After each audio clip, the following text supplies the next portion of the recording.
Hey guys, welcome in. Welcome in, welcome in.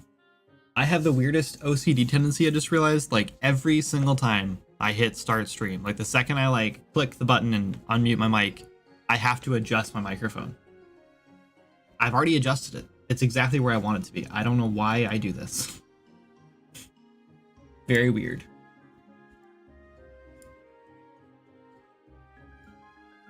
I'm trying like new stuff today, and I probably shouldn't be doing this right now. I'm like trying to find better ways to like handle like my stream setup and stuff. Over the break, I was thinking about redoing my whole like stream setup and switching over to OBS and stuff, but I haven't done that yet. I don't know. I'm not all that concerned about it, to be honest, because like, who cares? I'm trying to find a like, I don't know. I'm just trying to find a new groove this year. I feel like things have gotten a little like off for me lately, and so I'm trying to like find better solutions for things and like shake things up a little bit. So that's kind of what I'm doing. Anyway, what's up, Arrow? I have all this stuff up. Close now. So today we're working on some quality of life stuff and bug fixes. So I also realized I discovered this like really fun vicious cycle also recently. Right before the break, right after the update went out, and we sent out a whole bunch of keys and stuff, and so we've actually had like in the last, I don't know, last like 10-15 days or so, we've had like 8 or 10 maybe more like streams on Twitch from the game, which was nice. Really cool. I haven't seen if there are any more YouTube videos up or anything. I'm sure some of those people have streamed it, also posted on YouTube, but I haven't seen any like new videos other than CM Simpson's has posted a couple. CM Simpson posted a couple of videos lately, which were fun. She did the treasure hunting stuff. I think there's a couple other ones too, but nothing like super major. No, nothing big. But I realized that like this has like been the cycle since the beginning. We launch an update for the game, whatever. We launch a big update, and we're really hyped about it, and we're like so hyped to just like jump in and start making on like more stuff again, right? We're just like let's go right into like working on Delver's Pass and like get that stuff done too, and then we'll have another update because it's really exciting and really fun to launch an update. The problem is every time we launch an update, we get like a handful of videos or like streams or whatever, where people are just like responding really positively and like they're really into the game, and they're like they totally get it, and it's like fun and exciting, and like we love watching it and like all that. And then we get like a handful of videos where people are just like tear it apart, right? And they just like criticize it and like find all the bugs and report all the bugs, and they're just like minor bugs usually. There's usually if there's a game breaking bug, we hear about it immediately in the Discord, and then we like fix it, right? Like we patch it within a couple days. So we did all those patches and everything, which is normal, that's understandable. And then we're still kind of hyped to go to the next thing. I guess it's just me now. But now then I start watching all these other videos, and people are like, oh man, why is it doing like this? And like, this is annoying. And how come the quests work like this? And how come like all this dialogue is here and I shouldn't have all this dialogue? And how come this book doesn't tell me about this thing? And how come I don't do this thing? And I'm just like, all that stuff's like starts seeping in, and you start thinking, oh man, yeah, the game kind of sucks. Why am I doing this? Like, how come we didn't fix that? Or I need to go back and do that thing now. Or yeah, we should definitely do that. Or like, this would make this better. And all those like changes, even if I took all the changes that these people want, and like if they all made sense and they all like were exactly right, and I made all those changes, I think it would make the game like 2% better, right? Yeah, like Matt's like, exactly, Matt. Like I agree. But like there are definitely things where I'm like, oh man, that would be a lot better and would make, but like again, how much better? Like not like in the grand scheme of the entire game, not enough to matter, right? But it's so hard for my brain to just be like, it's okay, don't worry about it, move on. If Swords Match ever gonna make money and needs more content, you know, I like to think that, but then people play our game and they leave a negative review and they're like, yeah, I played for 30 hours, but it's not worth buying because like, you know, there's a bunch of weird bugs and it's quirky and the quests you can't share quests and yada, yada, yada. And like that hurts, you know, like not just me, but like sales, like that hurts sales. Like I don't know. I don't know, man. And this is like the loop I get into, where then I immediately want to, like, instead of going on and making the new content, I immediately want to fix the old content. And then we go through and I do a whole quality of life thing, and I'm like, okay, this is way better. Now they're gonna like this. And I do all that, right? And then we launch that update and nobody plays it. Nobody streams it. Nobody updates their game or updates the reviews or anything, because no one cares about those updates, right? Like, nobody plays, nobody goes, oh wow, they did a big update where they fixed all the bugs. Cool. But I've already experienced those bugs and I've already done all those things. I'm not going to go play the game again from the beginning to, like, you know, update my review to see if those bugs have been fixed, because there's no new content to go play. So yeah, it's like this vicious cycle. It's like an Ouroboros, and it's like, I don't know what to do about it, you know? I guess the thing to do is, like, finish the damn game and then go fix all those bugs, right? I guess that's the way to do it. I don't know. The thing is, like, let me just give you a little sneak peek at our bug list right now. That's got me a little stressed. Hang on. So normally our new bugs, the not categorized bugs that we haven't, like, moved around yet, and just so you know, almost, like, probably 90% of the bugs that are categorized, because we have a lot of bugs on our list, but they're all, like, really minor things, or things that are, like, it would take us hours to fix, and it's, like, not worth the effort right now.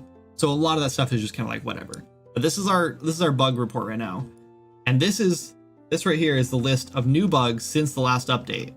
We have never had this amount of bug reports. Look at this thing. This is just like a one massive ass, like, feedback bug. Not even a bug. It's just feedback. Which, whatever. But yeah, like, we just keep going. It just goes on forever. Like, these are all bugs. So it's like, it's so hard to ignore that and sit and just be like, we'll just sort all these. We'll just sort these. Who cares? Like, they're fine. Yeah, and, like, I know there's not that many, like, bugs in the game comparative, like compared to, like, previous updates. It's not like this update was, like, extra buggy. Like, the treasure hunter update was, like, really simple. Like, there was one new mechanic in it, and the rest of it is just, like, reusing old mechanics in the same way. So it's not like we introduced a whole bunch of stuff that caused a whole bunch of bugs. These are just things that have just been hanging around for a while, that a whole bunch of people have gone through and played the game. And it's probably just because we've had more eyes on the game lately, which has been nice. Hasn't really affected sales too much, but, you know, a little bit, which has been nice.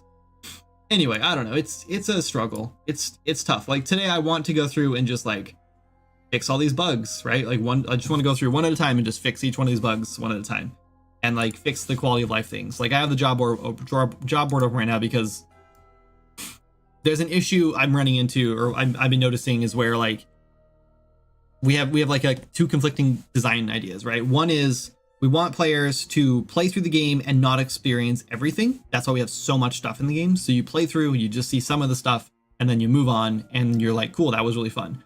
And then we have this other design theory where it's like, oh, well, we don't want people to get this one secret quest until they've done all these things in Ramshackle, right? The problem is that you have to experience all of the game, like all of Ramshackle, 100% of it, before you can do that one quest. And it's, like, frustrating, right? Like, why would you want to do that? Like, why would you want to, like, I can't do both, right? Like, I can't make players want to go through, I can't make players go through and do 100% of the game to do a secret quest when they discover that secret quest, if I don't want them to discover 100% of the game and, like, just to discover the secret quest.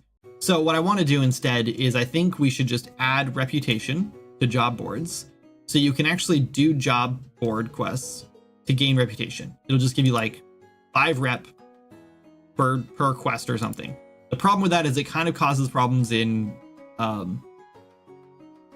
kind of causes problems in Windless Woods. So that's kind of what we're running into. I just think it's bugs versus more content. I think more content wins. See, the bugs are leading to negative reviews. Hold on, let me catch up on chat. I'm sorry, I'm ignoring you. There are always a million things to do. I think it's a skill to be able to determine what is most important at the time. Yeah, for sure. Those things may be important down the line, but perhaps not now. Yeah, well, we'll see. I haven't looked through them yet. Because another thing is, I cannot look through all the bugs at one time. I have to take them one bug at a time, especially when there's a lot. There's like 5 bugs, who cares? But when there's like 50 bugs like this, I can't just sit and read them all, because it puts me in this terrible mindset, right? And then I'm like this game's terrible and I never want to work on it, and I'm gonna cancel it and delete the project, and I'm gonna just move on and make something else, or I'm gonna go get a job at Walmart because it's like I don't want to do this anymore. And there's definitely a part of me, like every month, I swear it gets a little bit more and a little bit more, where I'm just like, why did I decide to do this for a living? You know, like I love making games, but as soon as like people start critiquing and criticizing and like wanting specific things that they like that other people don't like or whatever, it just gets so hard to fulfill those like wishes, and it starts getting so negative for me where I want to make it perfect for everyone and I can't do that.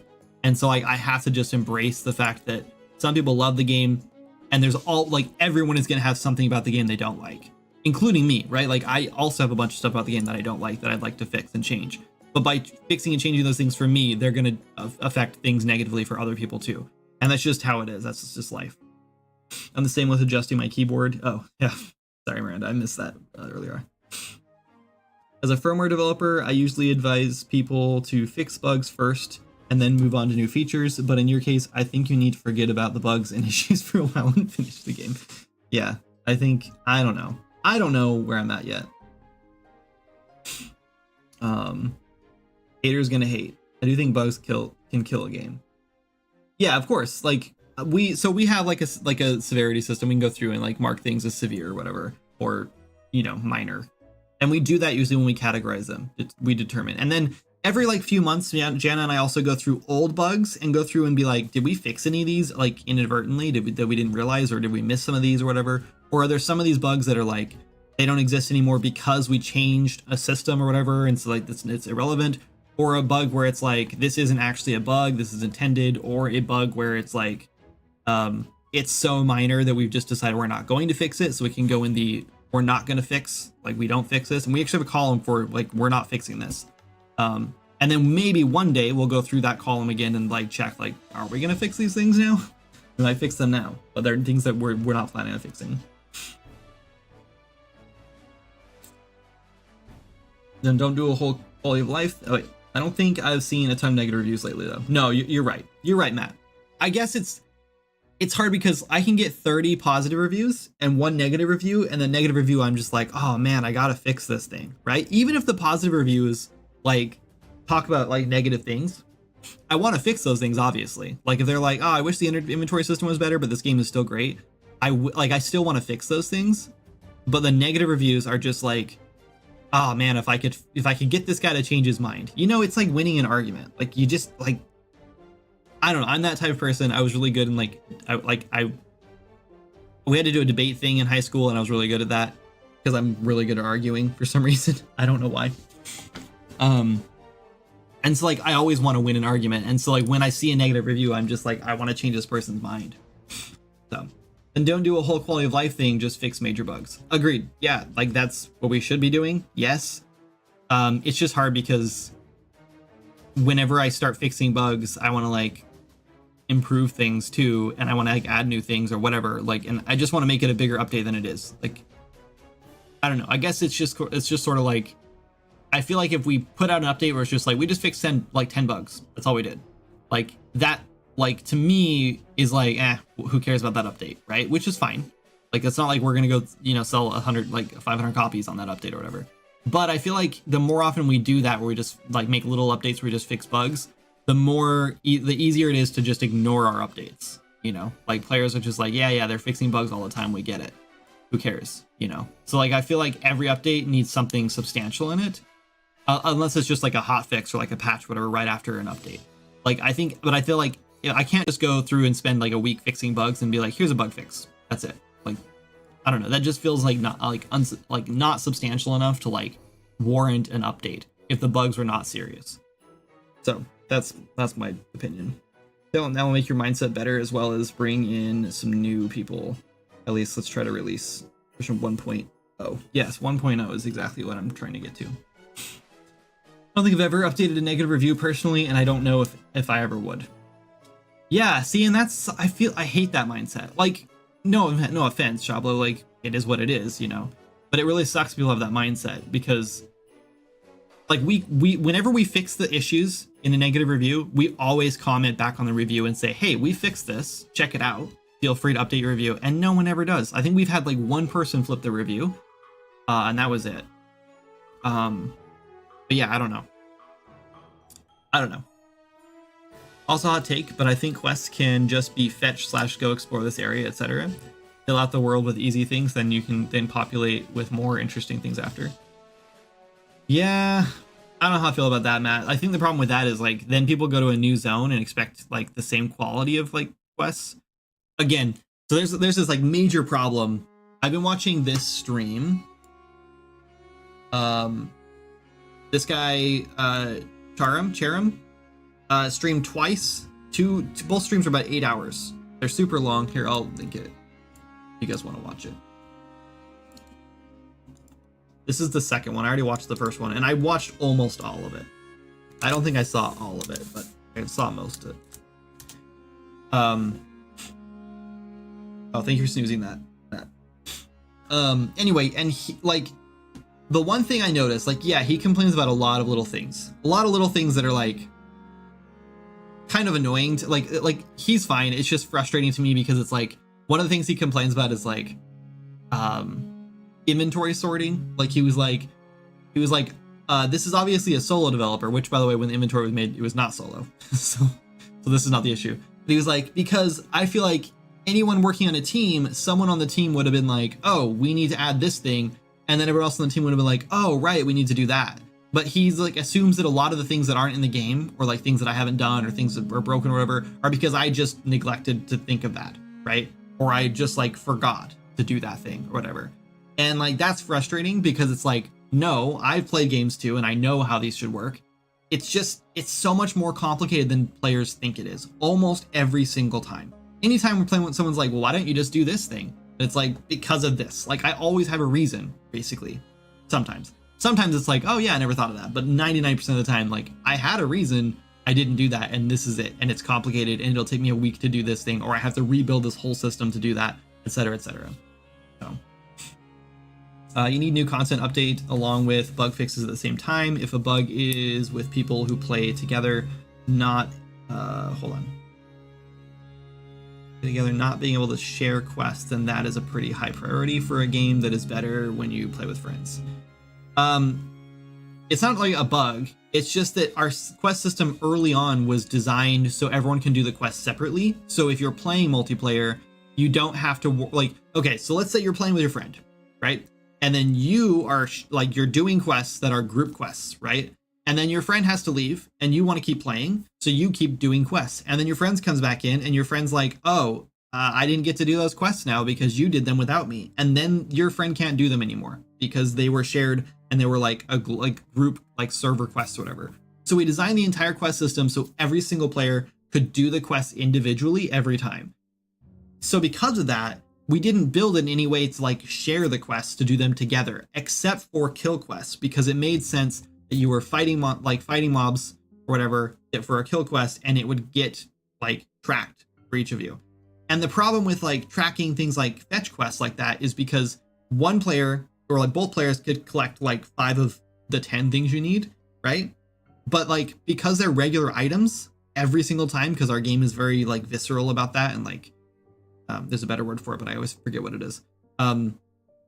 Whatever. Anyway, so like, if let's say you're looking for wood for this guy, right? And you collect 5 and your friend collects 5 and you needed 10, and then you turn yours in, it can't like delete them out of his inventory, right? Because like, what if he didn't want to do that quest? What if he was just getting wood but happened to be on that quest and he was saving them for something else? So we can't just like steal things from people's inventory. So like, the only way we just can't do that. It's just like not possible. The only way to do it would be like, if one player collected them and then turned in the quest, then it would just complete for all other players who are on the quest. But that also might be a problem because of a couple things. Like, one, sometimes in our dialogue, when you complete a quest, you get like a trigger word or like a keyword or whatever, which might like later trigger something else. So then you talk to someone else and they're like, oh, hey, you helped so-and-so, right? But if you're not the player who turned in the quest, you wouldn't get that trigger at that point because it's not built into our quest system. It's built into our dialogue system. And so when you talk to an NPC, you might get these triggers, and you might even get items given to you, like quest items. You might get certain effects, whatever, added to your account or whatever. And then your friend over here who's on the same quest as you, who you're completing it for, they're not getting those things.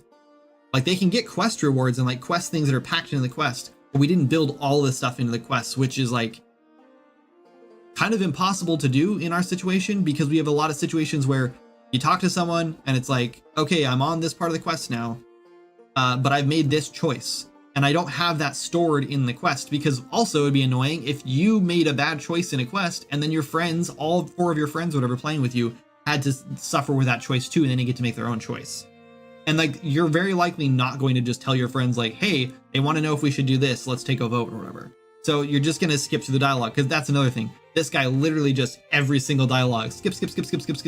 And then he's like, I don't know what I'm supposed to do for this quest. This is annoying. And I'm like, you should have listened to the person who asked you to do the quest for you. I'm snoozing. Anyway, sorry, I'm done ranting. I think. Moving on.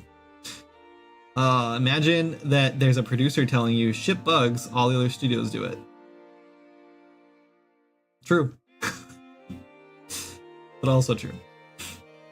Oh, it's so true. I just think it's bugs versus more content. I think more content wins. Please no.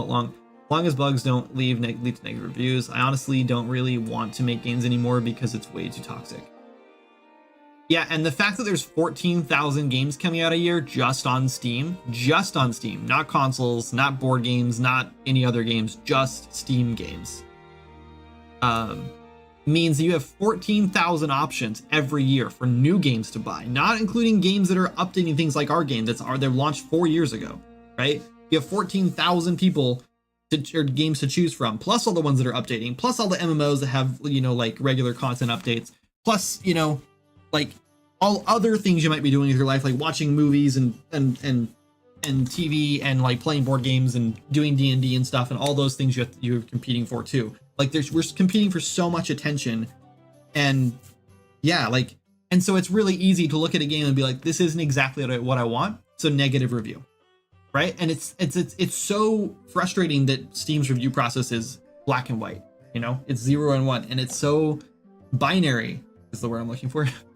And that is really difficult because games are not binary, right? There's never a game where you just like it or you don't like it. There's always a game that every game is like, I like this game because of this reason, and I don't like it because of these reasons. And I just think the review process really sucks because of that.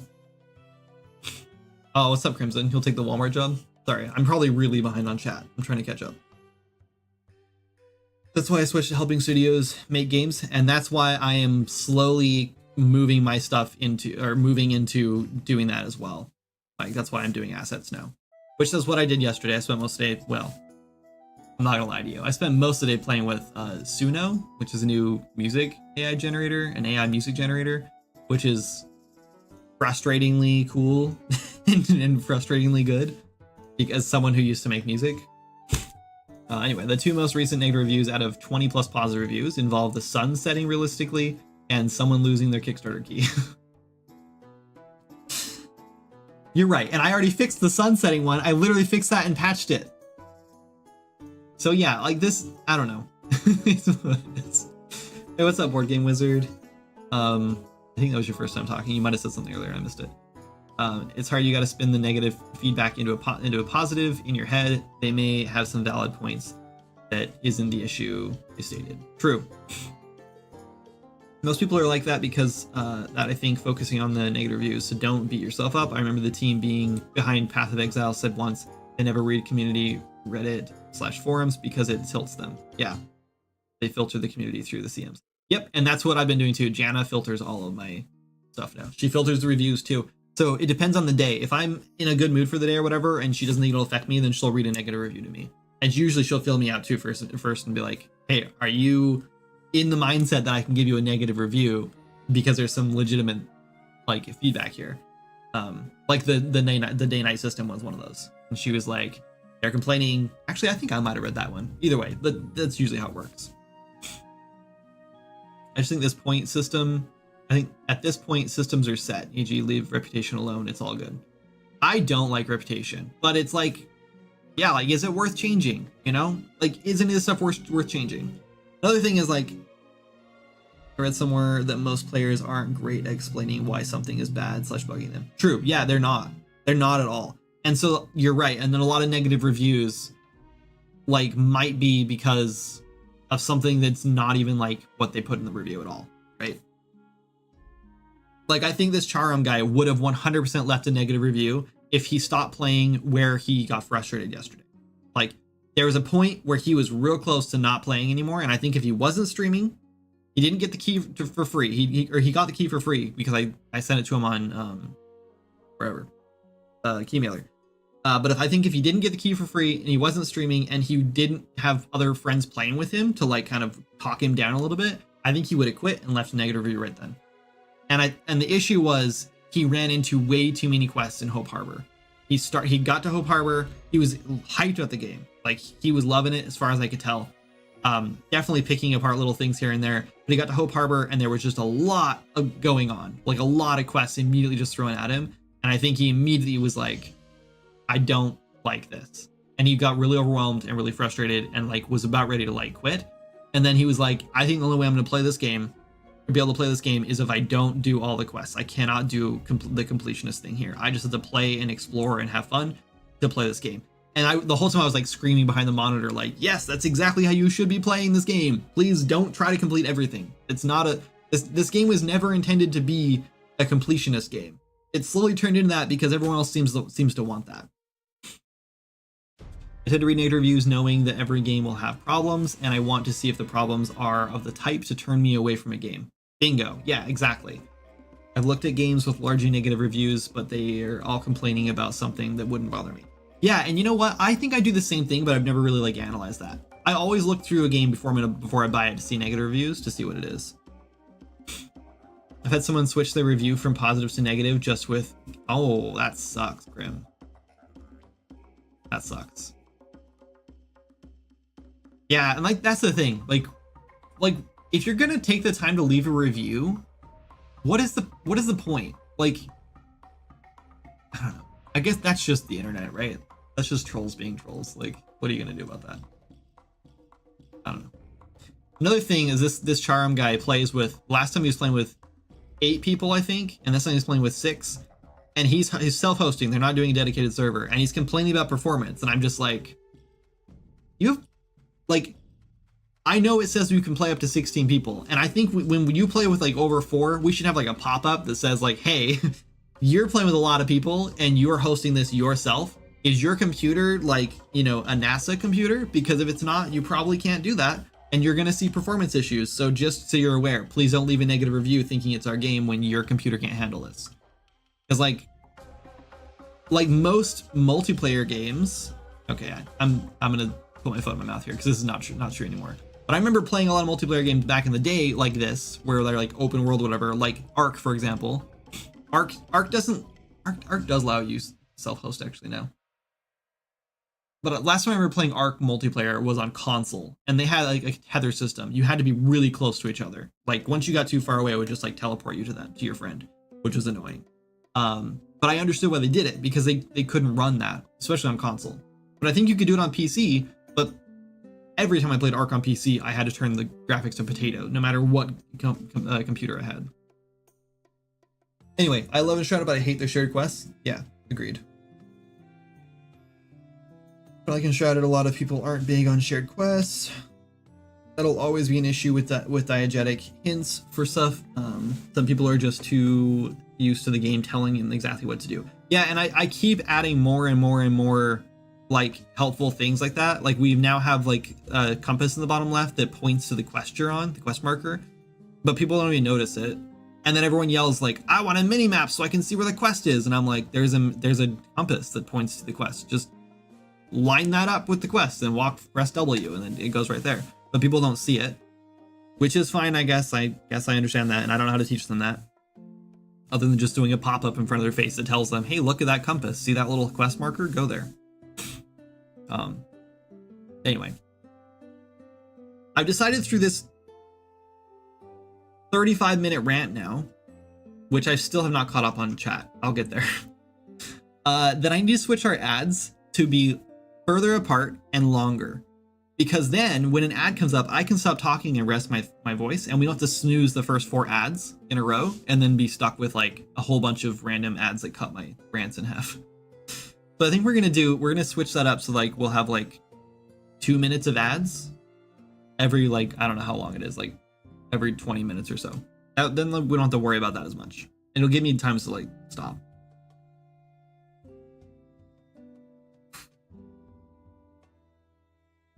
It's way too confusing because some are tied to character and some are tied to the world. Yeah.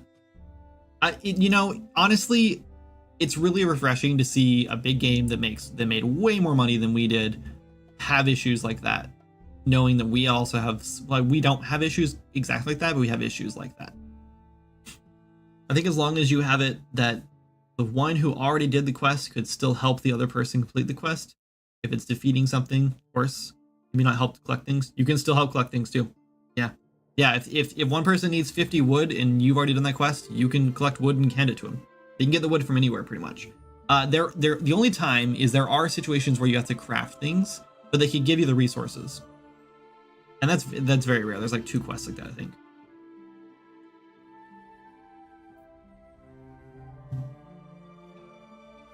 I'm playing a game right now, and an issue a lot have is not being able to do quests at the same time as someone else or someone, and as it's random to find them or they're behind a solo dungeon. Yeah, we would never do that.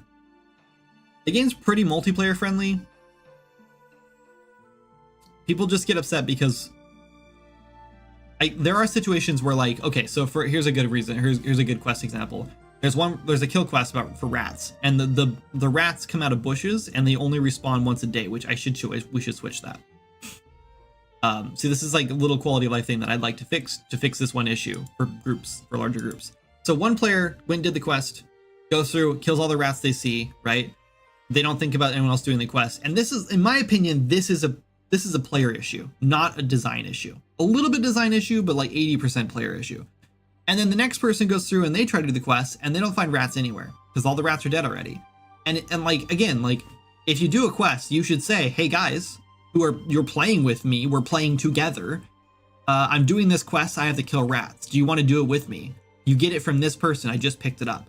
And then they should go and get the quest. And then you should team effort, go do it together, right? And I think because we allow them to do that, then that's all we have to do. But because... Listen. That was so loud. But because people player don't like do that, like, yeah, there's not much we can do with that. Anyway, ad break. I'm gonna catch up on chat real quick.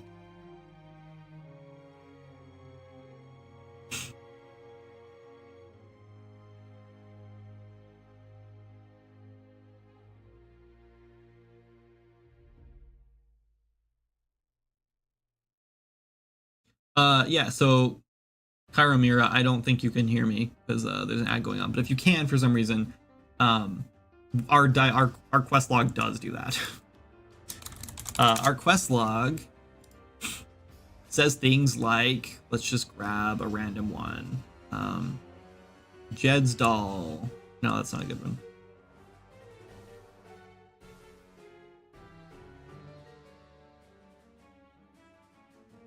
Actually, maybe Jed's doll is a good one. Oh, actually, this is a bad one. This is actually a really good example of us not doing this. Some of these we've done this, and some we obviously haven't. So, okay, actually, this is probably fine, because this does mark the location. No, it doesn't. This is a great example.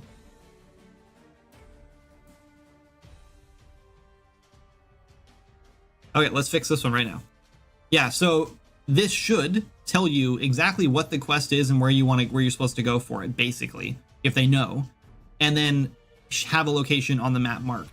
This does not do either of those things, so let's fix that. And most of them do. Like, here's a moonstone. A moonstone smith in a lava-filled cave on Azura asked me to gather various materials so he could practice his smithing.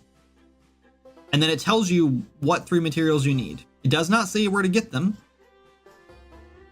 so that might be an issue, but it does tell you moonstones, iron ingots, and ember shards.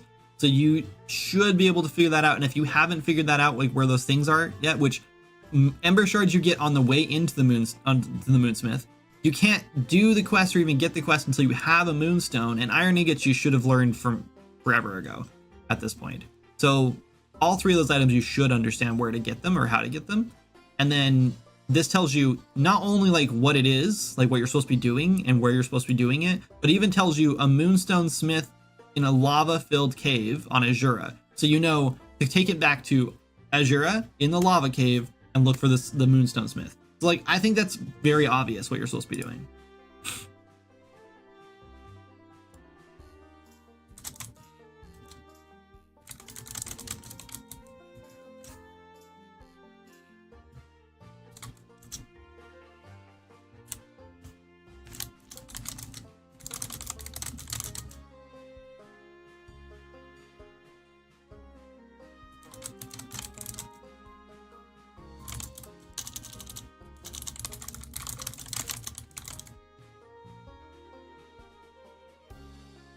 Okay, we fixed that. Let's go put a location on the map too.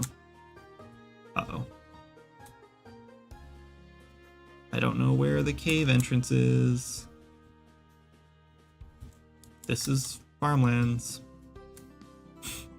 We need to turn on. I have no idea where the cave entrance is. Let's go. Oh, actually, hold on. Crab cave? There it is. So we'll just grab. Sure, that's fine. Then we copy this location and we put it into paste. Save. There we go. All right, that's fixed. All right. Nowhere in the game did it give me the vibe that I shouldn't be trying to do all the quests. That should be drilled into the player pretty heavily in the game if that is the way you should be played. Right in the beginning when you talk to Sen, let's go find his dialogue. I think it's tutorial Sen.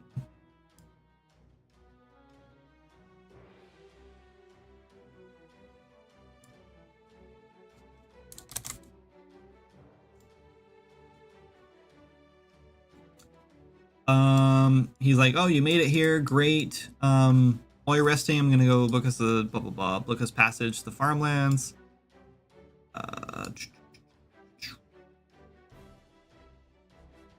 Did you get enough sleep? Yeah, you look really wet, really wet. Blech. Yeah, you look really well rested now. You must have needed that. So listen, I tried to get us passage to the farmlands using that ferry on the docks, but the dockhand down there told me it's out of commission right now. The motor's blown or something. On the bright side, this place seems ripe for adventure. Yep, we're all set to catch a ride to the farmlands. Oh, this one. Jib, the dock worker, said they don't have the resources to fix the ferry right now, so I guess we're stuck here. Maybe you could offer to help. Just don't get too carried away. There's a lot to see and do here on Azura. Maybe we should take our time and smell the roses a bit, you know?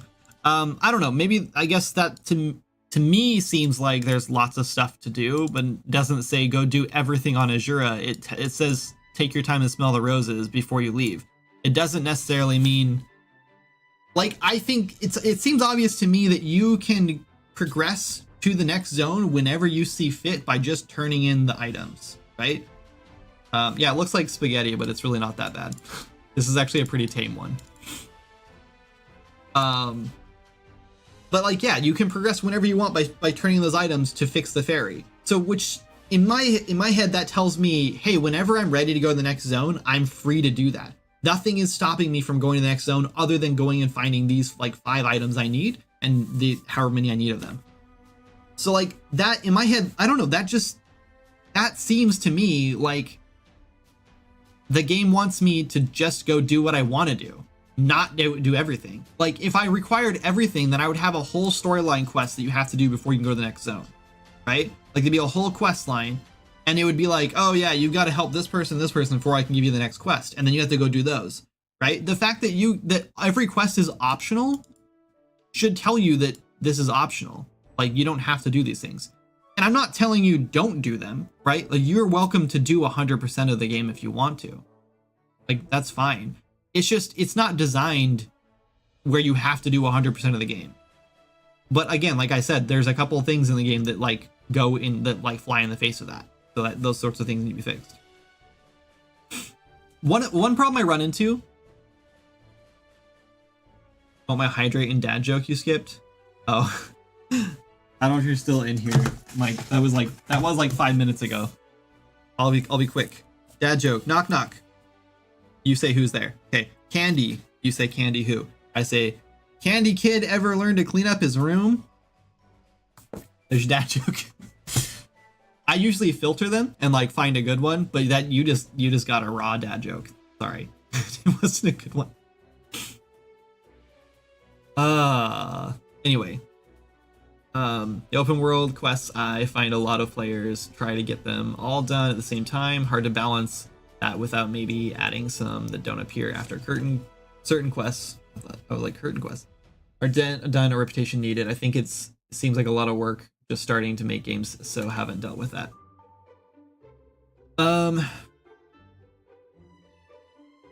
Some that don't appear after certain quests are done. Yeah, so we have that, and that is another problem we run into. Like, for example, there's a quest by this guy Jed who gives you another quest after you complete the first one, right? And there's also quests that you can't get them until you have a certain reputation. The problem is that in our game, there's no way to know if an NPC has a quest or not without talking to them. So if you go around and talk to every NPC in town and you go, oh, these two guys had quests, no one else did. And then you get a bunch of reputation from those two quests you got, and you don't talk to everyone else in town again, you'll never know if you've unlocked more quests. So, and then this leads to the problem with so CM Simpson, for example, has over 200 episodes of Swords and Magic. Each episode is an hour long. So she's got well over 200 hours in the game, plus she's played other characters and stuff too. Tons of hours in the game. And a lot of the times when she's playing, she goes to an old town that she hasn't been to for a few hours, several episodes, whatever. And then she goes through and talks to every NPC again. And it's because we've instilled in her head that we might have added a new quest that she's not aware of. And honestly, I hate it. I hate that. I don't want players to have to go back and talk to every single NPC again that they don't want to talk to just to see if they have a quest. That's frustrating, and I don't want them to have to do that. But the only way to fix that is to give them some sort of visual indicator that there's a quest there, or don't lock quests behind anything else. Only give them quests the first time you talk to them, and that's it. Don't make them have to go do something else and then come back and get that quest, unless an NPC tells you that specifically. Hey, I'm not helping you until you do this thing, or I'm not helping you until or I don't trust you. You know what I mean? They can do something like that, and then you can give reputation and then talk to them again, and maybe you'll get trust that time, or you'll be trusted that time. This game really lets me bring out my inner loot goblin. Yeah, and I love that. I'm totally fine with that. I can get behind the loot goblin. You can run into the issue of putting down the game and picking it back up, forgetting stuff. It could be handy to have a page in the logbook of various materials where you get them if you've collected them before, though I know it's not the game's fault if someone forgets like that. Yeah, and I don't expect people to remember everything, but that's what we have a community for. That's what that's what the wiki is supposed to be for, but the problem with the wiki is we have new people every single day who come in and they're like, oh, your wiki's out of date? And then I'm like, yes, so if you find something that's not on the wiki, add it to the wiki. And if every single player who discover things would add it to the wiki, our wiki would be 100% up to date every single day. That's the problem, right? Is everyone assumes that I'm just going to go through and spend, 40 hours a week updating the wiki on all the new things I add, after I'm also adding the new things, fixing all the bugs, doing marketing, all that stuff. I can't do the wiki. I'm not, and I've said that from the very beginning. I'm not touching the wiki. It's all player run. So don't come in and complain to me about the wiki. But there is a wiki if you need to use it. Gotta head out. Make sure he does my dad joke and hydrate, please. I'm sorry, Mike. And I will go get water in a second. The next ad pops up, I'm going to get water. Promise.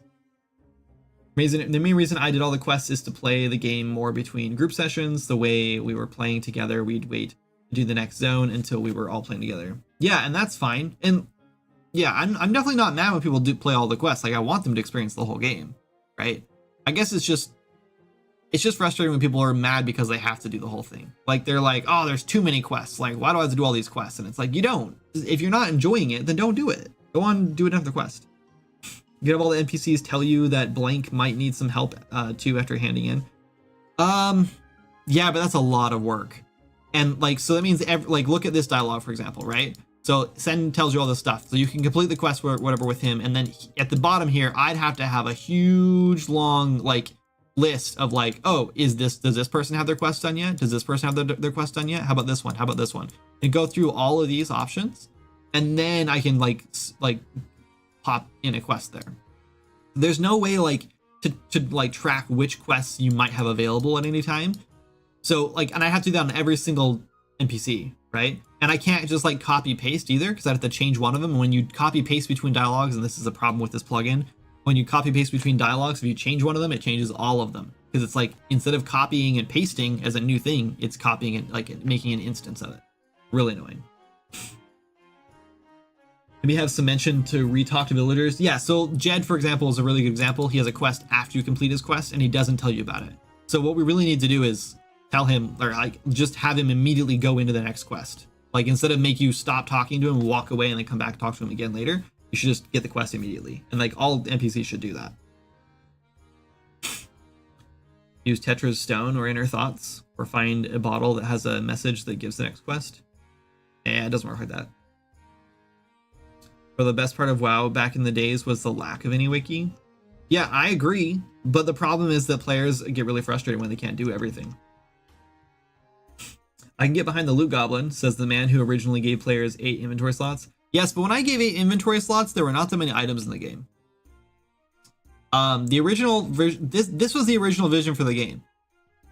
You run around, you kill monsters, they drop a cool weapon, and you go, do I want that weapon? Do I want to change my playstyle and try out this new weapon? It was basically supposed to be like, I don't know how to explain it.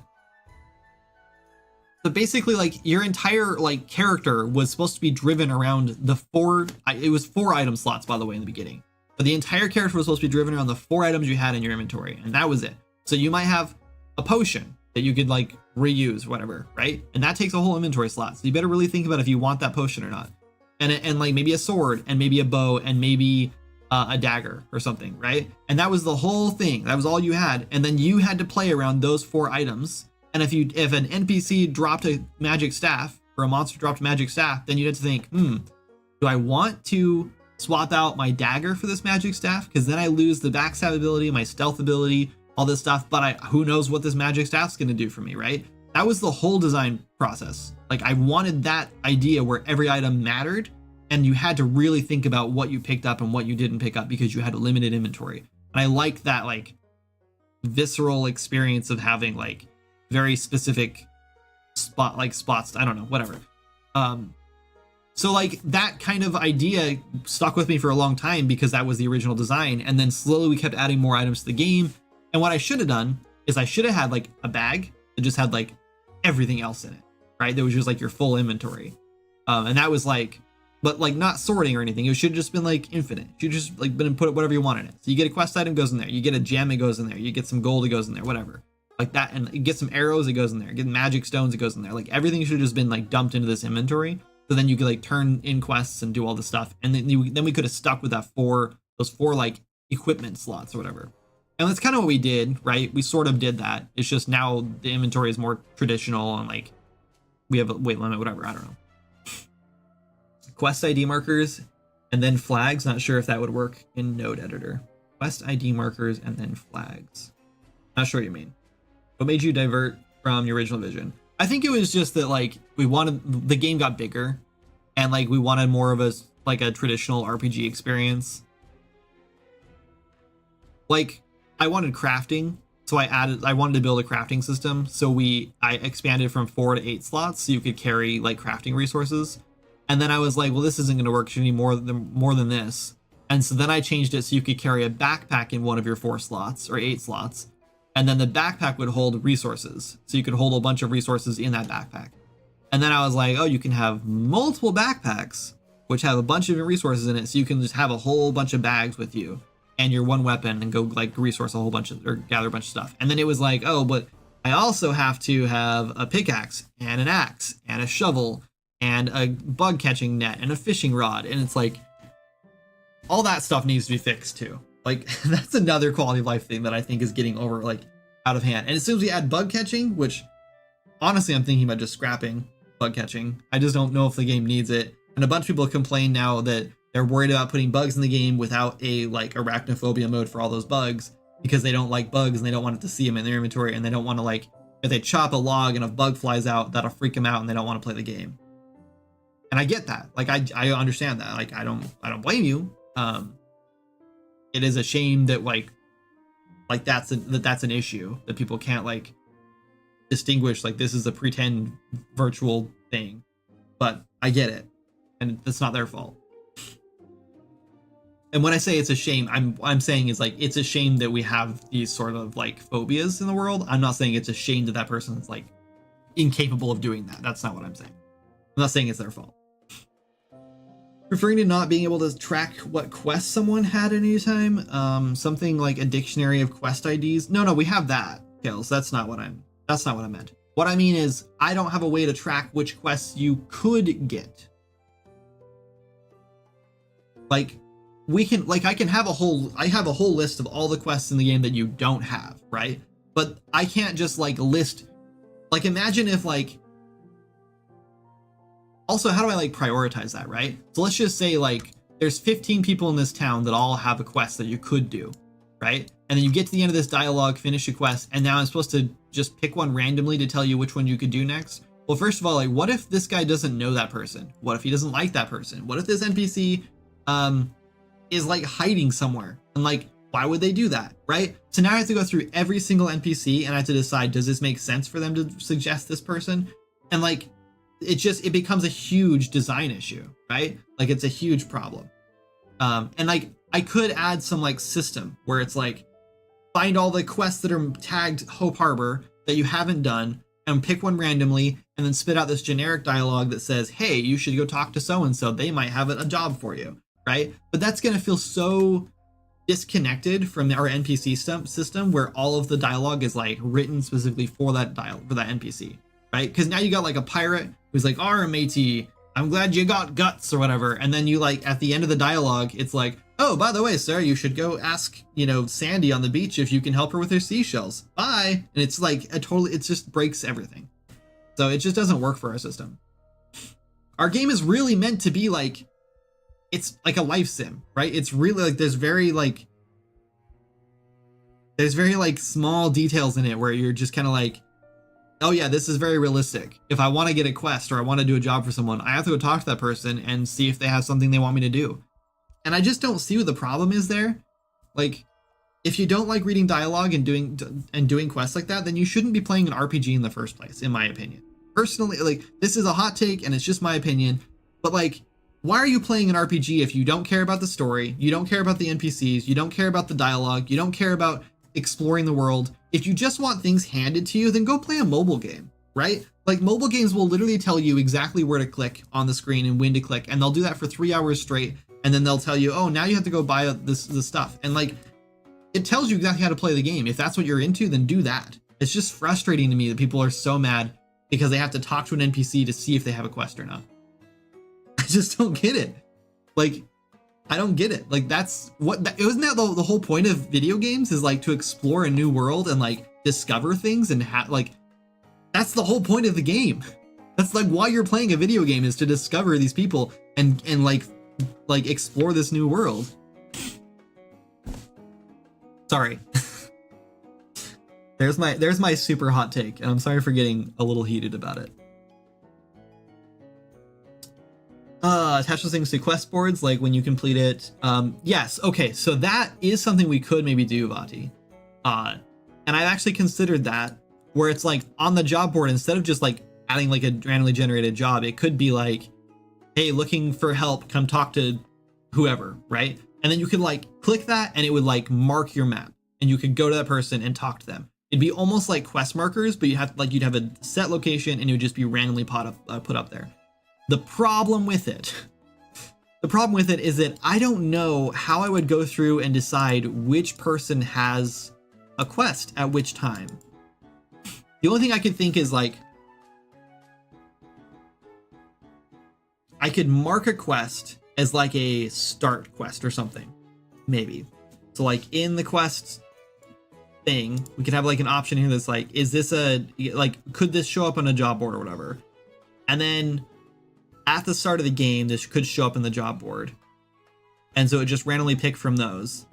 And then what we could do is when you complete a quest, it could like we could have like an option in the bottom river that's like, what are there follow-up quests to this, whatever, and I could like add in the IDs for any follow-up quests, and then those could be added to the job board. Oh, ad break. Getting water. BRB.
Oh, hi, I'm back. Sorry, I was a little late. I do sit through dialogues and love exploring. You know, IRL just doesn't let me half the time. I get that. Mostly. Oh, hold on. I missed your first message. It'd also be cool to have diegetic instructions on how to get there, but I know that'd be difficult to implement, especially if they'd be random in locations. Yeah, it depends on the NPC and everything. Like, some NPCs roam around, so it'd be really hard to be like, oh yeah, I'll be here. But I guess I could say I'll be roaming around Fleavyhaven or whatever. We're supposed to be fixing bugs today.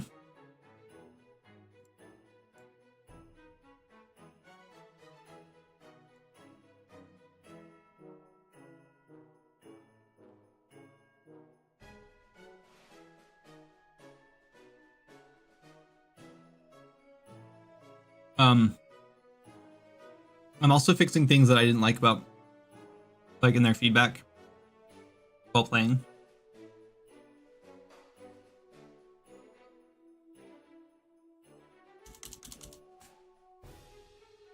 Oh, right, I remember what I was doing with this. Copy this. We're going to lore,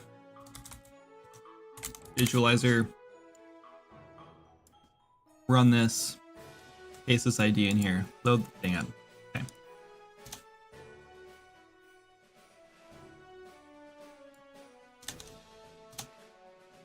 Others say F.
Maybe.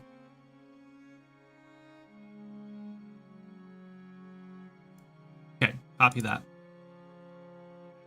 Paste. Why did that not work? Copy pages.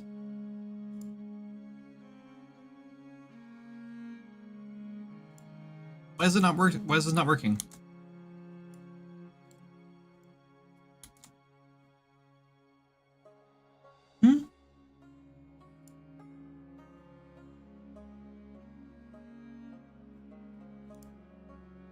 I don't know why this isn't working.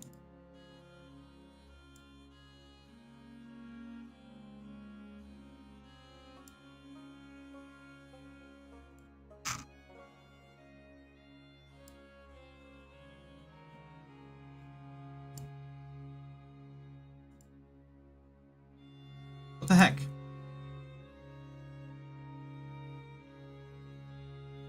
I've done this like 100 times. I don't know why this is suddenly broken.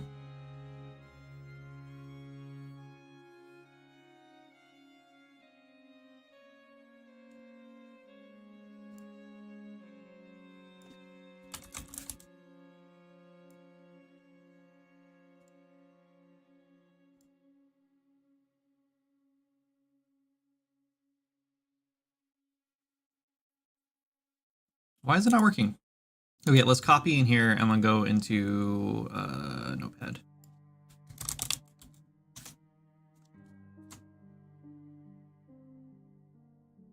Yeah, I don't know why this isn't working.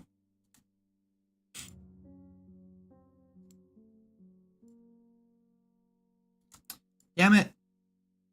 This works. I've done this before. It works just fine.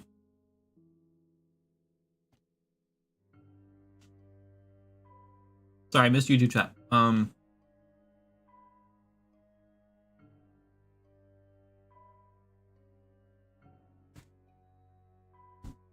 It's just runs from Zelda. What is WWW?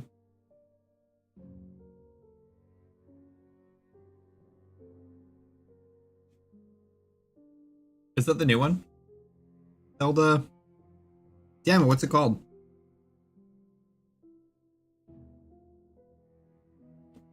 Something Wilds? Wild something? I want to say Windless Woods. Here's the Kingdom. So what's WW then?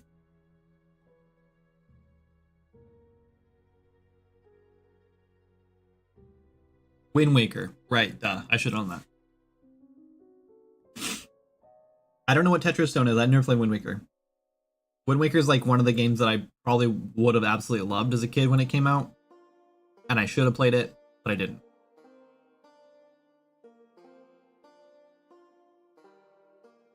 What WoW Cataclysm did right is when you go to the new hub, you have introductions with the village leader. Once complete, all of the quests are activated, and then the quests are paired together. You get to discover your map. With sailboat, yeah, of course, yeah.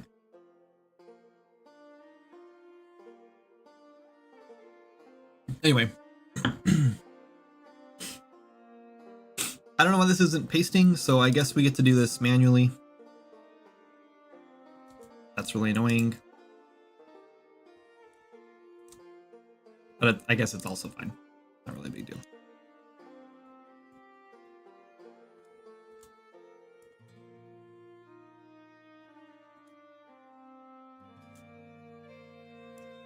We missed one here.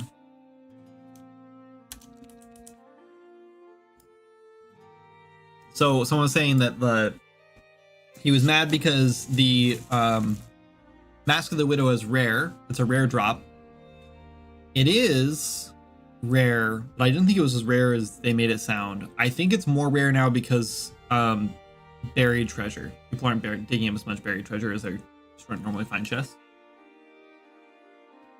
Oh, hold on. Let's fix that.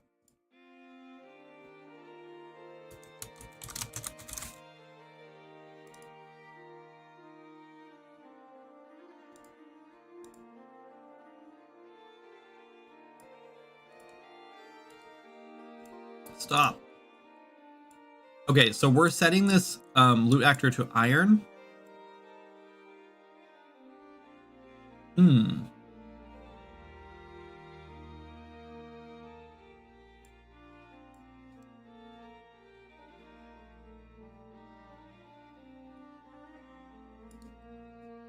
That's fine, but we need to do something else in here.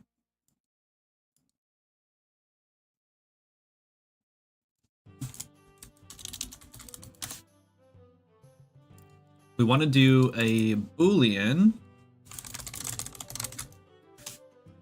where we have like a 30% chance of this being locked. So we need to get the zone.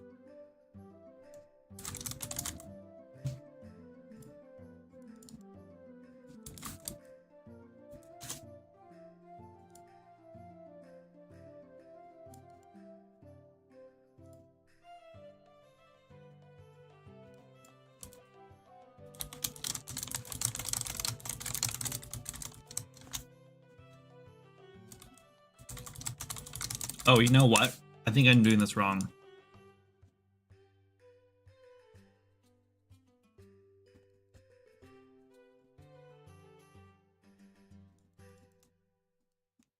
This needs to be...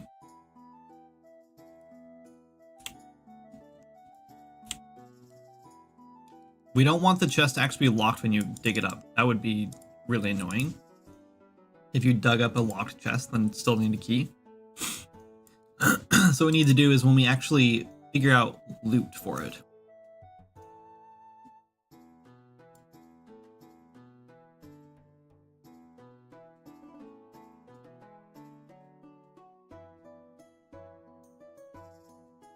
Do we not do that in here though? Right.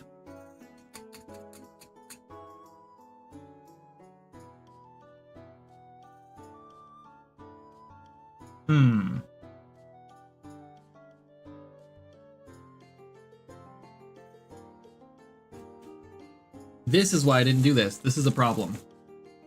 I guess we're not doing this.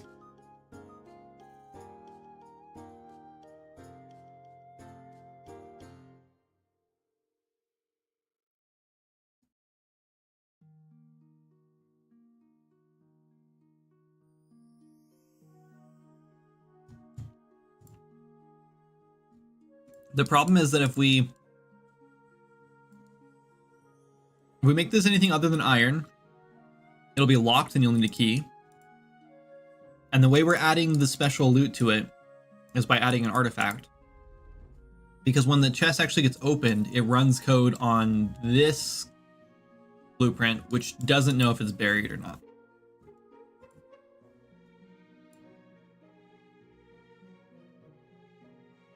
So the only thing I can think is we get to put a boolean on here that says like is buried, and that'll just be turned on by automatically on the buried chest. And then when we roll loot, which is done here, not there.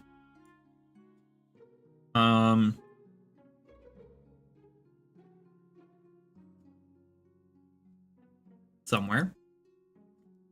Spawn loot. When we do the spawn loot, we'll check if it's buried.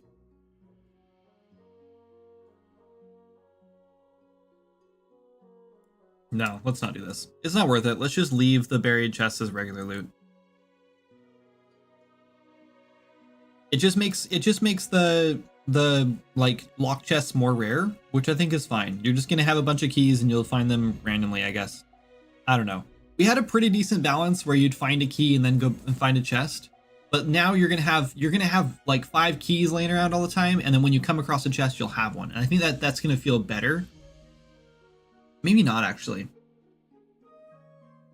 I guess it doesn't matter either way. Okay, let's catch up what Phil said. In the first dungeon, you're catapulted into a fortress. You lose contact with Tetra, but she sneaks a stone in your pocket where you get a two-way call and you report to her.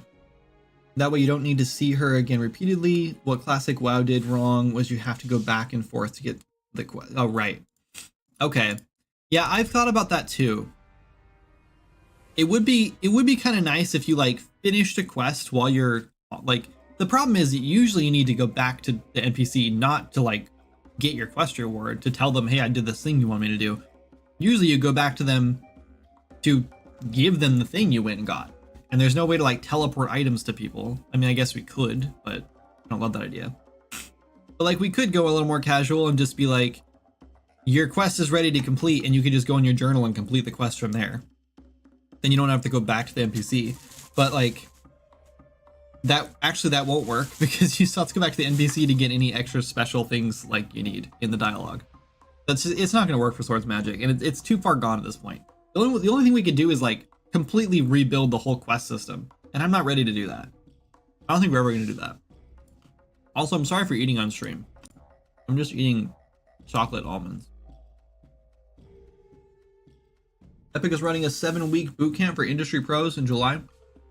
Require 3 years professional experience and a shipped game to apply. I kind of wish it was more lenient. It's a bootcamp just to learn Unreal Engine though? Like, I would qualify for that. But I already know Unreal Engine. Hook you up with mentors, have guest speakers. That would be cool. Chocolate? Good. Yeah.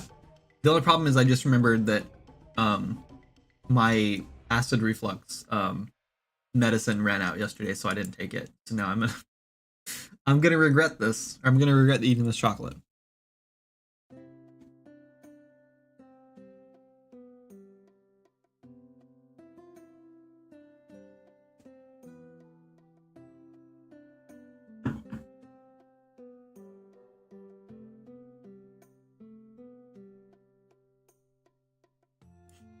Okay, let's skip this chest thing. It's not going to happen.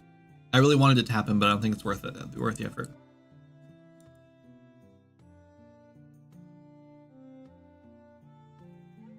It's fine. Another thing people really want, and I actually do think the game needs for sure right now, is and this is not a bug. This is definitely a quality of life thing, but I think we do need a way to get more augment stones, because when we introduced the new weapon upgrade system, which I'm gonna say this, and I feel really dumb for thinking this and saying this, but I think that system was bad. I think I'm starting to regret that entire enhancement system, because I was just thinking we need more augment stones. Yeah. I don't love I'm gonna ignore the almonds comment though. You don't like nuts? I love all kinds of different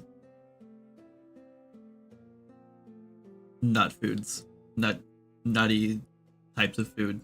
You have to be very careful when you talk about certain types of foods on live stream. I've noticed when there's a clip button, so I had to stop. I have to stop myself from just saying it out loud, because we will just click that clip button and then there goes my marriage. Just kidding. Anyway, yeah, so the enhancement system. I decided that I don't love, like, okay, so the original idea for the whole like weapon stats thing was like you'd find a weapon and it would have random stats on it, and you would compare it with the stats on your weapon you have and go, is this better or not? And the problem with it was that if you get a quest reward, there's no way to just get multiples of those quest rewards to try to get better stats. So you couldn't, like, you just have those stats. And so it was, the plan was like, well, I guess we'll just have to put manual stats on those so we know they're going to be good. And that is going to be annoying, and we didn't want to do that. So I decided to go with this new system where you like unlock them and everything. And I liked that originally, but now that we've like seen it in action a little bit and I played it a little more, now I kind of don't like it, because, and the problem with it is that for most of the game, until you get to like end game, you're not really like augmenting your weapons, because you pretty much out level them And as long as you're like playing through the content at a reasonable speed, you're getting new ones all the time. And so you don't really have the time to like augment them up to masterwork, right? You don't really like, no one like augments their weapons up to masterwork. So you're never really getting the full potential of those weapons. And that's kind of frustrating to me. But maybe if we had like just way more augment stones, so it just was like negligible at this point, you know, and it really didn't matter, then it wouldn't matter, you know? So the plan I think we had, but even fine level augment is fine. Augments is fine, literally. And yeah, one stat is better than nothing, but like, I don't know. Even that's kind of like a lot to ask when, because like honestly, I only have like a couple at a time when I'm playing, if I'm lucky. I have a couple.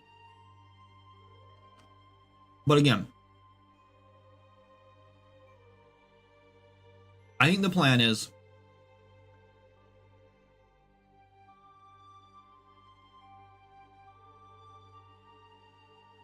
at an alchemy station,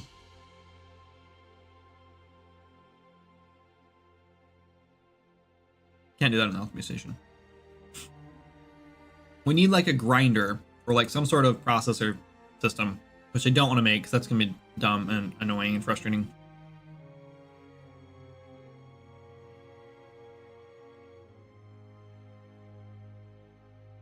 Maybe a smelter could do it.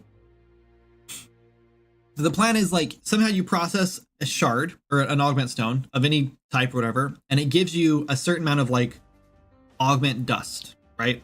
And then you can craft augment stones from augment dust.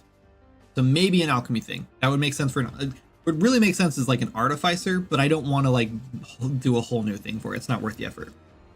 And like I'm sure there's 100 things we could put in an artificer like crafting tree, you know, that would be really cool. But I just don't think it's. I think if anything, it should be like a branch of like alchemy. Like you learn alchemy, and then like you get like higher up stuff, and you're like, cool. Now I can branch into like artificer, and I can start making magic items. Like you can make the ad break. Bye bye ad break. Okay. Could you use the astral smelter or whatever it's called? Maybe. Could maybe do that.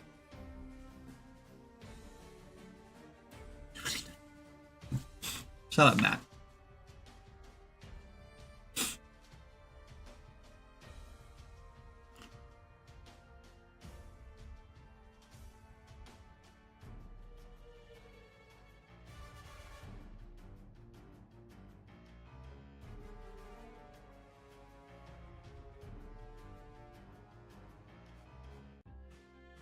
I think smelter is probably the best choice. Maybe, I don't know. Then we just like throw a book somewhere or teach someone something that way. I don't know.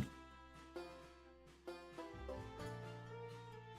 think players are going to learn it pretty quickly because you're going to access the smelter in the tutorial and all the items are grayed out except for the augment stone. So like you'll see like, oh, I can smelt the augment stone. What does that do? What am I looking for? Icon. It's updated. Sorry, I've been playing in Affinity a lot because I've been working on the other dumb things that I shouldn't be working on. That breaks over.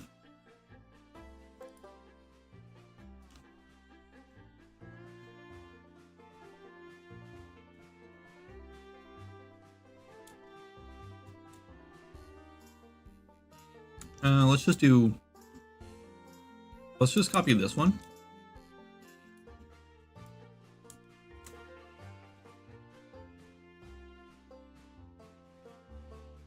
Oh, come on.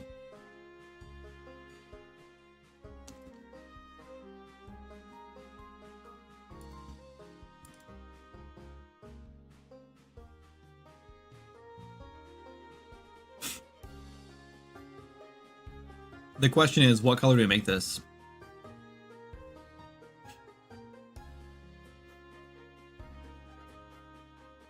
Will I be able to make a masterwork sword out of masterwork ingots? No. I don't think you will. Let's make it white.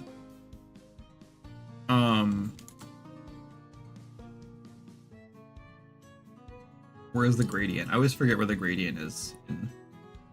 There. Let's do like white.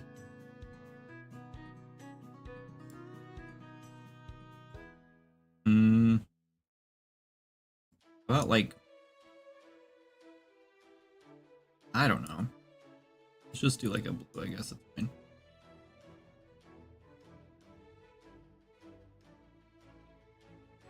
Let's make the here. Let's do white, but we'll make the paper a dark brown, I guess.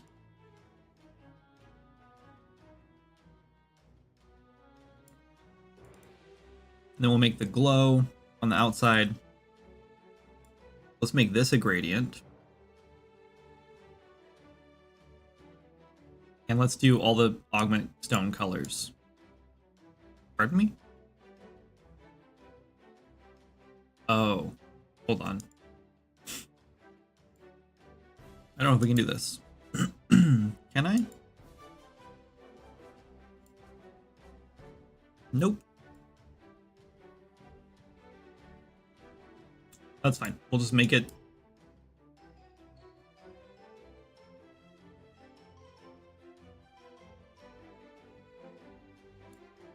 I don't know. It doesn't really matter, does it?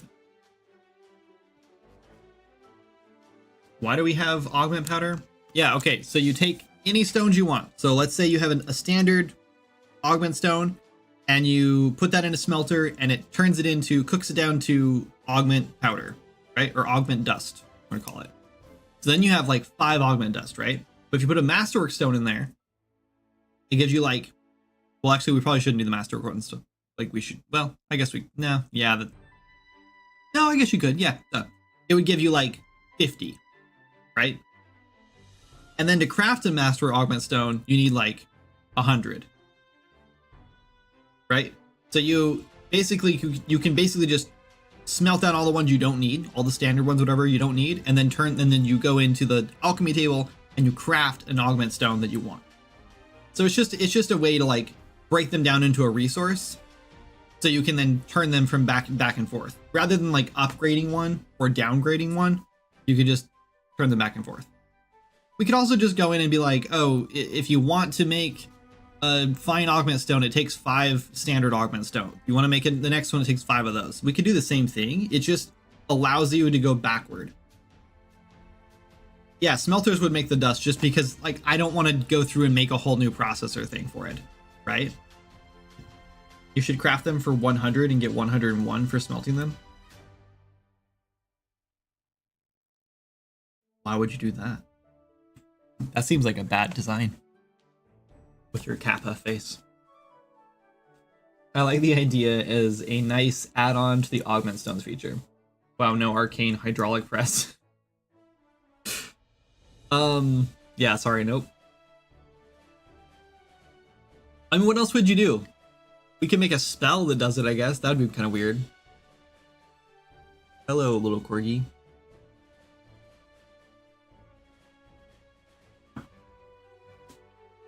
Where'd you go?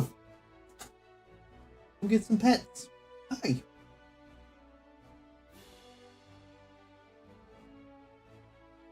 Being good today?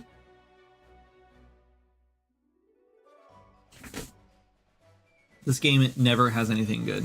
Wow, no arcane. I mean, if you have a better idea, I'm all ears. Who's that?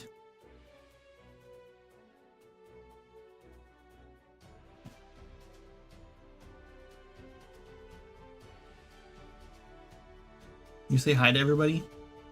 It's the Corgi Cam. You guys got it for free. Hi, I'm back. Kicking the Corgi out. So cute, thanks. Yeah, we made her that way. We bought her that way. We adopted her that way. Okay.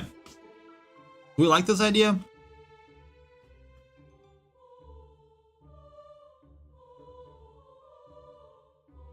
What about instead of dust, what if we did augment fragments?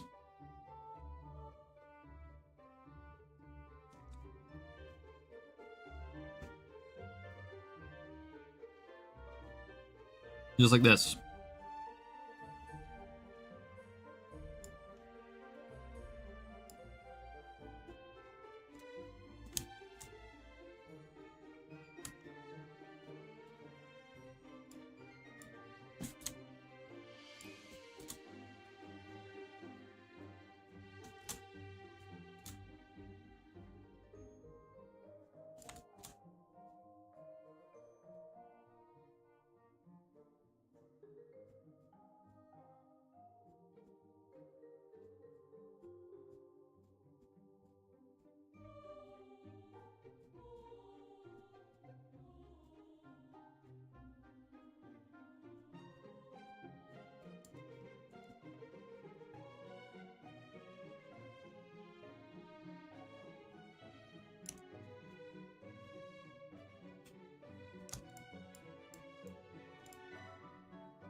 We're not going to do legendary ones. I guess you could break a legendary one down. Nah, let's not even do that.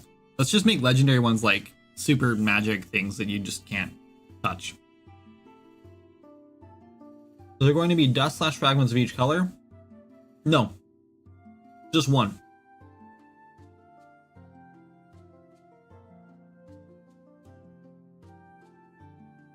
The blacksmith table? Oh, we can do that. Can't. Otherwise, I would have done the alchemy table. We can't because the reason is because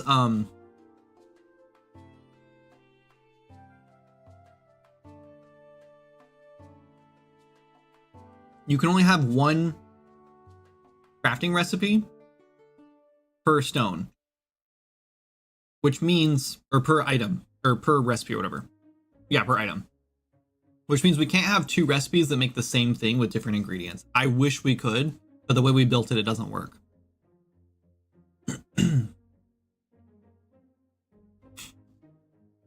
You know, it wouldn't be too hard to change that, to be honest.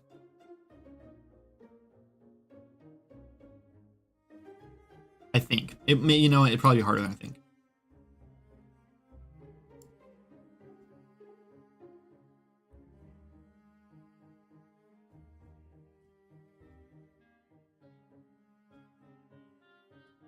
Okay, this one's purple.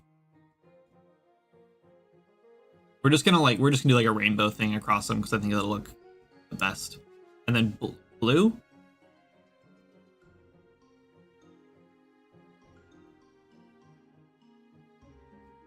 Purple's not getting enough love here.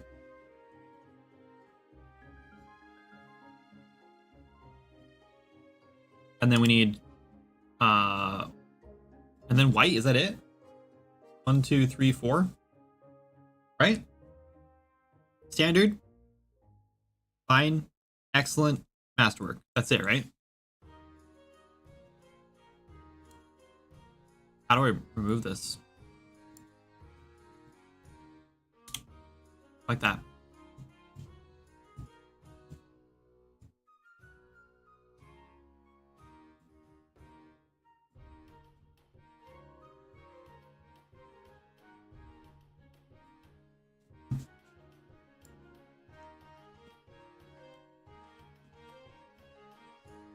White, blue, purple, red. Thank you. I don't love this anymore. I don't love the color anymore. We should just make, let's just do this. We'll just make this one red. We should just grab the actual colors of the stones.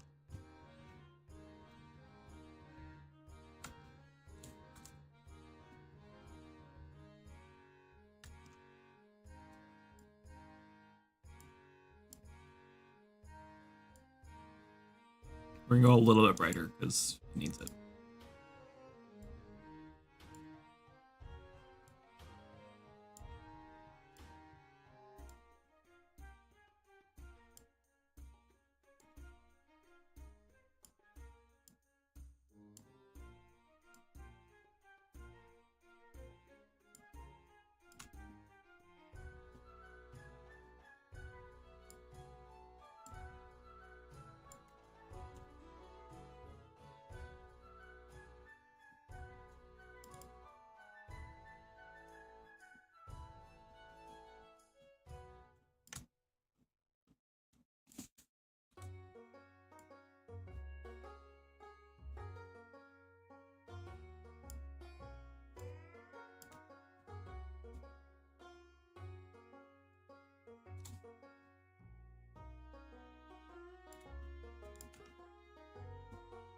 Ah!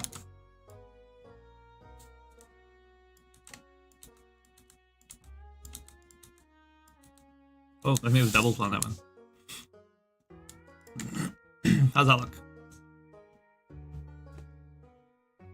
The armor plate icons, forgot about those? Yeah, me too. Sorry.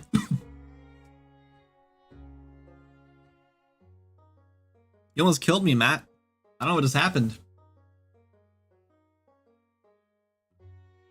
But yeah, I forgot about them too. I guess I didn't forget about them. I just forgot, like, I don't know. I think we decided to wait on them. Though, I don't know. A lot of people complain that there's no armor in the game. And honestly, I'm kind of like tempted to just make like, I don't know.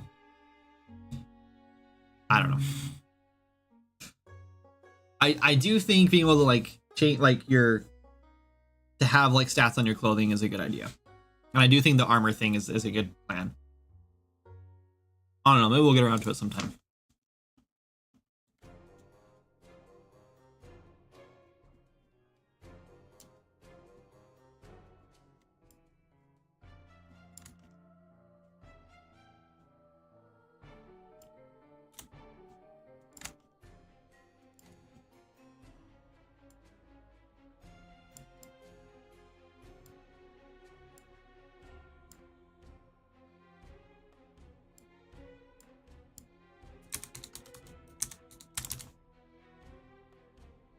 What? What's this? I don't know what this is. Don't look at that.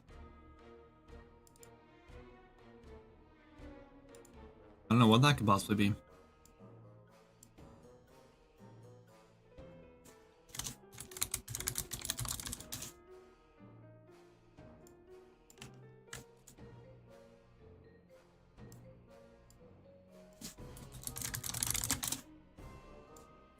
We're just gonna make it a bag because I don't care. What's it called? They're not called augment? Yes, they're just called augment. Okay. Oh, let's go here first.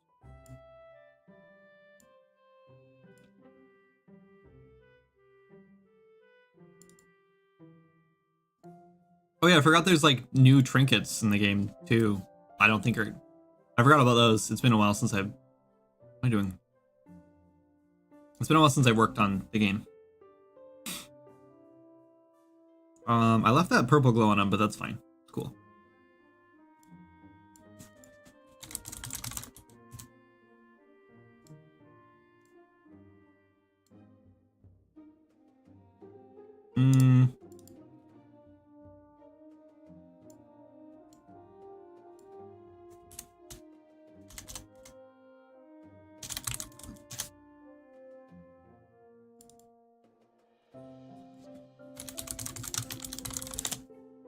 This is gonna be like a 20-minute like update. Like adding this in here will be like super easy to do.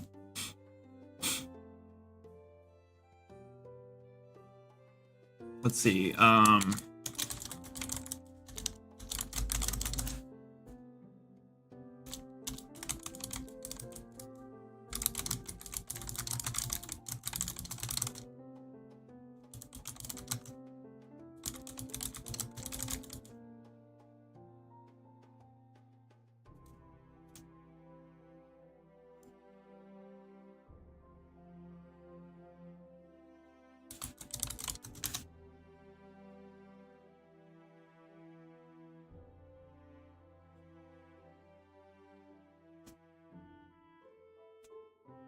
Let's see. I can't make this an upgrade material.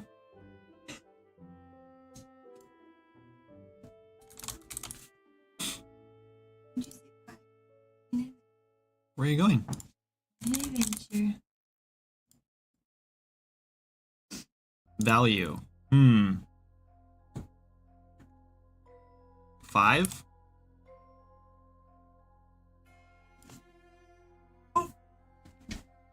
Hi.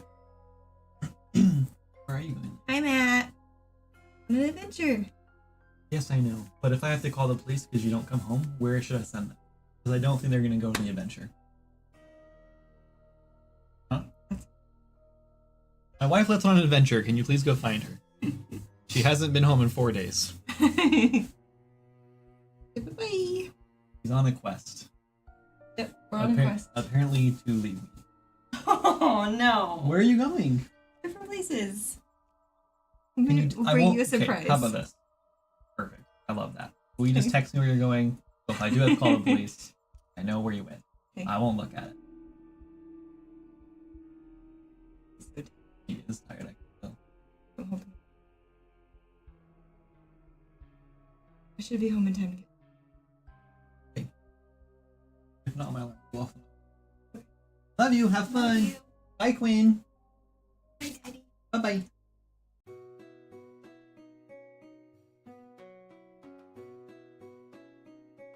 They're looking at me. Looking at the green screen. Okay, bye. Big boy. I know, he's getting so big. He's still not talking. He was talking, he was saying, "What's that?" like for like 2 weeks straight. Just like that's like just walking around pointing at everything. "What's that? What's that? What's that? What is that?" And then suddenly just like stopped. Doesn't talk at all. He's just starting to say mama again a little bit, but not like on purpose. He's just like mama, mama, mama, and that's it. I don't know. He's weird. But he like about 3 or 4 weeks ago, 3 weeks ago, he just started walking. We were like helping him a little bit, and then he was just kind of figuring it out and falling over, and we got him to take a couple steps, and we recorded it, and it was awesome. And then like the next day, he just like was hanging onto the couch and like standing up, and then he just like turned around and like walked from the couch to me, and I was like, "You did it! You're walking!" And then like that day, the next day, like just nonstop running in circles around the kitchen or the living room. So he's definitely walking.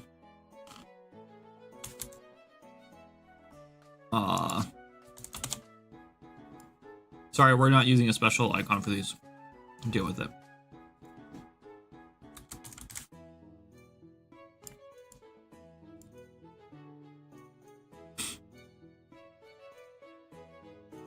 Okay, crafting recipe.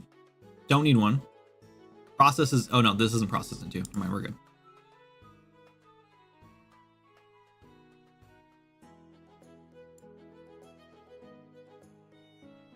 Oh no.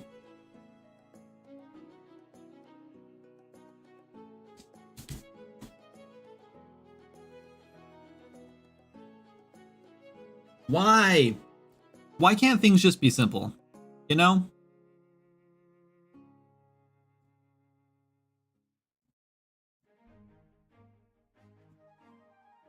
It's a map. Damn it.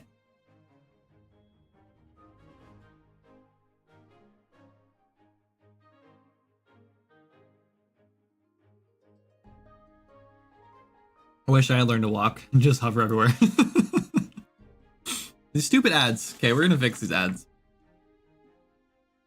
Let's go to Twitch and fix them right now while we're in an ad. Monetization, ads.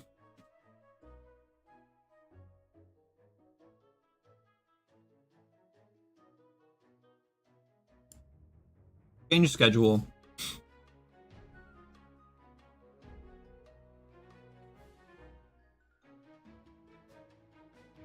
This is not. Wait, what?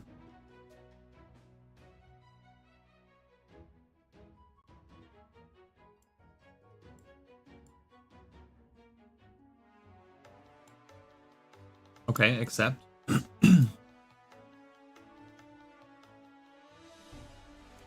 Ads manager. Got it. Okay, what I want. Ad minutes per hour.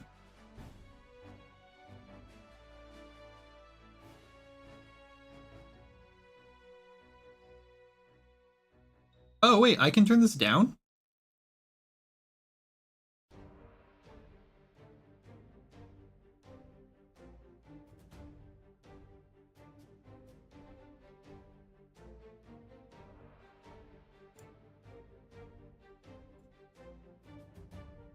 Hold on.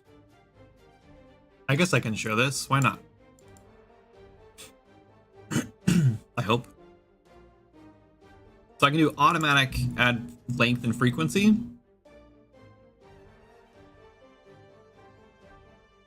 We have auto snooze ads on. It doesn't do that. Oh, during high engagement. So if a lot of people are chatting. Okay, that's fine. And then we should have this notification. Are you guys seeing this notification? Because I only see it like the first time, and then I just see it when the ads like is already started.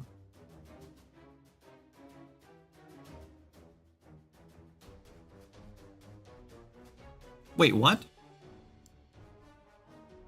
If I turn this off, do you guys not get ads anymore? If not, this is very misleading. So this is activate this schedule to start running ads on your channel. Are you telling me that if I don't activate this schedule, then you won't run ads?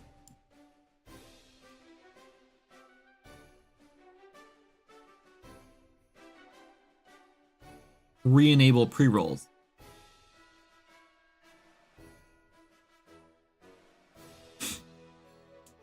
It would just become pre-roll only. Yeah. I'm hitting save.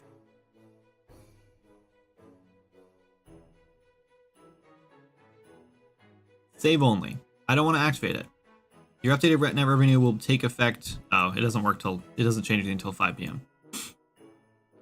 So, okay, hold on. Let me look really quick. I want to see. Let's just take a gander. I'm not going to show this on stream. Not that it matters, because this is honestly just like the embarrassing numbers right now. But I want to look at how much we've actually made from ads. We made $87 since like not in ads. Oh god, I wish it was ads, but no. I mean, I don't actually wish it was ads, but whatever. We made $87.94 since March 18th. So it's not like terrible, right? Where is ads? Pink. Ads is in pink. $4. You know what? I hate to say it, but I'm actually making money from ads now. Last time I checked, I was making like 15 cents.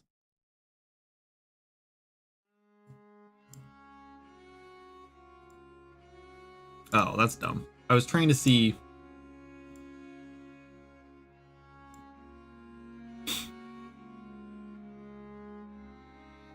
Let's see. My longest stream, we had 16 minutes of ad breaks.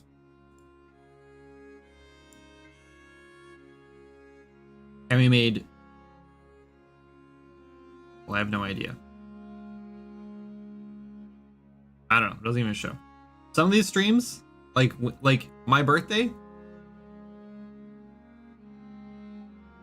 we made $40 in gifted subs and 7 cents in ads.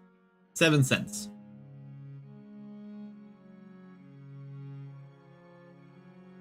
It's a trade-off between people clicking off the stream immediately because there's a pre-roll ad, or there being mid-rolls interrupting you. I think when people click, okay, so when I click on a YouTube video, I'm expecting them to see an ad, right? And I wait, skip the ad if it's skippable, whatever, or I just wait. And I think people are used to seeing that on Twitch. I think you're used to just like, you click on a channel and you know, I'm going to get a couple minutes of ads, whatever, and I'm just going to wait it out. And then I'll watch the stream.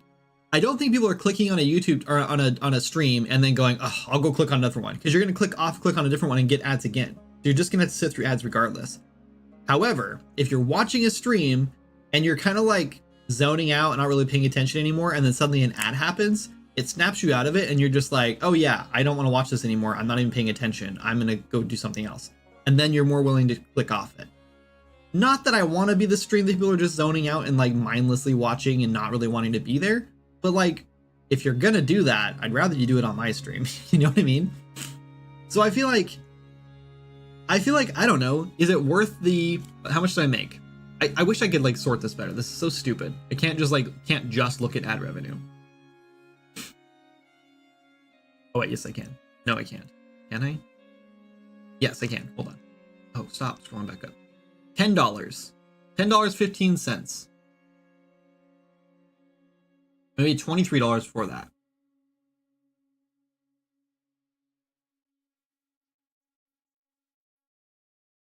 $10. $10 a month. Covers my Suno bill I just started. What do you guys think?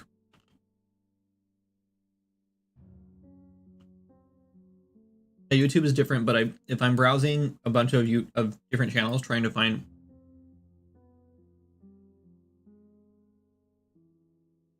a good one, I'm more likely to click off if there's pre-rolls.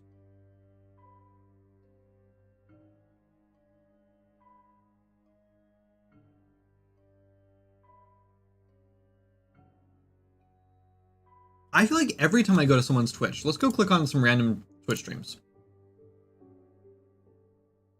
I'm gonna go browse software and game dev.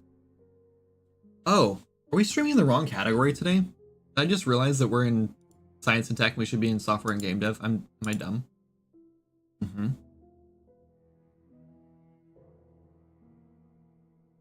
Hang on, I'll fix that in a second.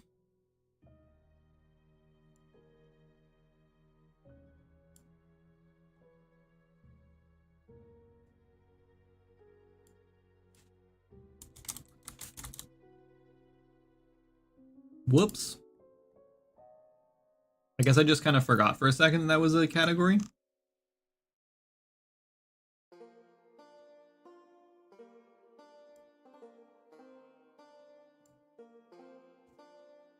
Okay, updated. Also, thanks for the follow. Huey, I don't know how I missed that. And Kyromira? Got it. Software and game dev. Does Crimson give me an ad? Nope. Does Sovereign give me an ad? Nope. Sovereign gives me a copyright strike though. 6 out of like. Nope. Nope. Okay, it looks like you might be right. No. Yeah, I'm not getting pre-roll ads on any of these.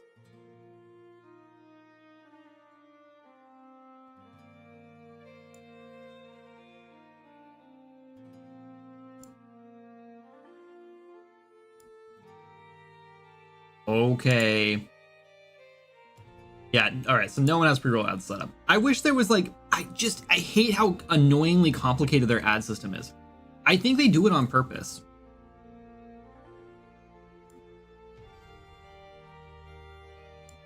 Like, I honestly do think they do it on purpose to make it confusing.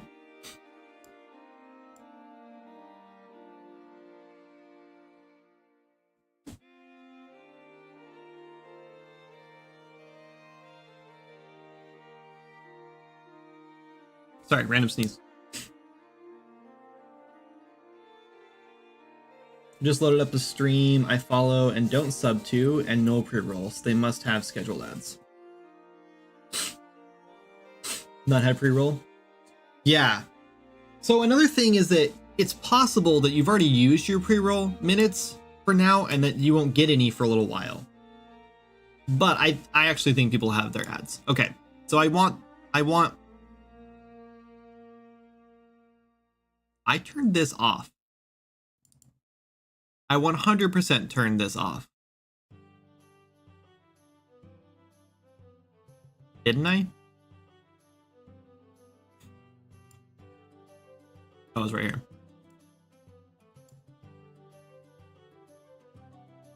I don't know. I don't know how much time I want ads. I want like one ad an hour. And it can be like for 30 minutes. I don't even care. I just want like one ad.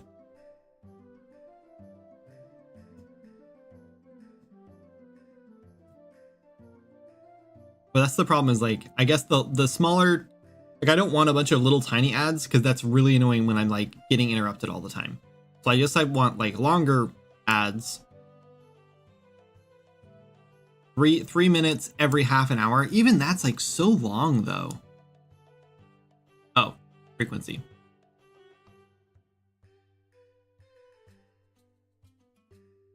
Wait, hold on. How come I can go less? Okay, so 3 minutes is the minimum every 51 minutes, and I still get 55%. But if I go less to 1 minute, I can do 1 minute every hour and I'll get 30%. Who cares? So 1 minute every 60 minutes. Yes, please. Sign me up. That's what I want. So we'll get one ad 20 minutes in, which will be my indication that I've done enough intro and talking and I need to get to work now. Yeah, I mean, who cares about, like, I don't know. Yes, we're only going to get 30% of whatever ads. I'm not going to make any money on ads. But I don't know, like, who cares, right? I guess you know what kind of sucks?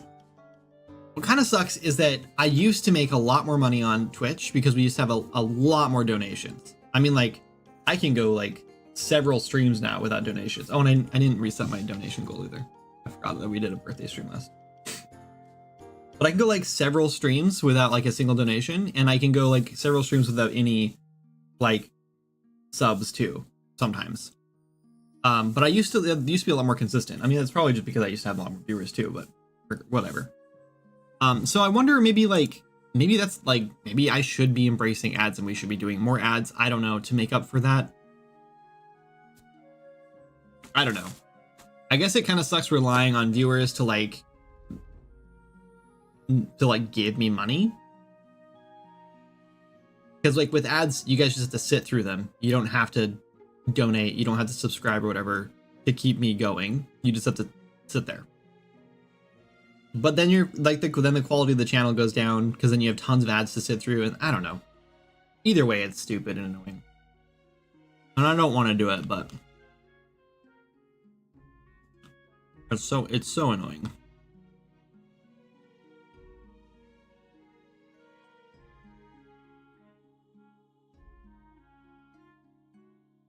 But whatever. Let's leave it like this. One minute ad every hour. I don't care. I'm streaming for fun. I'm not streaming to make money. If I make money, great. If I don't make money, oh well. Okay, so we're running into an issue here.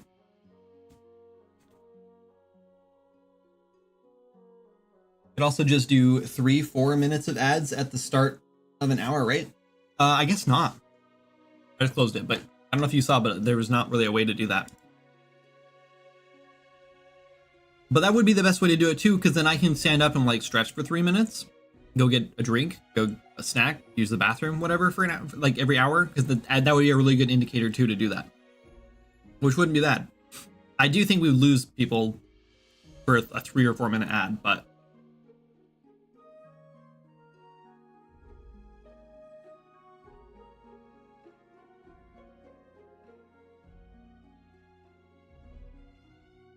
yeah, I guess Vadi, I think you're right. I don't know which to lean toward though.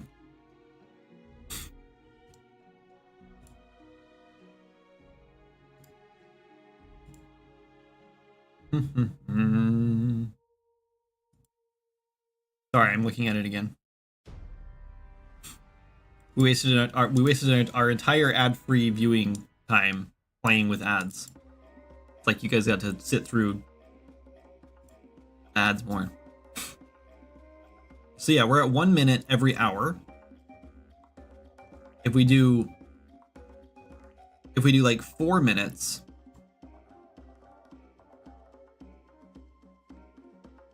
I can do 3 minutes every 45 minutes. But yeah, the more minutes I do, they won't let you do like one every hour. I don't know why though.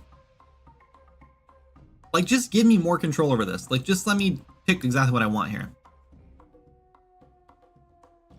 So I can do 3 minutes every 60, 3 minute ad every 60 minutes. Okay, let's do that.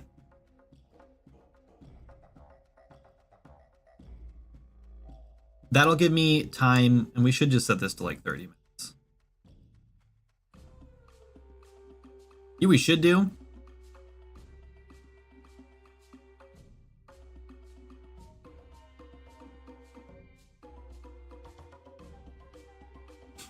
If we did this like 1 minute or like 2 minutes in, then you'll get an ad while you're waiting for the stream to start, because I'll still be setting up, and then you won't have to worry about it for an hour after that.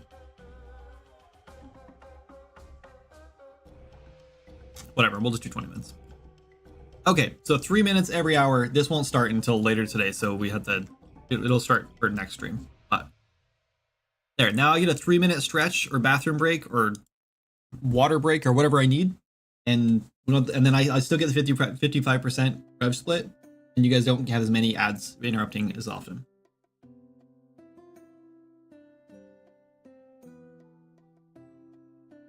I don't think Shablo was complaining about ads. I think we were just talking about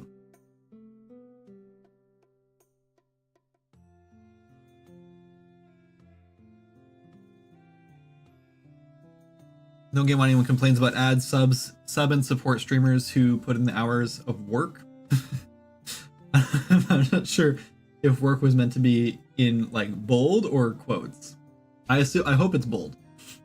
Which it is if you ever tried streaming, but each their own. Oh yeah. So no, off day. I don't think Shablo was complaining about ads. I was actually the one complaining about ads because they interrupt me all the time and I'm sick of it. But it's because I had my ads set up really stupid because I was trying to get them to be like as short as possible, but that meant they were like every 15 minutes, 20 minutes, whatever. So they're really annoying right now. But we were just playing with them to try to find a better thing that works better for our channel because we do a lot of like ranting where I stop and talk for like half an hour and then I get interrupted a lot. And so I'm trying to like get away from that so I don't get interrupted as much, which honestly might be a blessing because like getting interrupted while I'm trying to rant might be a good way to get me back on track, but I guess not. So yeah, I don't think that Shablo was complaining about it. I think that they were just trying to help me find a better solution. So doing 3 minutes of ads every hour works better for this channel specifically. And I was just looking at revenue, by the way, and ads make me, I might be lucky to make like $25 a month on ads, maybe. And that's like, again, that's like super, like a high estimate. Which does tell me I only stream probably 5 to 8 times a month. And I would like to stream more and I just can't or don't for some reason. But if I did streamed like every day, which I'm not going to, but if I stream like 5 days a week, like the whole month, then like that would like quadruple or like 5 times that ad revenue. So I could make like over $100 a month just in ads, which would be cool, but not worth all that effort. If you think about it, if I stream like 8 hours a day, I make 100 and like, let's just say I make $300 in ads. If I stream 8 hours a day, 5 days a week, I'm working 40 hours a week, full-time job to make $300 a month. That's insane. Like streamers don't make any money on ads. It really depends. I guess if you're a really big stream. Speaking of that, I was watching Pirate Software earlier, who I've been following, by the way, for like 6 years, I think. I don't know. It's been a long time. And he just started getting big or just blew up like recently. But I was watching his stream earlier and someone subbed, and I hope that I'm reading this wrong. I mean, maybe I'm not, but I'm pretty sure I'm reading this wrong. But I swear it said 80,000 out of 77,000 subs. Like it said 80 point something K out of 77 point something K. There's no way, right? There's literally no way that he has 80,000 subscribers. Because I know he's making more than $250 because per subscriber, like that's what I'm making. Because when you're higher level partner, you make more. It's like I think it goes up to like $3 or $4. But let's just assume it's $2.50. 80,000 at $2.50 is $200,000 a month. And I just find it really, really hard to believe that he's making 200 grand a month just on subscribers, not including ads, not including donations, not including like anything going on in YouTube with like super chats and all that stuff and ad revenue there, not including his YouTube short ad revenue. Like there's no way this guy's making that much money, right? There's just no way. Maybe that's like all time subscribers, like he's had that many since the beginning of time, and that would make more sense. I don't know. You know, it's he talks about his schedule all the time. He gets up at like 11 o'clock at night and then streams like all night long, every single day. Every single day he does that.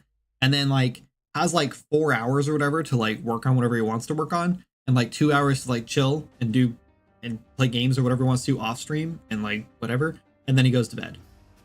And that sounds absolutely miserable to me, who has 2 kids and like family life and all that stuff going on. Like there's no way I could do a schedule like that.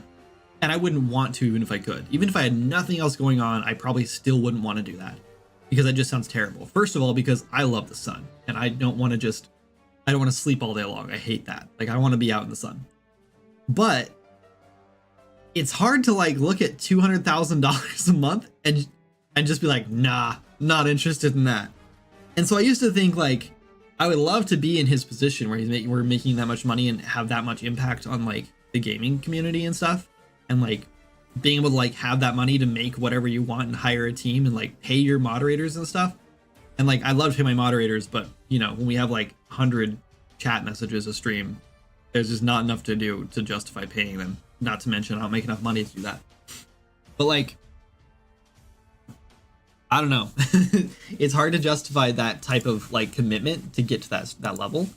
But with that kind of money, I'd be happy with like, you know, I don't know, like 3% of that. You get paid in exposure. That's what you get paid in, Matt. Yeah. You know, like again, like half the time I'm the one that bans the random people who come in and like, you know, drop spam links or whatever. And most streams, we don't even get a single one of those. We get one of those like maybe once a month if we're lucky. So it's like people were like, oh, if you're not paying your mods, you're a terrible person or whatever. It's like, my mods are just hanging out, you know?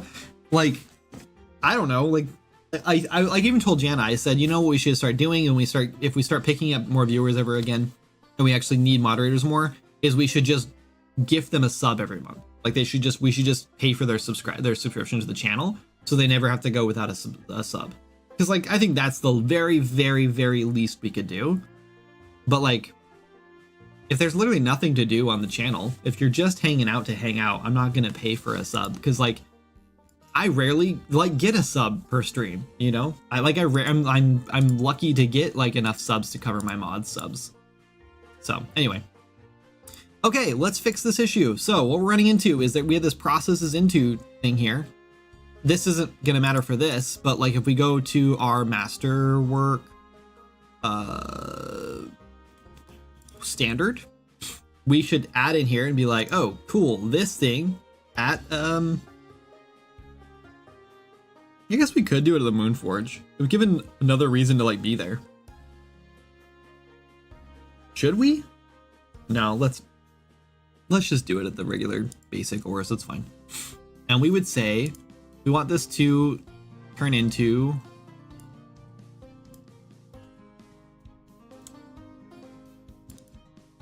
an augment. Nope, not there. Boom, material augment shard. Cool. Here's the problem. This is only going to make us one of these. This is a huge oversight that we should have fixed a long time ago. Golfer, thanks so much for this. Oh, thanks so much for gifting a sub to Matt.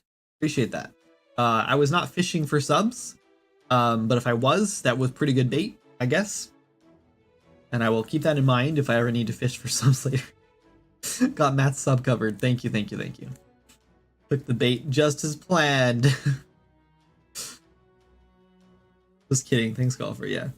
Yeah, no, you're awesome. Thank you. I appreciate that. That's really kind of you.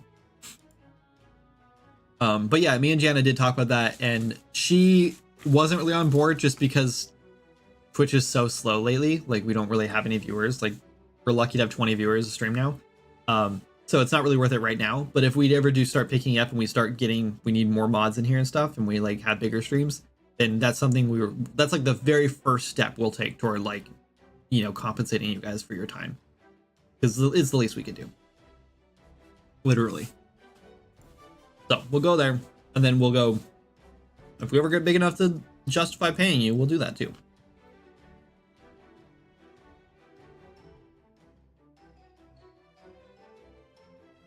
Anyway.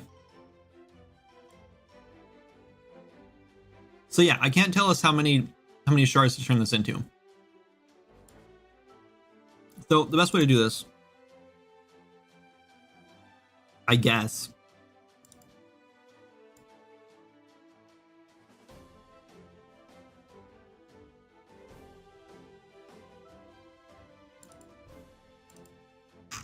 We'll make a new struct.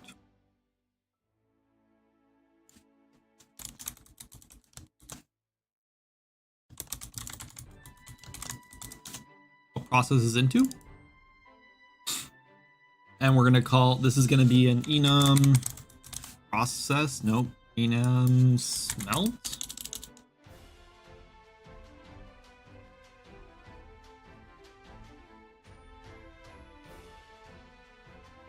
What's it called?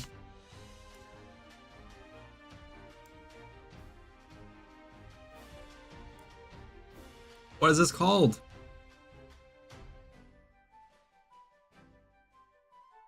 It doesn't tell me anything.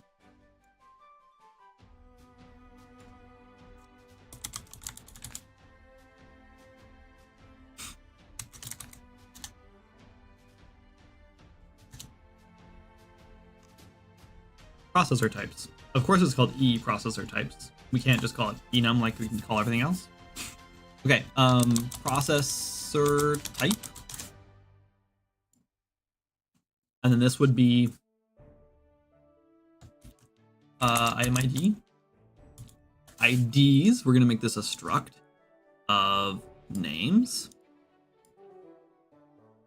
Oh, and this is probably actually where we would have a map instead. So yeah, we'll make this a map and we'll put this as an int. So now we can grab each processor type can process into a number of items. So like you can get like 3 of one thing and 4 of another or whatever, it doesn't matter. And then we can have multiple processor types as well, because we'll make this a struct as well. So now the problem is we need to modify this primary item data. And this is where we need to like save everything. Check that out. And then we're going to push all of our changes in case we break something terribly.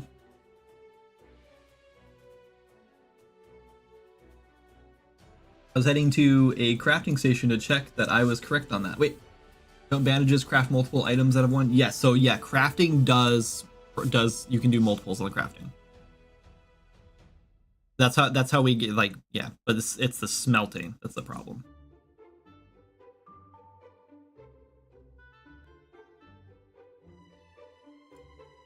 We have a lot of changes in here, I think, to push, because I have not done this in a while. Actually, we shouldn't have too many. Yeah, quite a few. We had a new trinkets. New trinkets. Stat. Oh, we didn't add the new stats yet. Fixed staff ranges.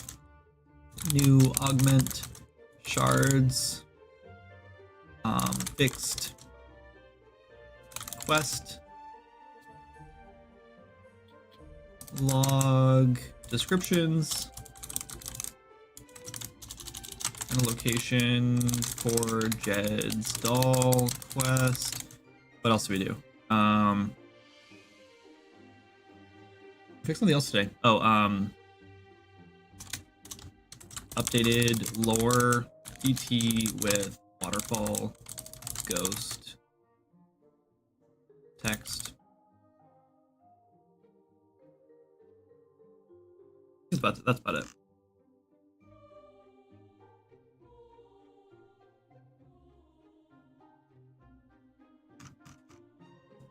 Check in. Okay, once we checked in, then we can break things all we want, and I'll just revert if we really mess something up.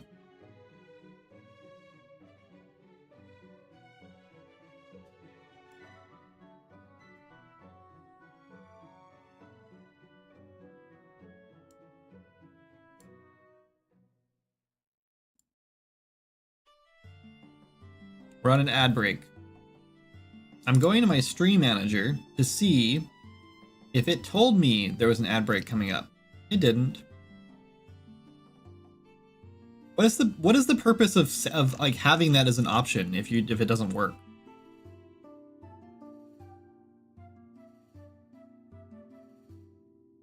Like, there's literally an option that says, do you want a reminder in chat? Yes, I do. Then why don't you tell me? All I know is there's an ad break in progress, and it doesn't even tell me that on my stream manager. It only tells me on Streamlabs, and I don't know how it even knows that. I don't know. Twitch is so... I watched this thing the other day where I'm gonna rant while we're on the ad because I only like the two of you who care can hear me. And you probably don't care either.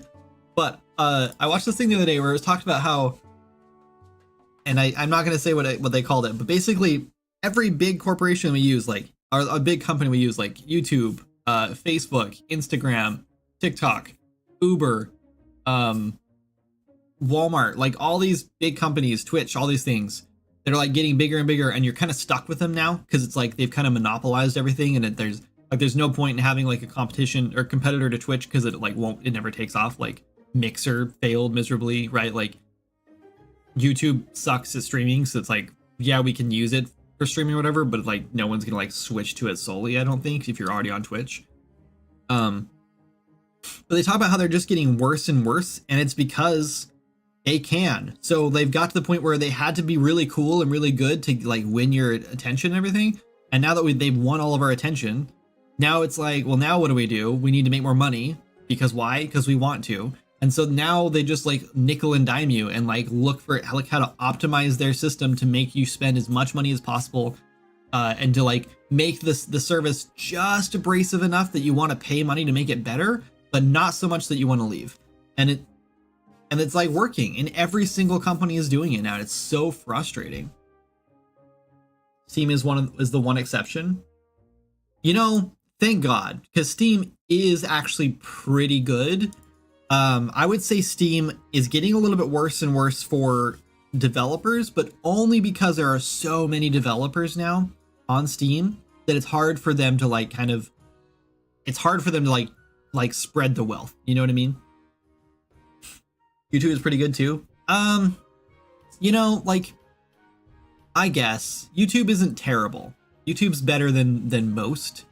But the problem is like the algorithm. It's really bad for creators. It's still good for users, but it's pretty bad for creators right now. It's so hard to like get anywhere on YouTube because the algorithm like changes so much and so fast, and the algorithm wants very specific things. And if you don't match that, if you just want to make something for fun, you're not going to get any viewers at all. But yeah, and like as far as Steam, like Steam's pretty good, especially for users.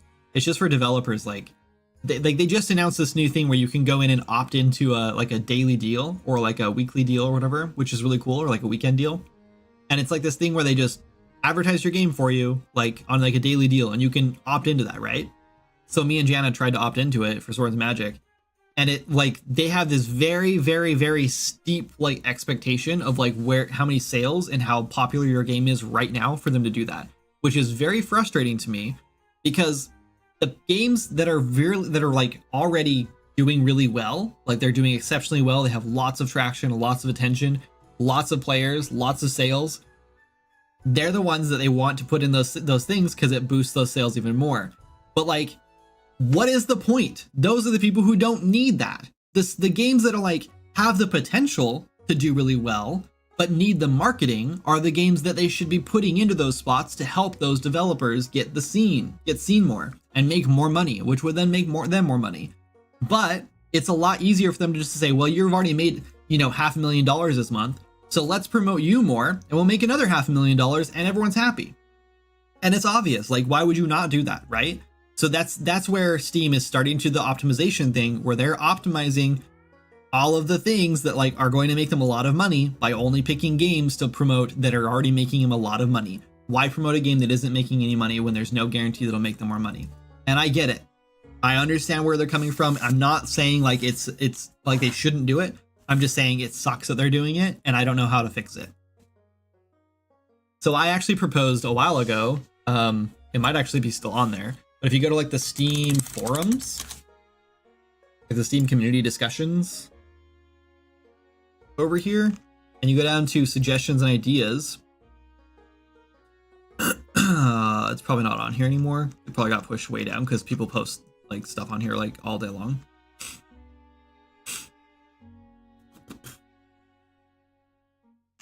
make sure I didn't miss it.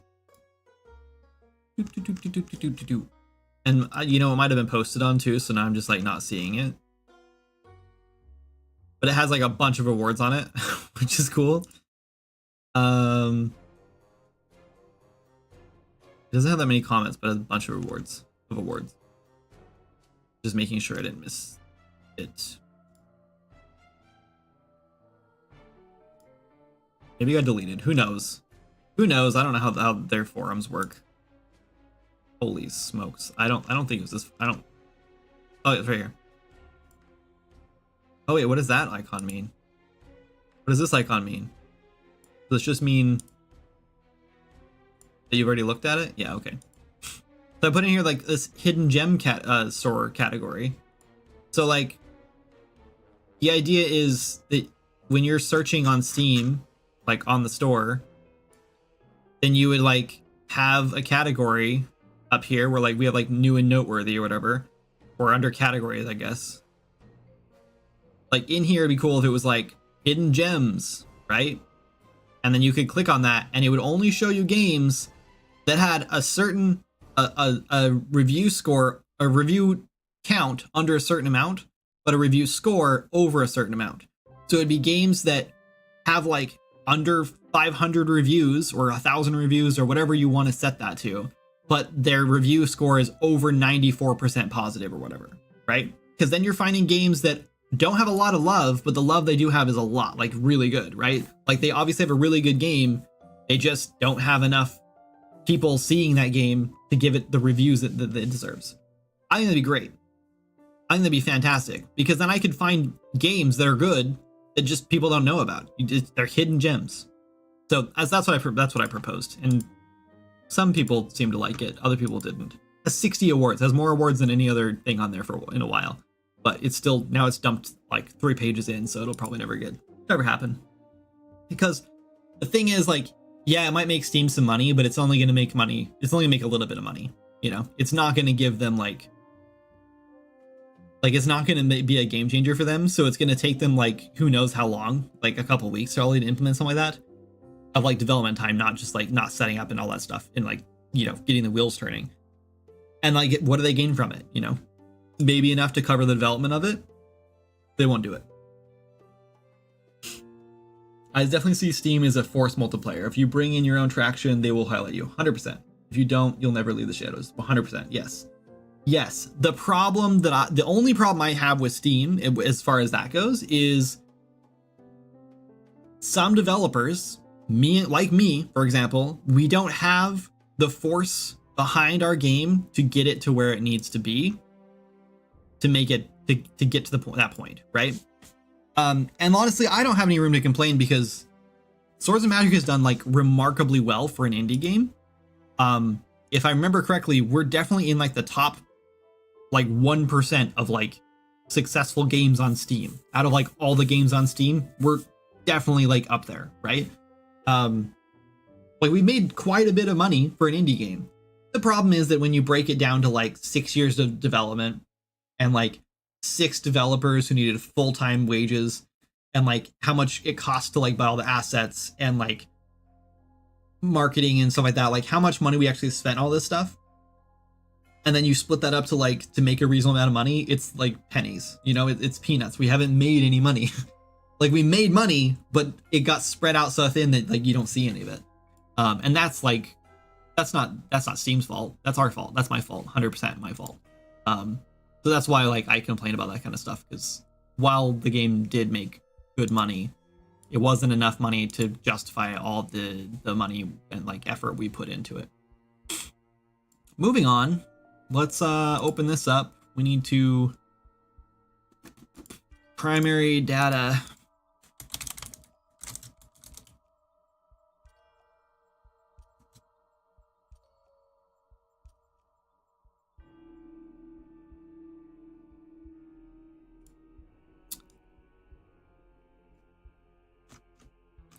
I just need to find, actually here, let's just do this. Let's go to this, go in folder. This is data assets, items. That's the library. We need to go where?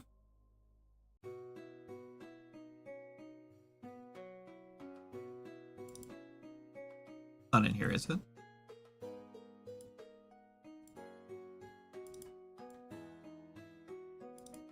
Here. This one. I think is this one. Item. Yeah, processes into. So we're going to make a new one. So this is going to be a problem because we need to migrate everything from processes into this new one if we want this to work.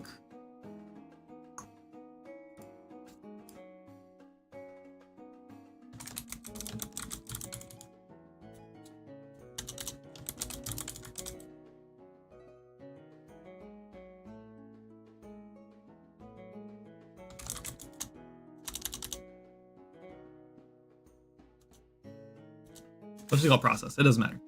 And then this is going to be a struct process into, and we're going to make this an array. So compile that. And now we need to find where this array is, or where this map is actually being done, which I assume is in our processor. And now I have to key, and there's no ad coming up. Come on, ads. I need you now. Processor inventory, maybe, probably. It's probably happening in here. I also wonder if the market, oh wait, hold on. Sorry about it, I missed your message there. I got 45 seconds of ads back to back recently on YouTube, and while it's not, just trying to open that. That was fun. See, this is why we back things up.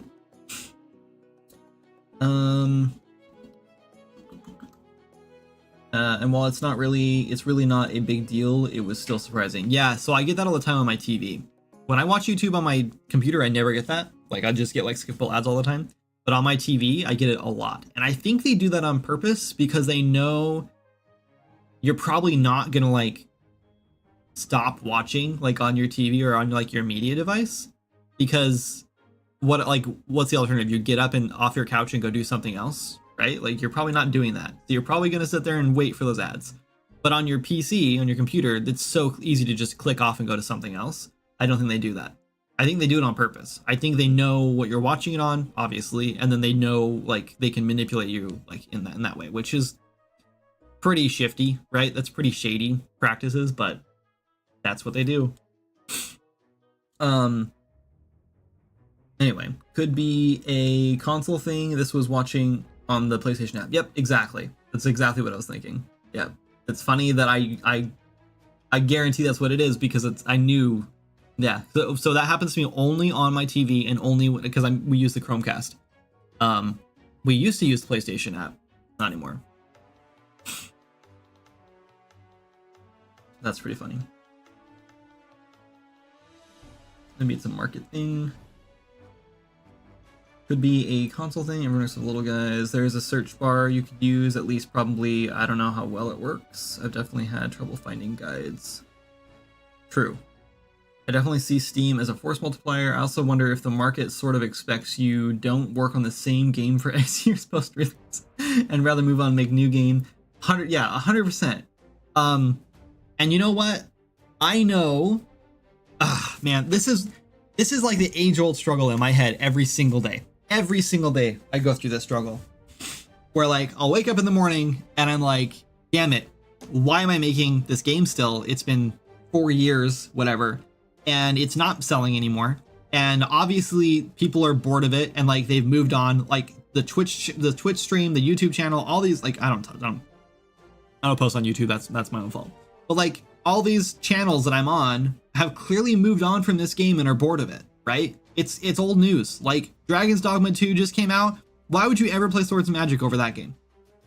Right? Like, I mean, I guess the multiplayer aspect, like, which is great, but like, I don't know. There's just newer games that are way better coming out all the time that are just like breaking the mold and breaking the barriers, you know, and breaking the glass ceiling with like what they can do. And I'm just like still, you know, goofing around with this game. Like, I know I should move on and just make a new game and just be like, oh, well, that didn't work, you know, or it worked, but like, I can't finish it because it doesn't make any money anymore. And like, I think that's fine. Like, I don't think anyone's gonna like I'm sure we're gonna have a handful of people who are like, well, screw this developer, we're not buying anything they make anymore because, you know, like it's failing. But who cares? Because if I release a new game, I'm gonna find like a much larger, like brand new audience for that new game, because it's probably gonna be a different genre. And even if it isn't, who cares? Like, even better, right? And like, those people are not gonna care that I abandoned an early access game or that I'm just working on it on the side, right? Like, no one is gonna care about that. And the people who do care about it are not going to be enough people to like impact that. So I know that that's what I should be doing. Like, deep down, I know that I should not be working on this game anymore. But like, it's so hard to look at our income every month and know like this is where the money is coming from. And so I really need to focus on this to make sure that this money keeps coming in, right? Because it's such a gamble to just go launch a new game in the sea of 14,000 other games, which I swear I say that every single stream, because 14,000 is such a huge number when it comes to how many games launched on Steam. But like, there's a huge ocean of games you have to launch into. And like, even though we have a little bit of an audience now, they're pretty much gone, right? The majority of our audience is pretty much gone because they're bored of Swords of Magic and they don't want to hear about it anymore, and they're sick of it and they don't want to watch the streams anymore. And I get that because I'm bored and sick of it too. But like, I don't know. I don't know. I gotta like, I don't know what to do. I'm super stuck with this. Of course, I admire you for working on this project for so long. I just wonder if it's opposite of what the market rewards. Yeah, no, I 100% agree. I think the market right now, and TikTok is like living proof of this, right? Small bite-sized content does really well because people do not have the attention span to to play a game for 60 plus hours, right? Like, and I think it's proven because Roblox is blowing up compared to like other games. So you look at like these big AAA games. Sorry, the dogs are probably gonna bark because Jana just got home. But like these big AAA games that have like hundreds of hours in them, right? Like Baldur's Gate, for example. Yes, Baldur's Gate like did phenomenally well. But it's freaking Baldur's Gate. Like, what do you expect? You know, like, but like a lot of these big games don't have the retention rate anymore. Like, people are not playing the same game for 1,000 hours anymore unless there's some sort of like PvP content or whatever that like lets them progress. And I just think that like the like more bite-sized games like Roblox are like, they seem to be where it's at because people just jump between this game. Like, I'll play for 20 minutes and I'll go to this other thing, and they may never play that game again. I don't know. I don't know and Monkey, I don't know what's next. I have a bunch of different projects like lined up that I want to do. Oh no, not a Vimlark raid. Anybody but Vim. What's up, Vimlark? Just kidding. Thanks, man. I've been meaning to reach out. We need to set up a date to play some board games sometime. Vimlark and I live within an hour of each other, and we've met in person once on accident at PAX. But we need to make another meeting that was not an accident. Vimlark's the only person at PAX that recognized me as a developer and streamer, and it was kind of an amazing moment for me. He was like, "Are you Kindred from Kindred Games?" And I was like, "Are you Vimlark?" It was so weird. So weird seeing someone like you only, and especially because Vimlark's way shorter than I thought he was. No, I'm just kidding. Just kidding. I hope you don't have like I hope you're not concerned about that. Because I was just kidding. But yeah. I'm tiny. You're not tiny. You're just shorter than I expected you to be. I don't know why. You know what? I've always done this though. Whenever I like meet someone that I like, I always picture them to be taller than me. I don't know what it is. Something in my brain. But even like girlfriends growing up, when I like had like gone on a date or whatever, and then afterward like thought about that girl or whatever, I always picture them like the same height or taller than me for some reason. I don't know why. Like, I'm a terrible at like knowing how tall someone's gonna be, so I always assume people are gonna be taller than me. And maybe it's because I spent most of my life as a kid. I don't know. I guess I didn't know. I'm 36 now. I'm literally spent half my life as an adult and half as a not adult. Sorry, just, realizing that I'm getting old. Just going through a quick midlife crisis in the middle of the stream. I'm like 5'10" or so, not short, but not tall. Yeah, no, that's good. Yeah, that's a good height. I'm 6'1", so most people are not taller than me, but it's still weird. I don't know. The lady at the doctor's office thinks I'm 6 foot, but I'm 6'1". She's a liar. I've been 6'1" my whole life. I'm not getting shorter. Anyway, how was your stream? Evidently, you need to port Swords of Magic to Roblox. I guess so. Welcome in, everybody. I'm Kindred. If you don't know who I am, I make video games, sometimes on Twitch, most of the time on Twitch, sometimes not on Twitch. I mostly make one video games called Swords of Magic.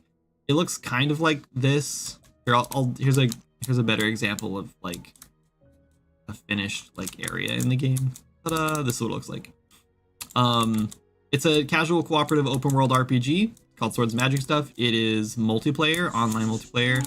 It yeah, it's just a fantasy RPG. It's been out for a few years on Steam. Sorry about the dogs; they're going nuts because my wife just got home.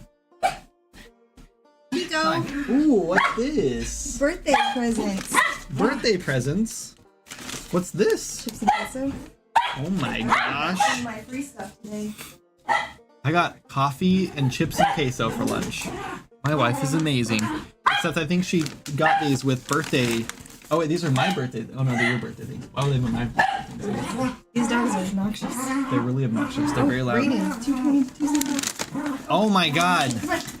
Here, wait, Sam, take these back. I just got rated by Vimlark and now Lana's rating. What's up, Lana?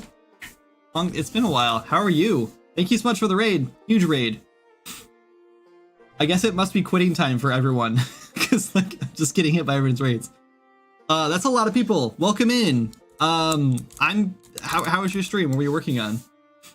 And Vimlark, what were you working on? If you answered me, I missed it. Oh, you said stream was good, just working on another game jam. Nice. I want to do a game jam. I need to do a game jam on stream.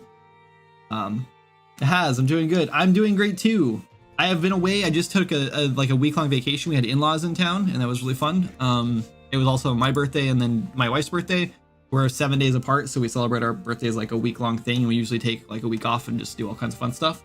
So that's what we just did, and now we're back to work today. Thank you, appreciate it.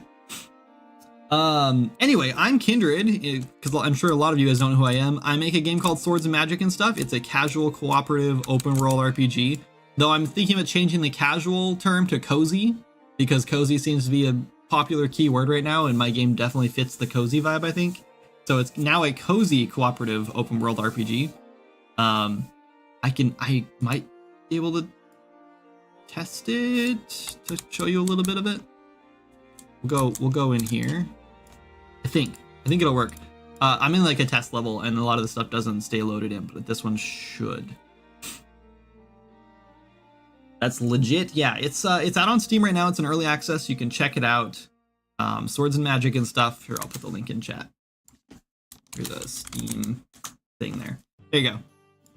But yeah, it's in early access. It's been out for a few years. We do updates very regularly. We just launched one recently that was treasure hunting, which is kind of cool. So yeah, this is the game. Luckily, it's running pretty good right now. It usually doesn't when I'm testing, but I'm in a test level, so. Oh, and I can't go full screen.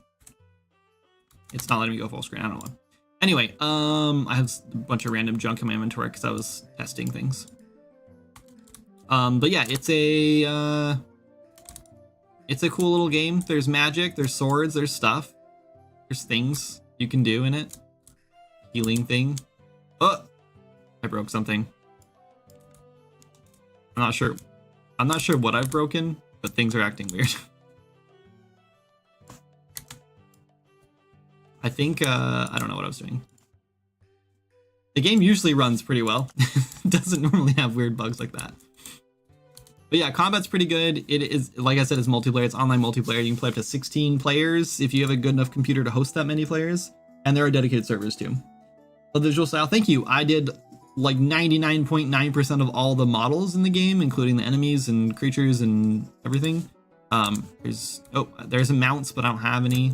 There's like a whole crafting system. We just added some trinkets in the other day. This is a triple jump trinket. Yeah, there's like a whole cooking crafting system. So we just got some crab claws from that guy. We only got one. There, now we can cook things. We can cook stuff. And then eat it. And that gives you like a buff for the day. I'm running a little faster now. Does that give you vitality? Or, oh, it's my, right, never mind. It's my bunny charm.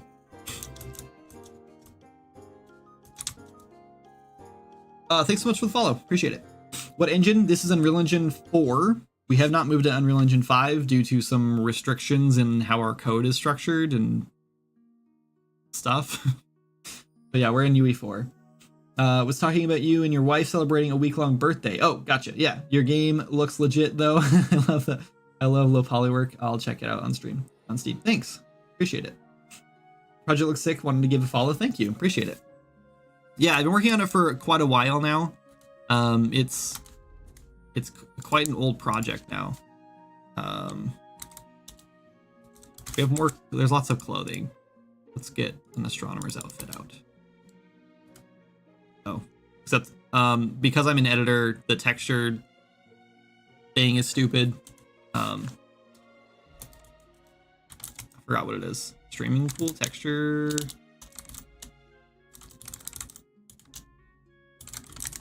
I don't know what it's called. Whatever. We're gonna have a blurry texture. That's it's just because I'm an editor and I've used up all my resources. Anyway, yeah, so today we were just fixing bugs and doing some quality of life adjustments and stuff. Changing like some dialogue and like some other junk. I guess we're just kind of playing through the tutorial right now, but that's fine. But yeah, it's a pretty big open world. There's 3 different zones, three large zones in the game right now. There's housing. You can buy plots to like build houses on, and then you can build houses or buy like house structures. There's puzzles in the game. Where dungeons are in the works. We're working on a skill tree as well. Lots of stuff to do. There's a whole bunch of items in your like to collect. These are all weapons you can get in the game. That's the full collection of all the weapons in the game. There's a whole bunch of clothing and food you can cook. There's fishing, furniture to collect for your house, masks, hats, things like that. There's also, I'm getting attacked. There's a bunch of different classes. There's 6 different classes. You level them up by just using the weapons for the class. Sorry about the debug traces. That's just an editor thing that's turned on right now.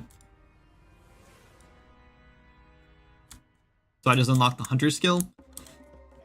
And eventually they'll have a skill tree with it, but right now it just gives you, it just lets you do like more damage with your bow and stuff.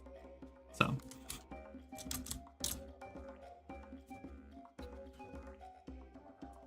What is the current roadmap?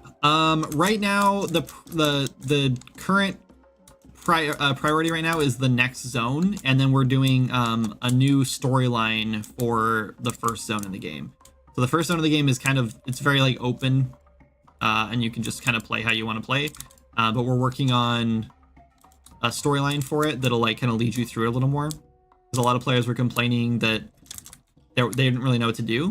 And just mostly just because the original idea for the game, oh, I can almost get up there with a triple jump. The original idea for the game was it's basically all open.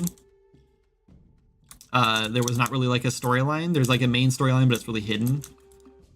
So we're kind of changing that a little bit and adding a storyline in just for players who want a little more guidance, a little more hands-on play. I'm really bad at archery. I'm not a very aimy person. So I prefer like two-handed weapons. Let's do a greatsword. Let's grab the ancient honey greatsword, probably the coolest one.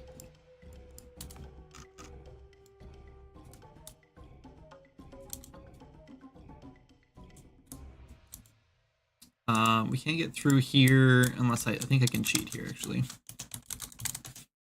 Nope, I can't.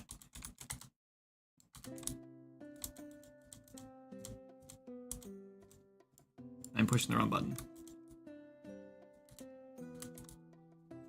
We're cheating to like spawn things in because I don't want to. Spark? No. Ignite.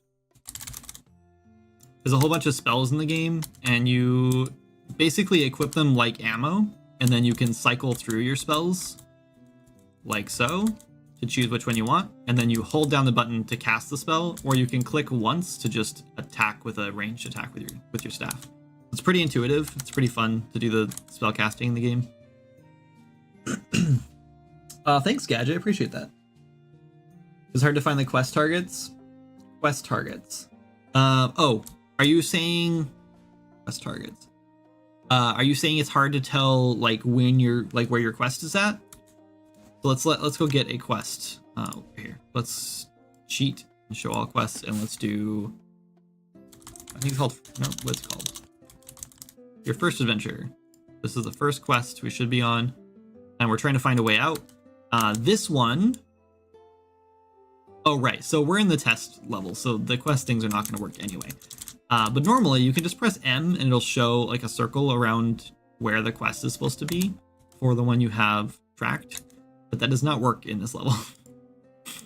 But yeah, you can track quests and then untrack them to show where you're supposed to be. And then it'll show up also down here on your compass if you're not in the test level. It'll show you where to go. This quest though actually probably doesn't give us a marker anyway. Because you're just supposed to find a way out, and so if you just read that, it'll tell you where to go. Or basically, there's only one way to go in this area, so you get some quests and then find what to look for some of them. Yeah, so they'll show on the map unless those quests don't have something to look for. What? Well, this is bugged. It's got to be just because I'm in the test zone. I don't think it's letting me look at that map for some reason. Why is it doing that? That doesn't happen in game, I promise. In the actual game, it's only happening because I'm on the test level. I think the test level doesn't have that map, so it like doesn't know where to go, so it just loads in the wrong one because I'm only in this map, whatever. Anyway, but yeah, they should have quest markers on every single quest, and if they don't, it's because the quest is like, so this game is very like, there's a word for it and I always forget what the word is. But it has like it's kind of realistic, I guess, in a way. Whereas if you're given a quest by an NPC and they don't know where something is, like they have no idea where it is, or if they like want you to find like wood or something for them, something like generic like that, it doesn't tell you exactly where to go. You just have to know where to go to get that thing. Verisimilitude. Yeah, exactly. That's exactly what I was looking for. Yes. That's exactly what I'm looking for, because the game is very much like kind of realistic, and there's a lot of like, I don't know, a lot of details that like they need to make sense logically or they won't go in the game basically. So yeah, so if it's like a quest where they don't have a specific location or they don't know where it is, then they won't mark your map because they have to be able to mark your map for it. Or if you get a quest from somewhere where they don't like, it's not from an NPC or whatever, like it's a secret quest that you just come across, your map's not going to be marked because you don't know where that location is. So it's up to you to figure that out. Not so much realism as consistency with itself. Yes, exactly. Thank you. You're handy to have around.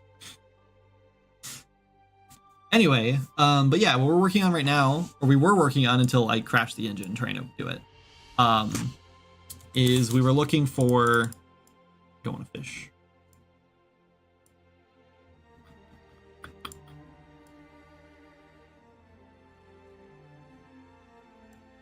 That's fine, I guess. We'll do this one.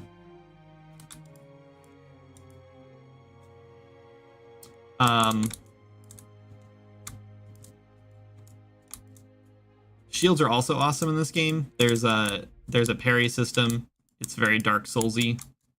A lot of people compare the combat to like Dark Souls. It's very, very casual though. The game's pretty easy, and you can always go to your options menu and gameplay, and you can set your difficulty mode. This is just for combat, so it pretty much just changes how much damage you do and take.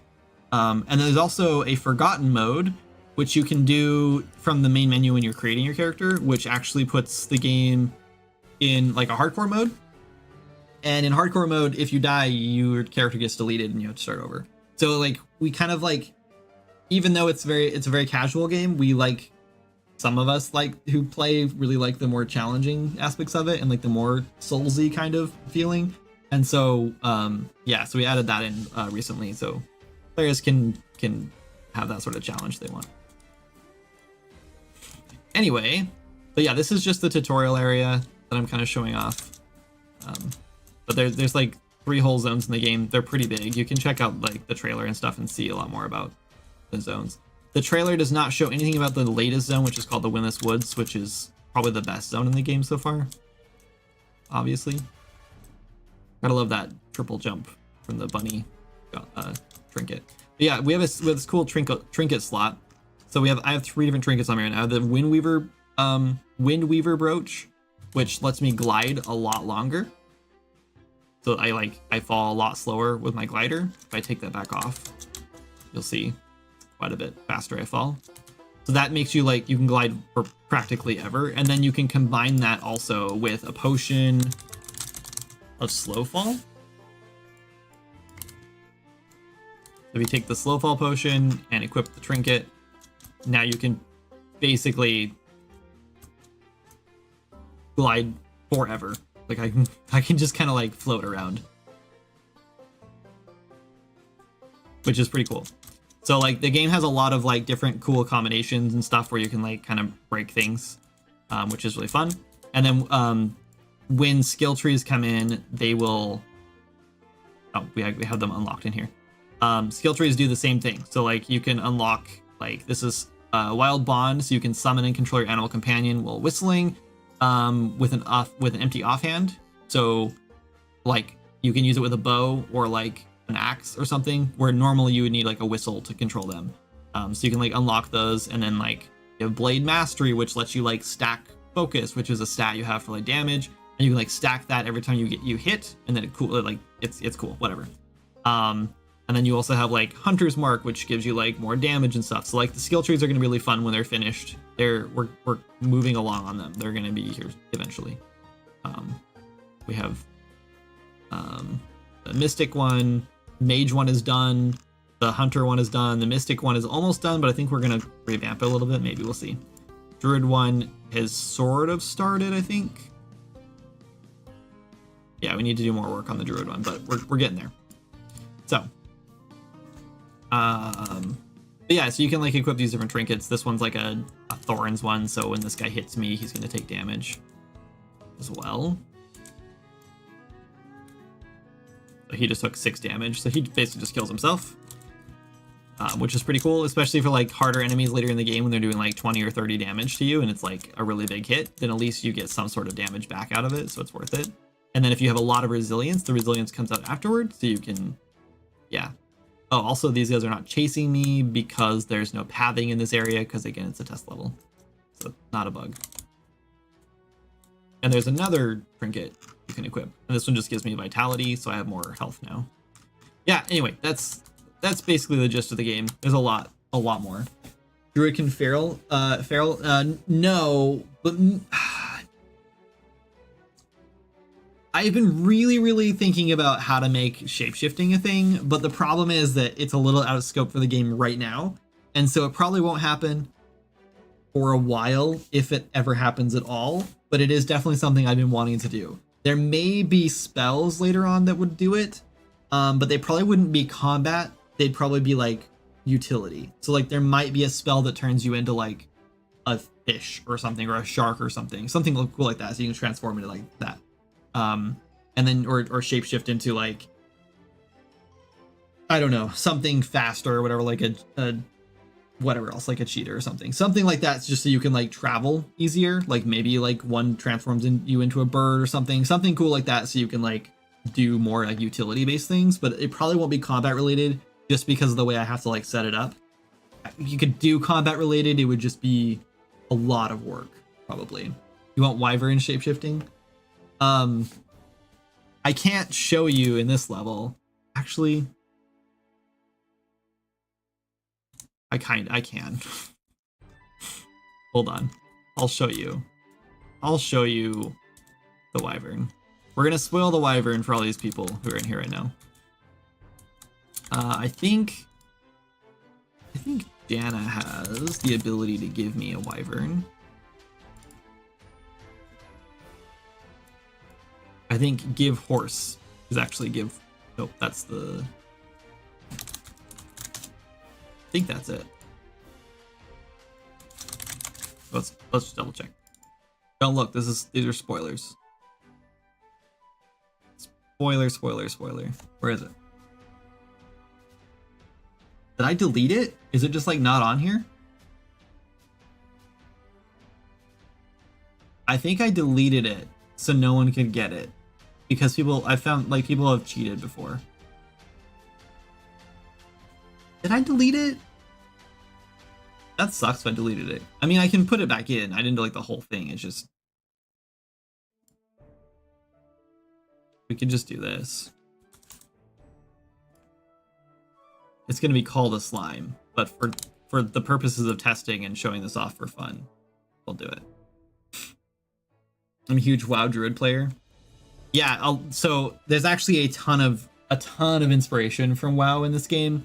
It is like local, like not local, but it's multiplayer, but it's meant for like a tiny group of players. But like a big part of this game was like me spending as much time as I possibly had trying to get cool stuff in WoW, but that was not enough time. Oh, it didn't work. Oh, I know why. Duh.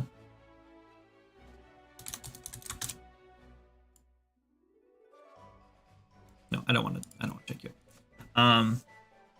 But yeah, in WoW I spent like hundreds of hours to try to get cool stuff in WoW, but I just didn't have that much time to like get all the stuff that I wanted and do all the cool things because I had a full-time job at the time and like I was a kid but like had responsibilities and stuff. And now that I'm an adult, I definitely don't have time for that kind of stuff, but I would love to play WoW again. And so part of this game is like, what if there was like a game that's sort of like WoW that has kind of like the same vibe of like exploration and like discovery and stuff like that, and cool like secret stuff and everything, but like those secret things are actually like a lot easier to get than they would be in WoW. And so that's kind of like where this spawned from. There you go. There's the wyvern. So there is a wyvern mount. It's not in the game yet, but it will be one day. It doesn't have, oh, you know why? Because it has the slime stats on it. But yeah, I could also upgrade it, I guess, to get better stats. Oh, hold on. Just randomly froze for some reason. No good reason to be freezing at this very moment. I haven't done anything, but it does sometimes. When I'm testing and streaming especially. Very cool, thanks.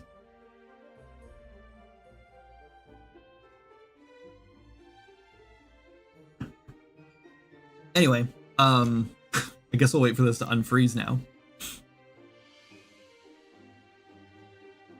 Your 5.3 crashes a lot too. Yeah, 4 is a little more volatile than 5 is, I think, now. I think they've kind of cleaned up a lot of the crashes in 5. At least when I've been working in 5, it's been a lot better than it was anyway. I'm probably not going to crash. I might. But this just randomly happens, and I don't know what it is. I wish I knew why it was doing this. It probably has something to do with the fact that the project's like, 6 years old now, and like it's massive, and there's like 50, like I think it's like 4,500 like static meshes or something that I've imported in now because I modeled so much stuff for this game. So there's just like tons of content and stuff in the game. And so sometimes randomly it just decides it needs to hang for like 30 seconds, a minute. It takes forever sometimes.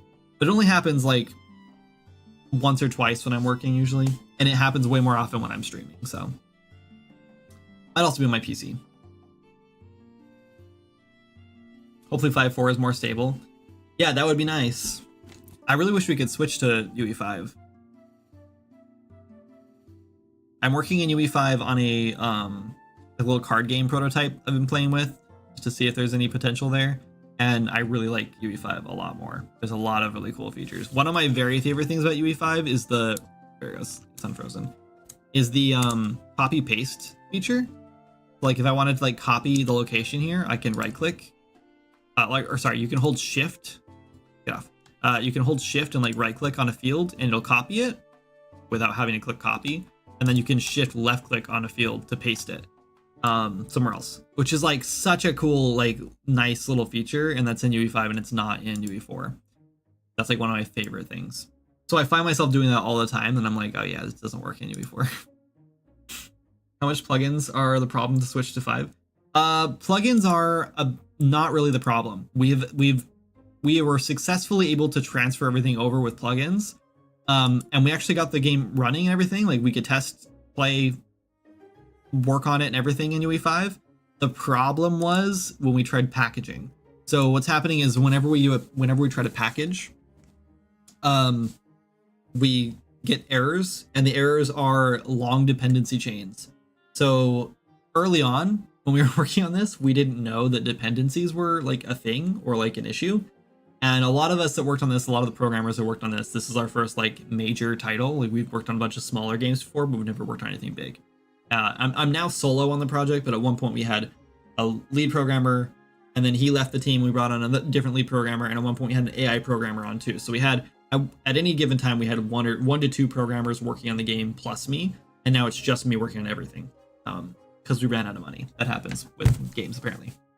But anyway, yeah, we didn't really know what we were doing, and so we had these super long dependency chains where we have like hard references like all over the place. And so we went through and cleaned up a lot of them and fixed a lot of issues. We switched everything from data tables, not everything. We switched our item library or item. Hold on, our item database, like all of our items in the game, which is like 1,800 items or something now, maybe 2,000. I don't remember now. We switched all that over to data assets, which saved us a ton of performance and memory when we like start up the game. But there's a lot of things that are just like rooted in like super old code and like old like legacy like parent blueprints and stuff that are just like a huge mess. And so rather than spending like weeks untangling all that and like rewriting a bunch of code, we just decided we'll just stick to UE4 because it does what we needed to do, and we're not really going to get a huge benefit switching to UE5. The one thing we would benefit from is because just like our programmers didn't really know what they were doing early on, I didn't either as an artist. I never worked on like a major game before, and everything I learned in school, because I do have a degree in 3D art, so I can actually do real art too, not just low poly art. Not that low poly isn't real art. You know what I mean? I can like sculpt and do like AAA quality art and stuff. I'm trained in all that. But I didn't know how like performance, like how to like make things that are like really performant. Like we learned a few tricks in school, but nothing crazy. And so like all of my meshes here, like this one mesh that has like this super simple design on it is 2 material slots. Instead of 1 material that just has a texture on it. Or like a material with like a texture atlas or something. And so like this one pumpkin. Oh, that's not a good example. Let's look at this one. This is a good example. So this has 4 materials on this one static mesh material. So we have like 1 for each color basically, and then like the iron and stuff too. And so because of that, they're all material instances. Luckily, they're not all. They're mostly are just based on 1 material. But because of this, like this one mesh has to be rendered 5 times. Right, like it has to be rendered once, and then it has to be rendered once for every material on it. I think maybe it's 4 times. I don't remember. But either way, at least 4 times because there's 4 different materials. So this gets pretty expensive. And when you have like a huge scene, like I don't know if this interior is in here. There might not be an interior in here. There's not. It's because it's not loaded in. But when you have like a bunch of stuff like this one building, look at all these materials. And then like this one has like a bunch too. Luckily, like a lot of these materials are like shared, but it still has to render them. Like, so yeah, it's a little problematic. Like this one has a ton.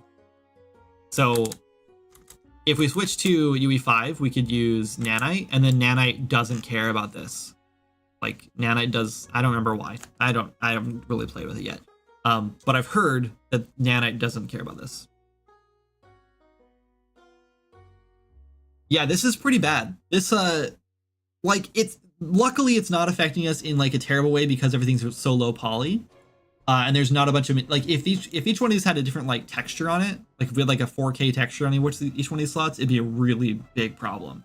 But luckily we don't have that problem, so it's not the end of the world. But it is a problem. Yeah, Nanite's it is black magic. Yes, exactly.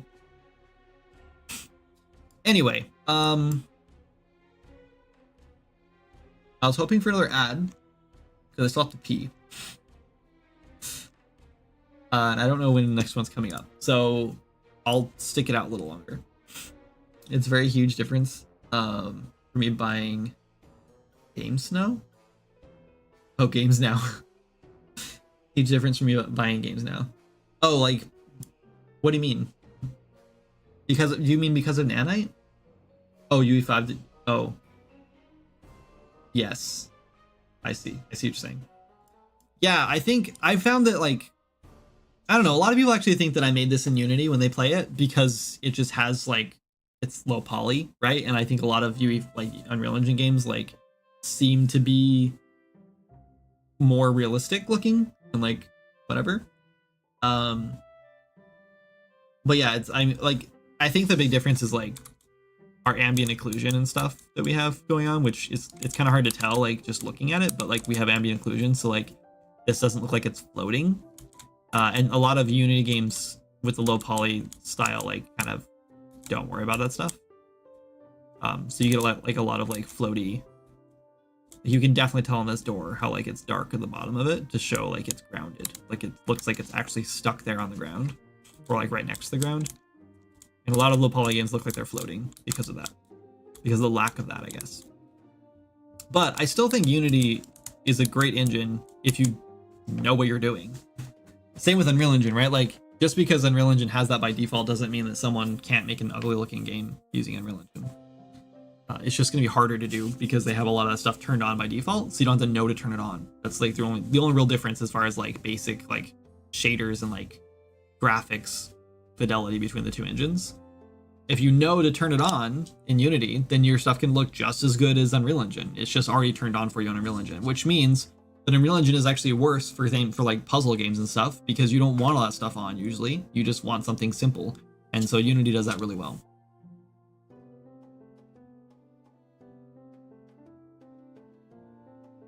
Well, that's delicious.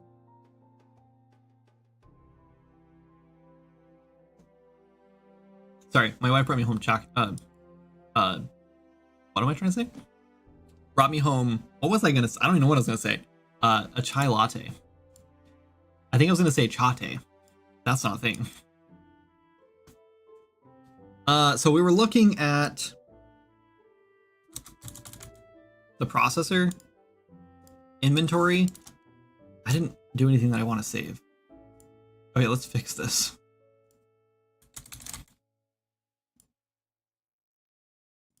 We won't save it anyway. We'll close this. Okay.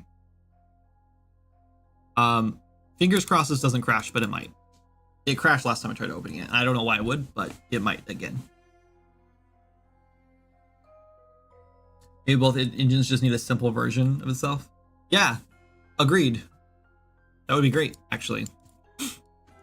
Okay, what we're looking for in here is our processor. All right, so we have a processor type. Okay, so this is where we're running into problems immediately because we're finding processor type right here. Uh-oh. Oh no, this is fine. This isn't it. This is just populating the inventory. We need when we actually do the processing.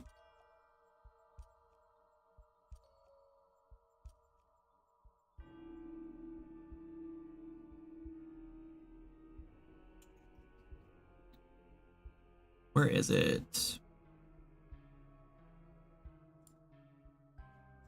not there. So it's probably in here then. So we have the smelt button. We click smelt.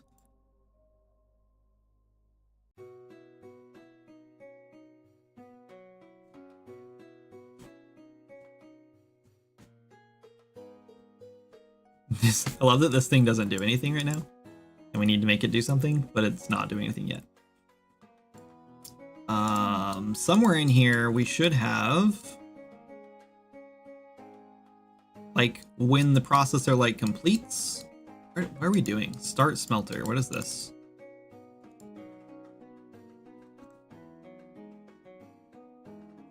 Owning actor. Oh, are we doing it on there? Server start smelt. We are.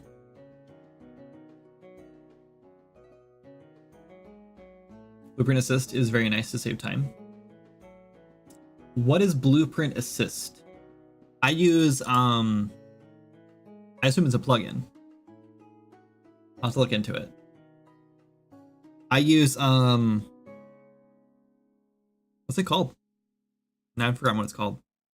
Blueprint something that auto formats nodes. Oh, right. I think I've tried it. I might actually own it, and I think I've tried it, but I didn't like it. But yeah, honestly, I should try it again. That was early on in my career when I liked rearranging nodes, but I don't like doing that anymore. Sorry, my stomach's growling. I haven't had lunch yet.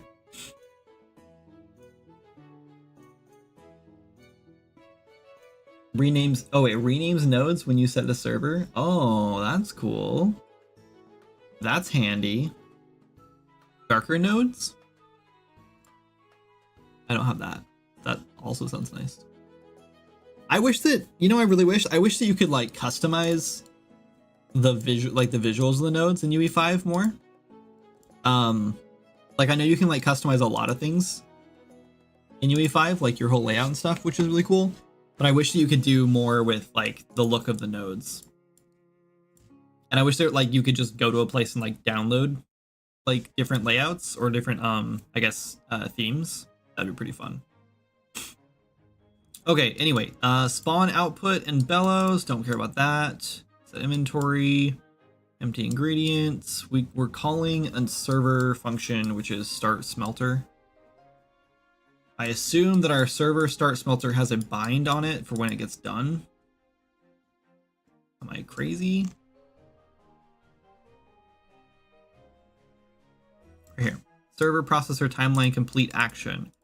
Processor conditions met. Item smelt action. Probably this one. Bingo. Okay, so we get the inventory component, get item data, we get the processes into, we find that item, add item inventory. Okay, this is easy. Okay, so this is where we're going to start playing. And what we want to do is instead of getting the process into, we just want to get the process.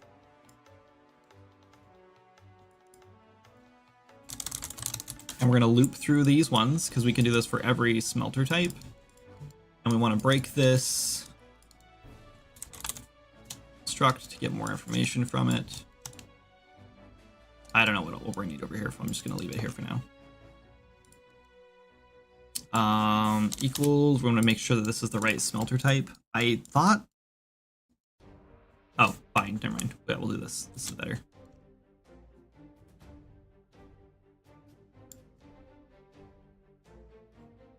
Oh. Never mind. We'll just do this.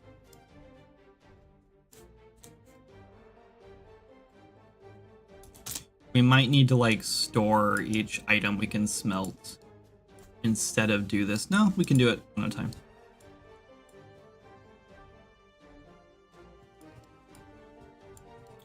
We don't want this though. We want to get keys.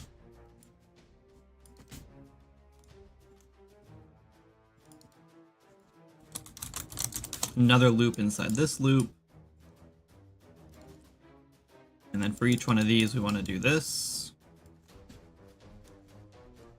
Amount yield per smelt. This is a bit of a problem because I assume this is set to 1 at all times, but like this is where we're running and this is exactly what the problem is. Taking off. Have fun with quality of life. Thanks, Matt. Catch you later.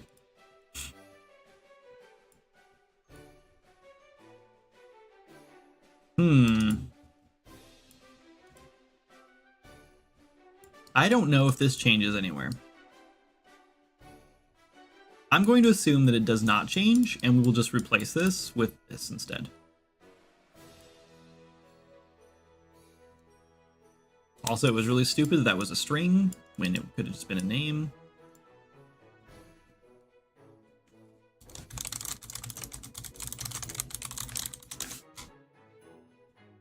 Give ourselves a little fun note for later when we realize that we've done something wrong.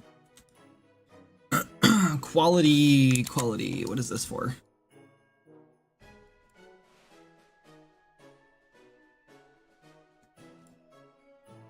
This should just always be standard, probably.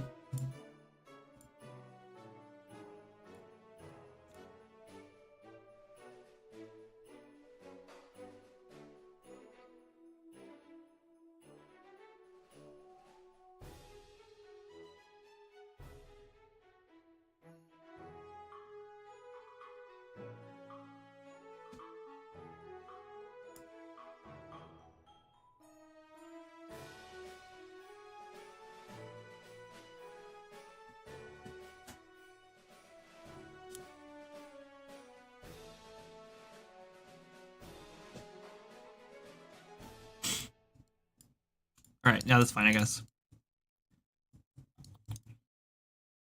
And I think that's it. As long as it's right the processor type, then we'll loop through those, and that should be it. That should literally be the whole thing fixed. Oh, wait. Oh, you know what? I did this wrong. I should have done it like this. Okay, so what we'll do is...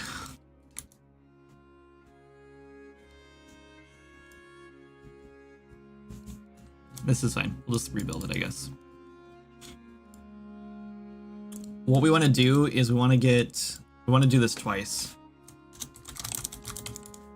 Because I don't want to change this one, we're just going to make it a secondary thing, and we're just going to leave it like that, because it's just easier to just duct tape this on rather than like rebuild the whole thing. So we're going to do that. Oh, I'm on an ad. I'm going to run to the bathroom. Be right back.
I'm back.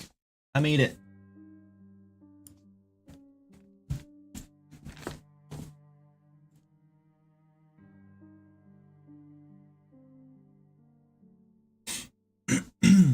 Placing nodes took me... Oh, whoa, whoa, whoa. Like SV is prefixed. Hold on. Oh, okay, that's cool. Placing nodes took me a lot of time. Now I just press F. There are skins for that? Other plugins? Try one. Wait, there's skins you can download? I mean, like, I've seen how to, like, modify them yourself. But I've done that. In UE5, like, that was, like, one of the first things I did, because I knew you could, like, customize all that stuff, so I went through and, like, made a whole, like, thing for myself.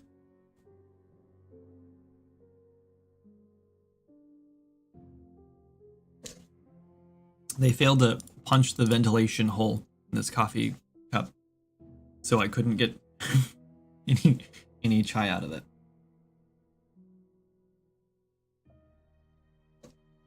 It's so good. Okay, we need to get keys again. Oh no, we're doing find. We'll reuse this node right here and make it nice and clean. I don't know what we're doing this quality for. Like, everything that comes out of here should be standard quality. We're just gonna leave it like that.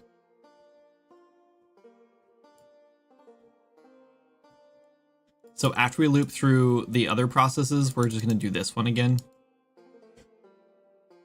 And then this is where we'll use this amount yield here. Okay, and that should be it. So now we're doing both processing functions. This definitely needs testing.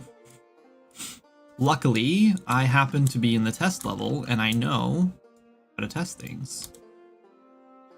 Kind of. Okay, so what we need is, we're gonna use a smelter to check these. Let's go to, well, I guess we need to set these up first. Let's go to augment. All right, let's just do like.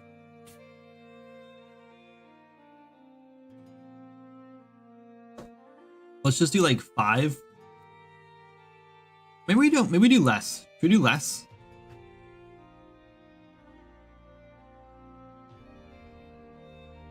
Yeah, let's just do the minimum because that will be easier to manage. I don't know why we'd do less than, or do more. That's one thing that like really bothers me about a lot of like JRPGs is like when they unnecessarily like we open one we didn't want. This one. They unnecessarily like inflate numbers just because big numbers are big numbers. I hate that. Okay, so we have this new process thing. Yoink. We drop this in here. We say basic ores. We say we want augment. No, that's not what's called. Material shard. And we want 1 for the standard. Check out. Fine. We want to do. Let's just copy this for all of them. Easier. Paste. Paste. Paste. Okay, and then for the fine, let's do like what? 3?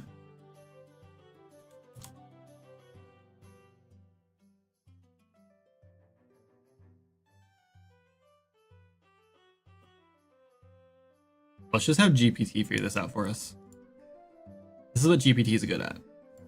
Balance. I have... Let's see, hang on. Items in my game have 4 different quality levels. Flimsy, standard, oh, this is 5. Excellent. And masterwork.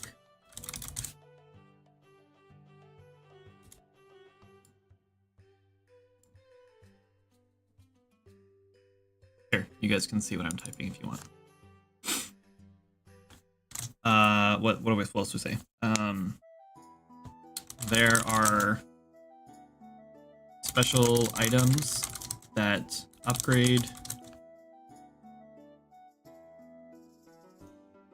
an item from flimsy to standard, from fine or standard to fine, etc.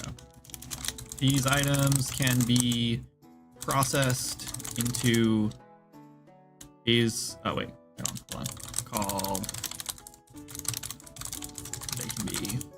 So sometimes it's just easier to explain it to GPT than have it figured out.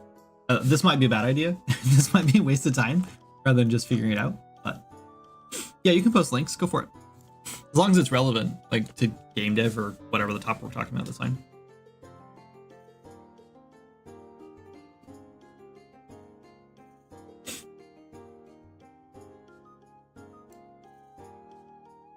I shouldn't have opened them right here, but that's fine. That was my fault, not yours. UE4 minimal, attempt at a dark theme. Oh, okay. The notes look nice, yeah. Those look clean. I feel like I've seen this somewhere. It's interesting they say an attempt at a dark theme.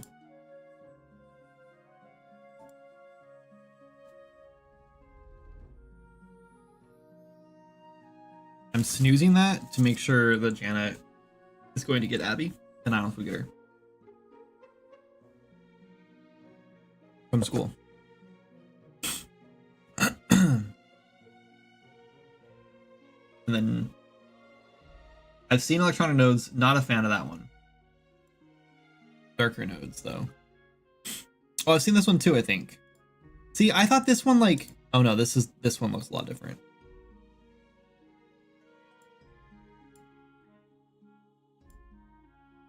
See, I don't like the like the electronic look. I think I just like the wires, the regular old wires. I don't know, this right here bothers me a lot with this, you know, like you're off just a little bit. And I was actually watching Sovereign earlier today. I was just lurking for a little bit before I went live, and he has his grid turned off entirely. And part of me kind of wants to do that because then I wouldn't care so much if like one was off a little bit. But it also might just bother me because I can't tell when one is off a little bit. I don't know. Anyway, back to GPT.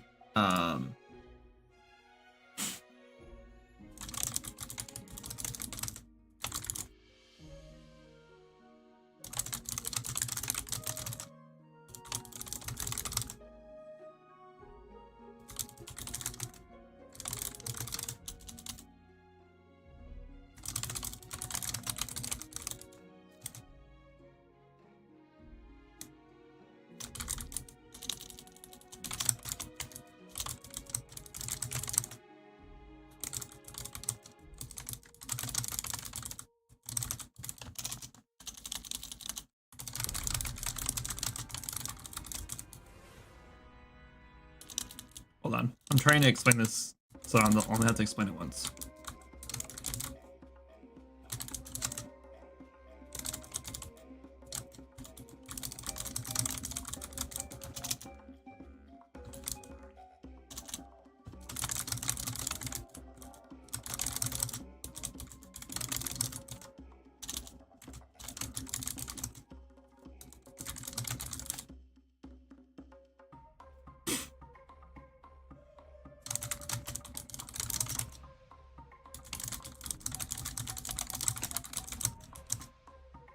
I guess we could have just easily done this with math.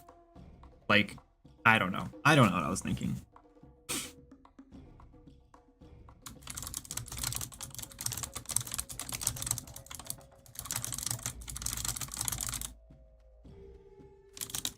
There. We'll let it do its own thing. Maybe contrast is not high enough. Different heights between nodes, yeah.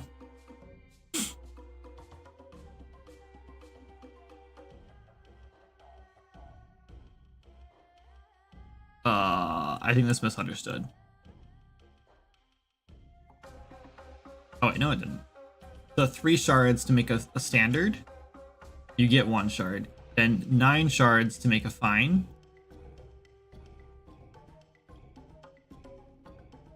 And you get 3 shards.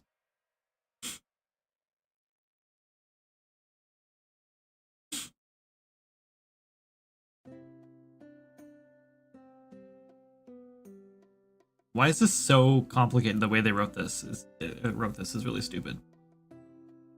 Crafting requirements higher still, as it now upgrades. Why don't you just give me the number? Yeah, so craft using 27 shards, process into 9. Craft using 81 shards, process into 27 shards.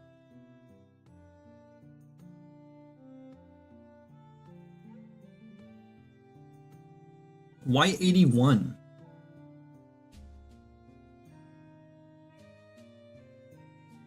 Oh, right. 9 times 9 is 81, right? Yeah.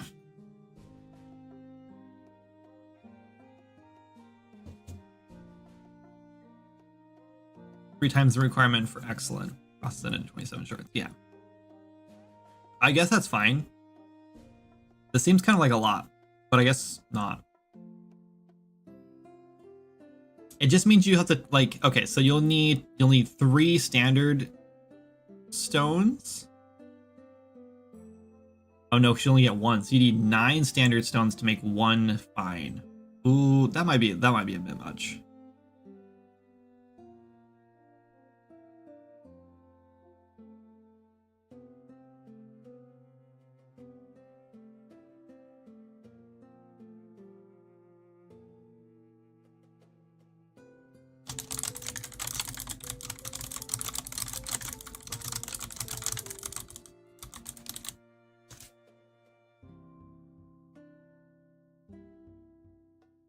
So this is why this is useful. Because like now I don't sit and do my calculations for each one, it'll just do it for me.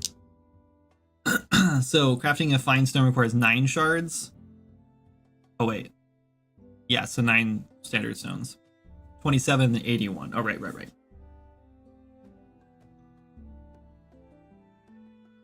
I think like 81 for a masterwork makes sense, but 27 for an excellent seems like a lot. Maybe not. And then I just want to make sure that I'm not losing my mind here. But if I...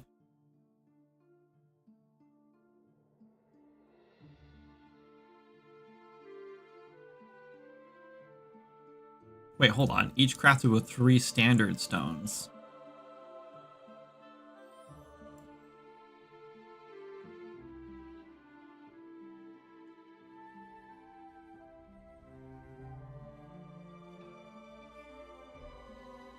Each standard stone gives you 1.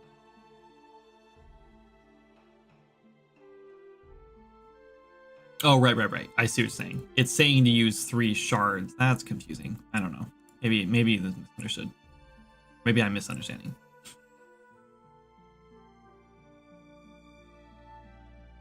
So would it be cheaper to use fine stones if you... No, because if you convert this, you get 3 shards, and it takes 9 standard.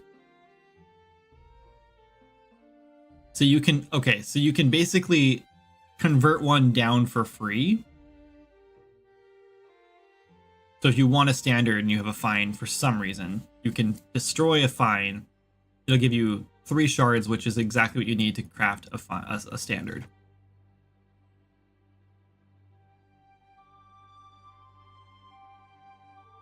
Okay, let's just go with that, I guess. So it'll be 3, 9, 27, 81. So it's just, yeah, it's just going to be... That's fine. Let's just do that. Okay, so this takes 3, and then we need a crafting recipe for it, which is the shard. 3 of them. Save. And then we need a crafting recipe for this one. Copy it.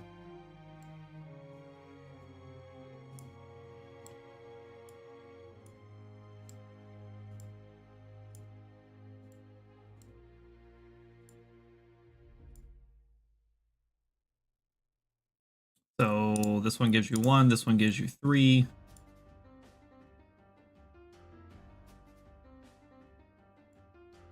I'm a little worried that this is not processable, so it won't do anything. No, it'll still do this one first. Never mind. It's possible, I guess. It is possible that even though it says not possible, like where I set that up, it's possible that somewhere else prior in the code it checks if that's processable or not, and then skips all that function. But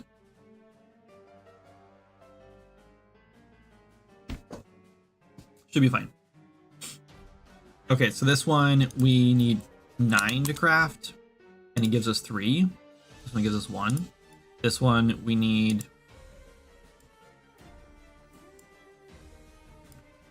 27 to craft.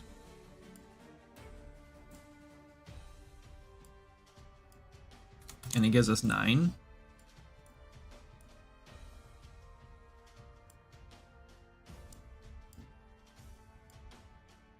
That's when we need 81, and it gives us 27.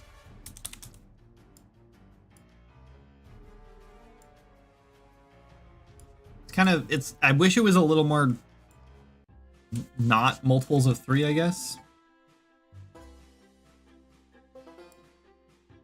One sec, guys. I'm just going to make sure that Jan's going to get Abby, and I don't have to go. One sec.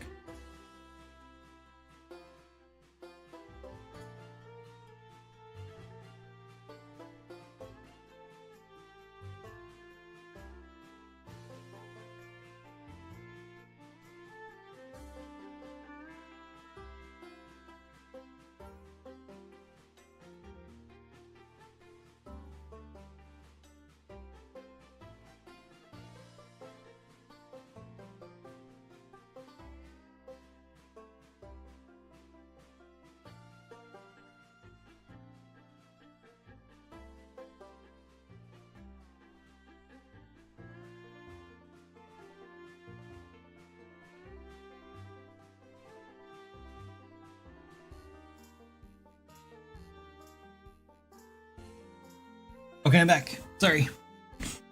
Jana's my 9-year-old, or sorry, Abby's my 9-year-old daughter, and she's at school right now, but she just got out. And so we walk over and get her every day, but Jana's already left.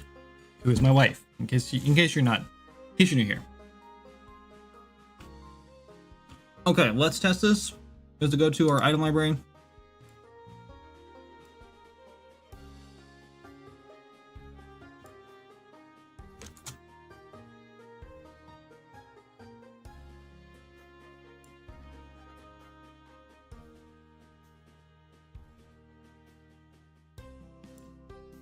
Check all this out.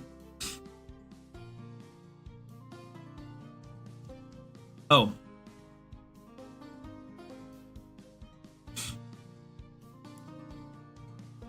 We need to teach players these recipes somehow.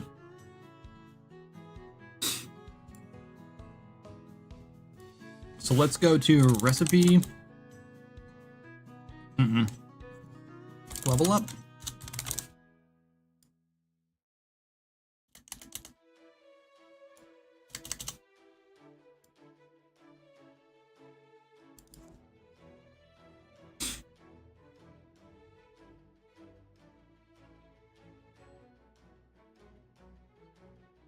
Alchemy. Should we learn these all at the same time or at different levels?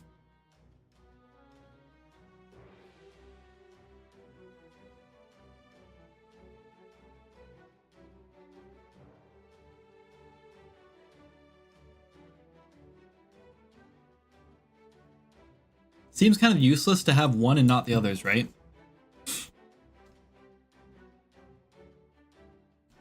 Like learning to craft a standard stone by itself is useless. So I guess you gotta learn standard and fine at the same time.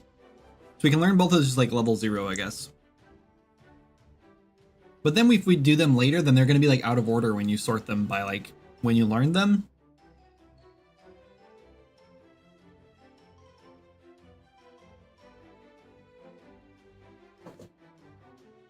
Let's just put them all on 0. It's fine. Who cares?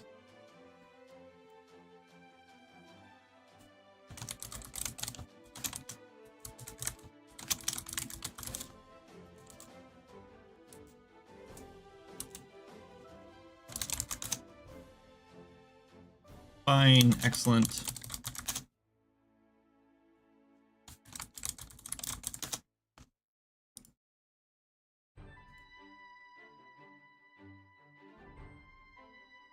Another thing, we can test that. Should work. Oh, I need to put it, hang on.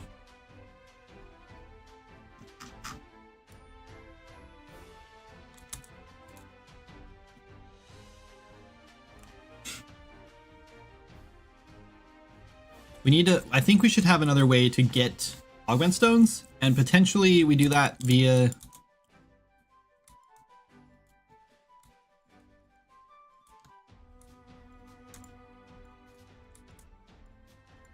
I'm really low level hunter apparently. Alright, so we need to get some augment stones.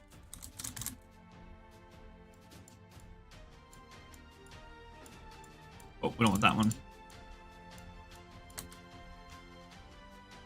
Oh, I had some already. So, wait.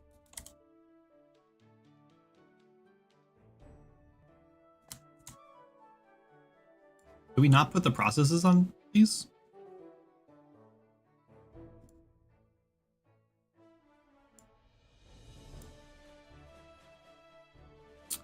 Aha.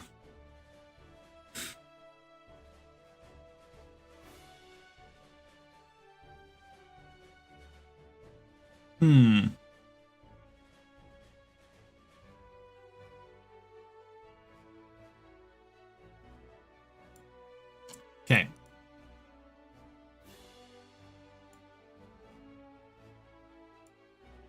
All right, we have to do more code. I knew it. I had a feeling that it was not going to show up there, and I was right.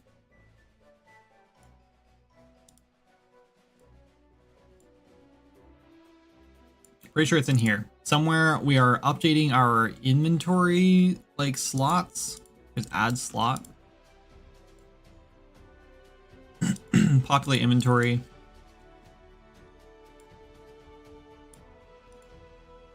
Set little ratio icons. That's not it. This is not populating the inventory we want. I think this is actually going to be in our inventory.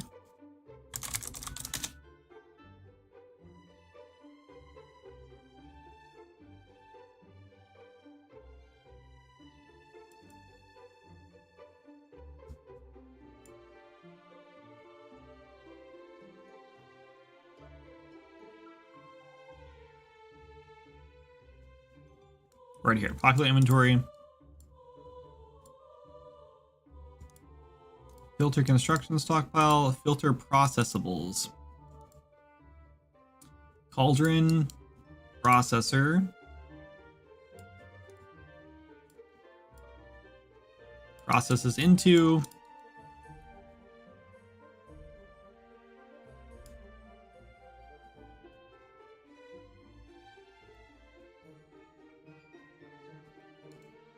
This needs to be an ore.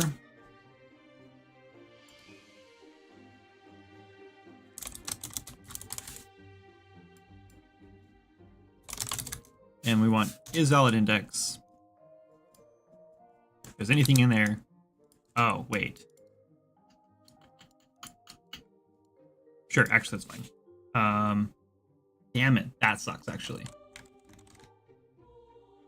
Because we need to check to make sure it's the right processor. So new function, check for processable, check for multi-process into. I don't know. We're gonna drag that out, put it in here, and I'm gonna do this as a here.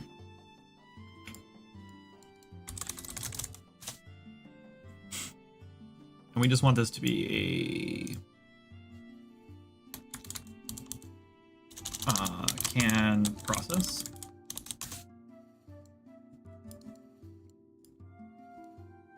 But we need an input. Let's just put in the process, I guess.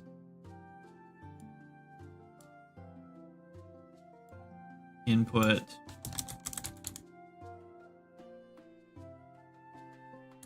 processes.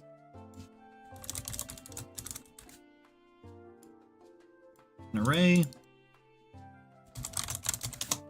We'll loop through it. We're going to do break, and we're going to check to see if this processor type equals to inventory type.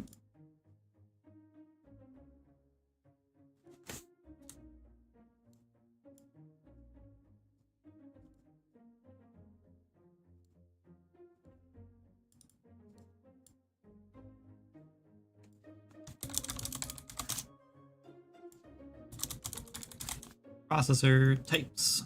This is going to be on array. Compile that.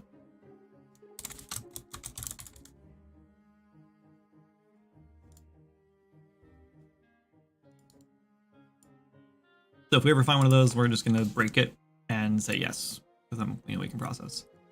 We don't need to know exactly how many or which ones we can process. We just assume there's one of them at least that can be processed, and we'll only process the ones that it can. That goes here. This goes over here. This goes over here. Problem solved. It looked pretty. I guess we don't need that. It'll just try to loop through, and if it's empty, and it won't do anything. It'll just give us false. Oh, we need a processor in here.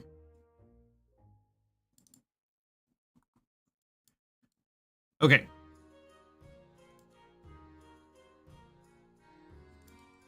Good enough. Okay, let's try that again. I'm so glad I tested that with multiples, because I would have just seen the one that we set up wrong, and then I would have been like, oh, we did it, it's working.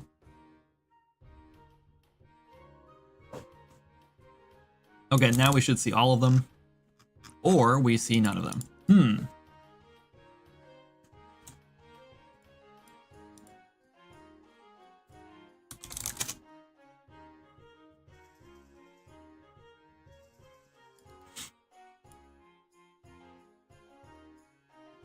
This isn't gonna do any good. It's just gonna spit out a whole bunch of true falses. That's it. Oh.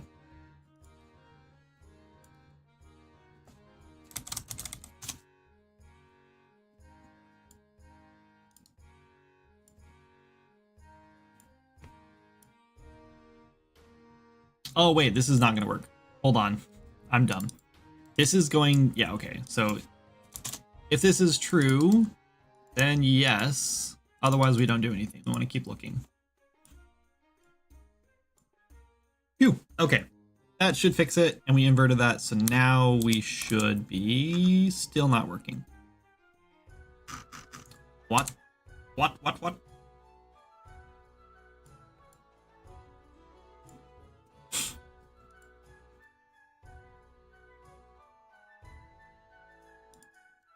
Okay, how about this? We check this one first.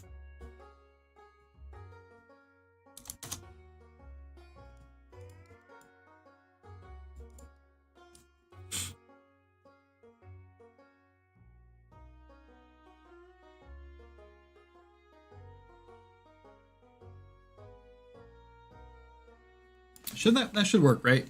If either of these are not processable, then we gray it out.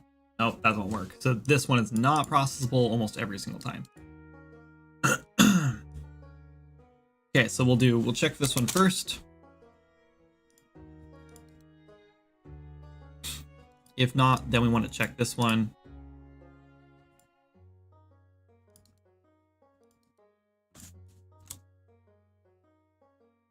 Okay, let's just do this.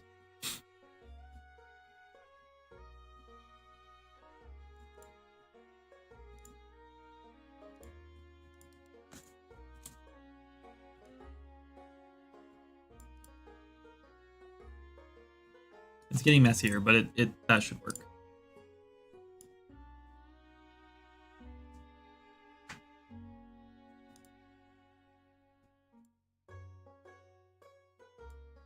Wait.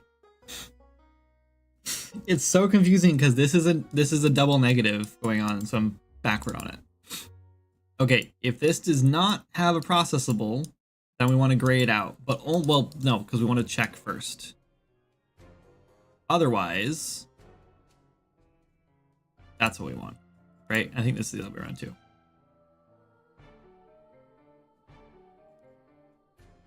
That's a lot cleaner too. I think that's how we want it. If this does have a processable, if this is processable here, then we just want to not gray it out. If it's not, then we want to check this one too. And if this one is also not processable, then we want to gray it out. Otherwise, we show it. Okay, that should be right. I'm pretty confident this time. All those double negatives.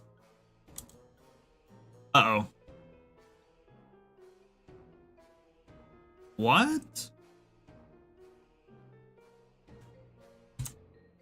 Okay, well, hold on. One more problem. I know what it is though.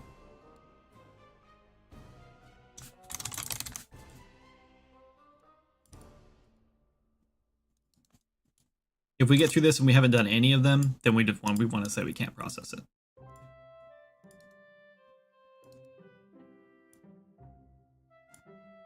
It was basically saying if none of these are processable, then it's going to work. Because it was just skipping through that. Okay, last try. Bingo. Now we're good. Okay. All right, so if I process this guy... Oh, how many is it going to do? So I have 44 in there.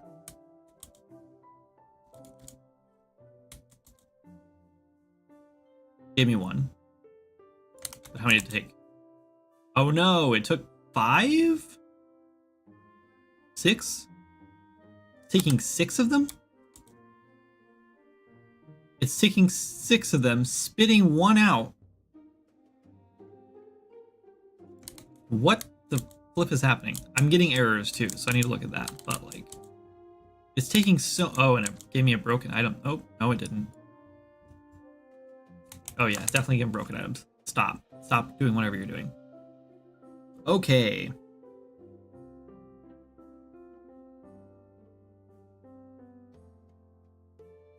access none, item ID. Load asset blocking.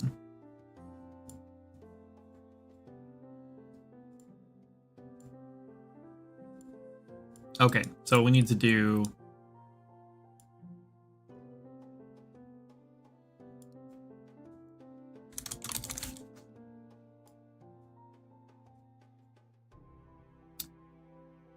I'm so glad I didn't open C++.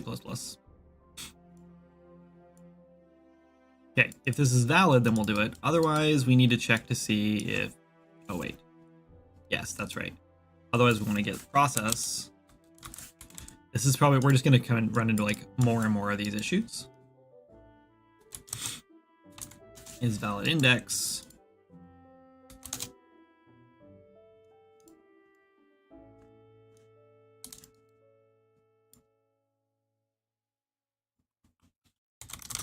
We're just going to grab the first one. If there's ever going to be multiples, I don't know what to tell us. Like, that's just what it's going to be, I guess.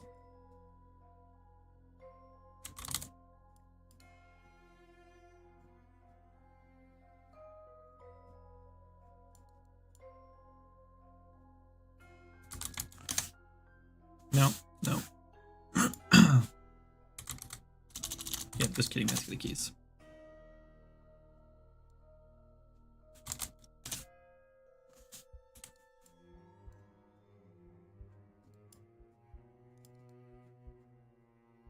This also allows us to have things that can process into different things in different smelters. Which should have been set up in the first place. So we could have something that, like, in one smelter it gives you this thing, and another smelter it gives you a different thing, and that would be really cool. Or a different, like, whatever, not processor, but not smelter. Well, let's make sure this is the same as our processor type.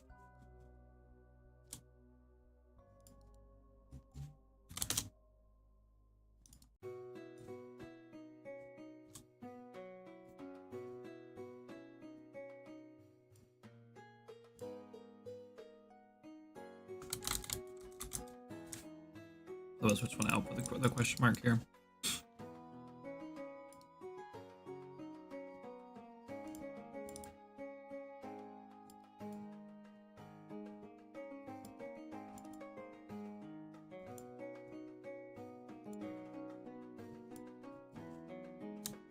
I spent way too much time trying to make it look nice.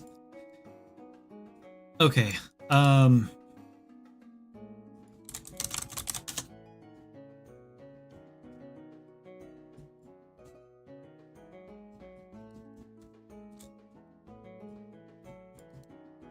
That's why we're using strings, because for some reason this is using a string, and I don't know why it's using a string. It shouldn't be using a string.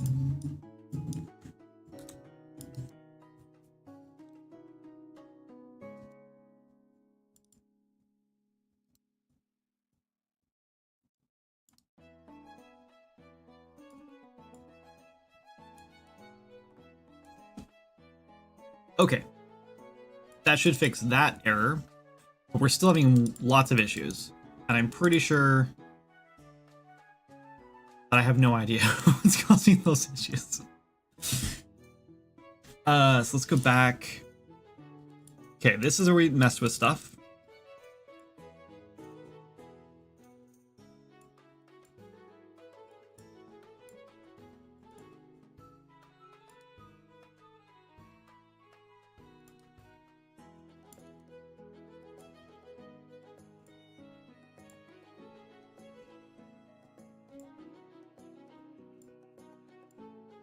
Maybe I spelled them wrong. Maybe I could have just spelled the items wrong. I am really curious why we're removing, like, this is decrement items.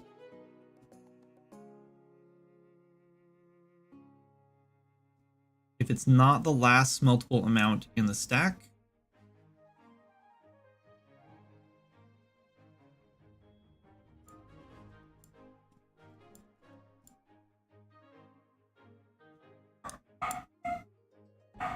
Amount required to smelt is 0 right here. How are we setting this up?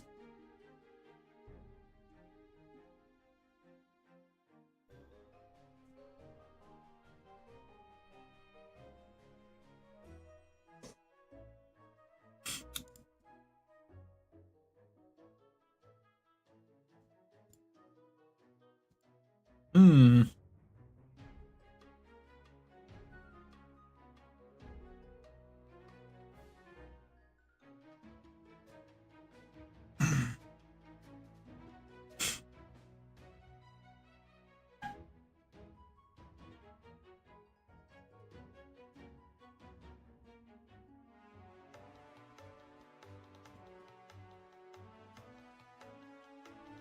I guess we could set the amount required to smelt right then. Since this is defaulted to 0, that tells me that we're probably setting it somewhere else. Find references, set. Oh, we're not setting it anywhere?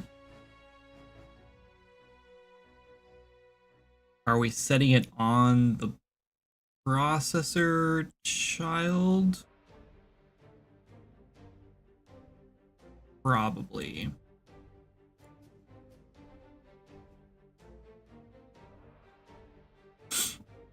Okay, let's go back here.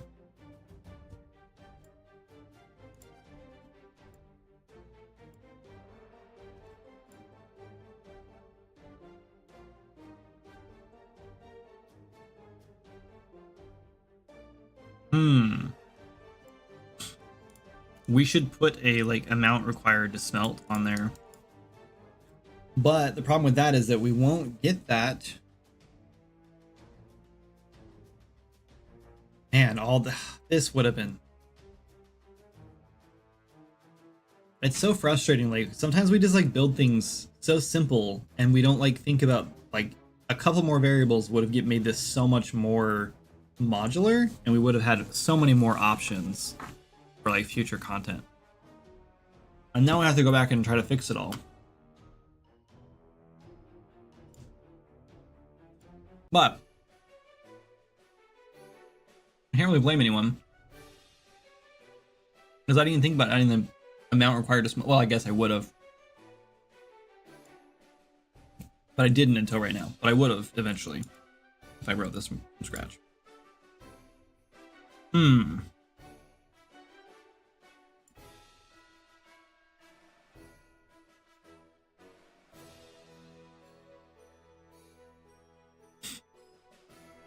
I guess we can just stick it on here.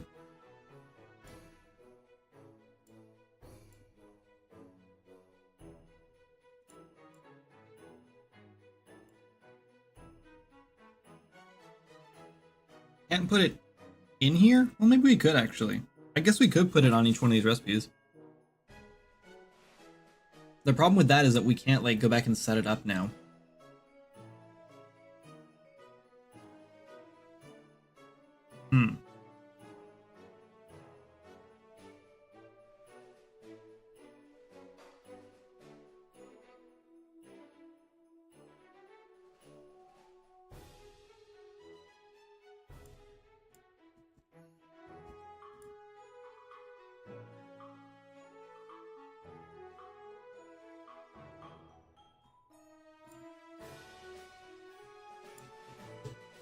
Okay, here's an idea.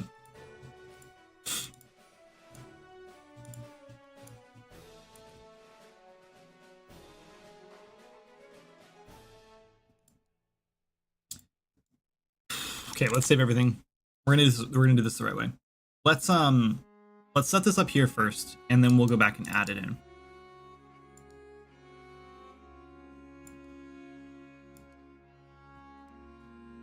So we'll do it in right here.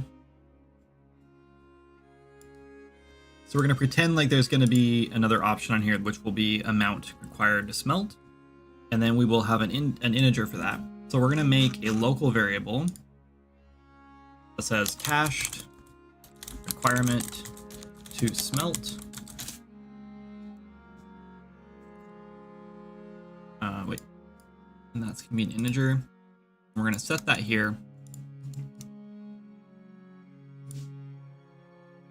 Oh, wait. Whatever. Let's rename it.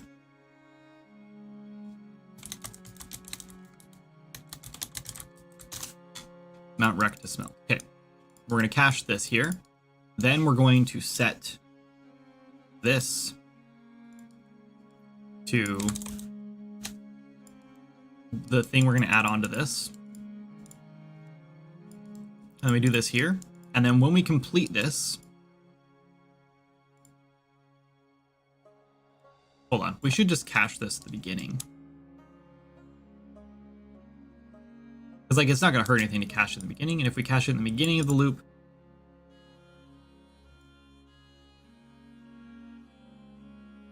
then we know it'll actually be cached, because we don't want to like,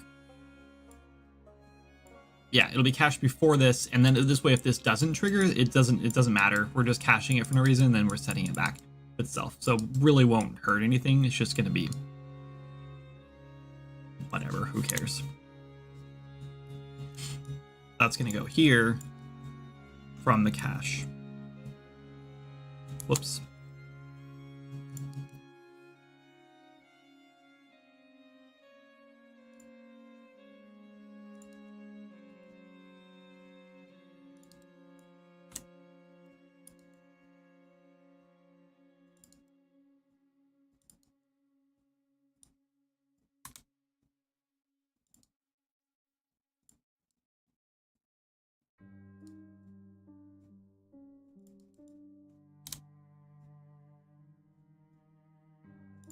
Damn it.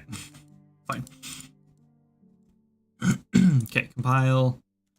Save everything, but go change that thing again. We're looking for primary item data. Okay, let's just go here. Show in folder, data assets, primary data, right here. Item.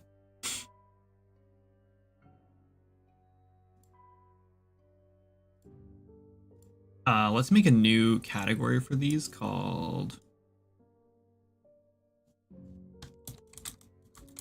processing.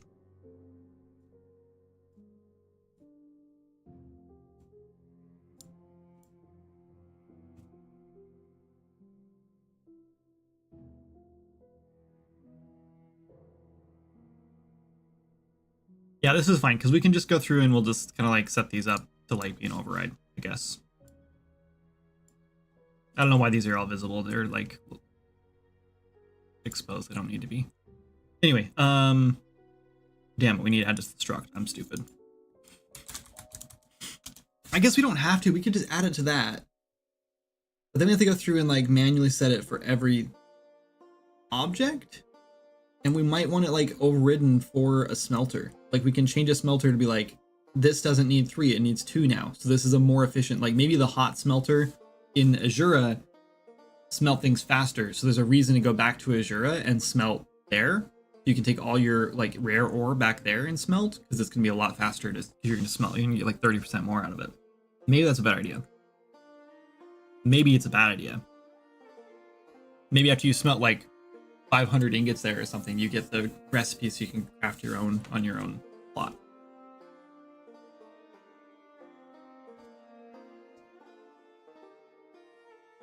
The last drink of chai latte is really fun because sometimes it has like chunks of whatever mix they use, and that's the best part.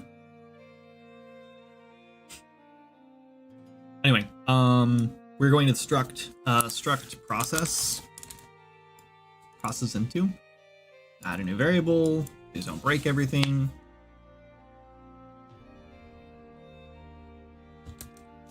Amount required to process.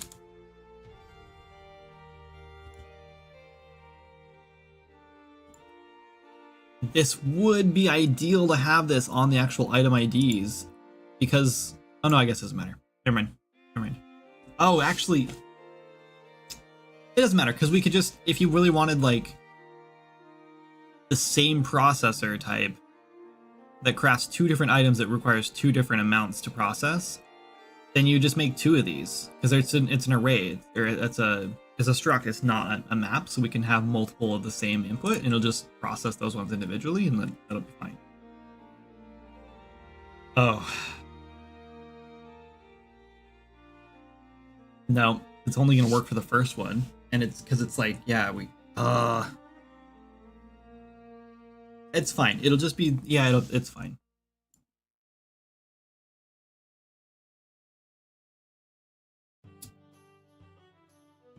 That makes me think we should just put this on the actual item itself.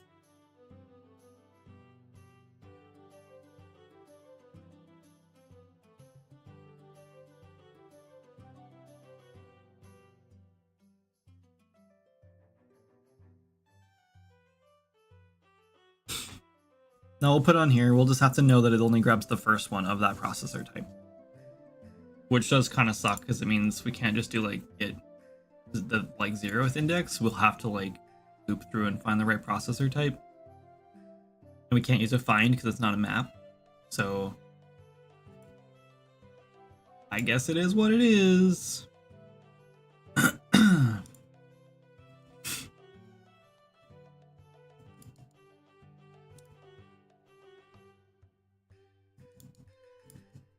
Okay, well that should work.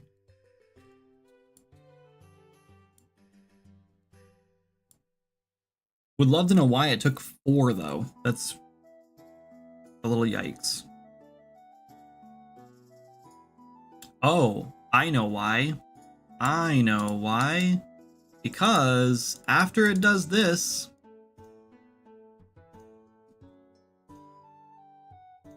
for each item in the loop, it then goes down here and does this one. Even if this doesn't find anything, it's going to give us an empty item.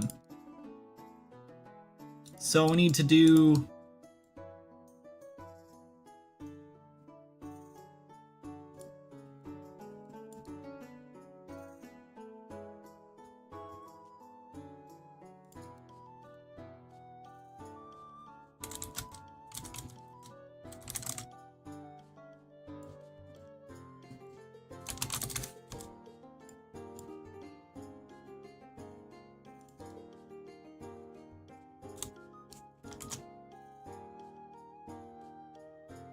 Okay, yeah, we only want to do this if this is valid. Otherwise, we don't do either of these things. That's better. Okay, we should also probably do that here too.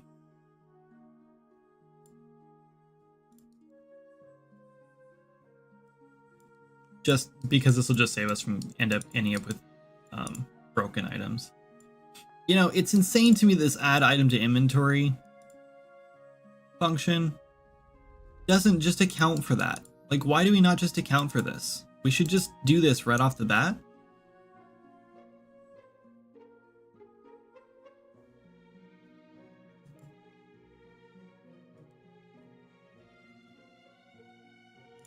Like, why don't, like, let's just do this. Why do we not already have this in here?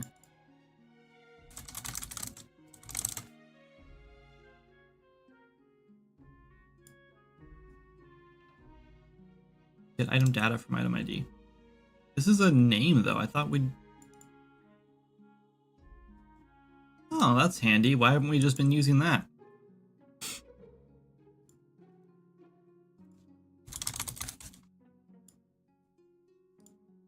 I feel like I just fixed a bunch of problematic bugs, like, instantly. Is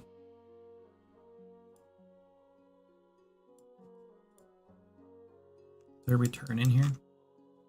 Nope. Let's do a print here.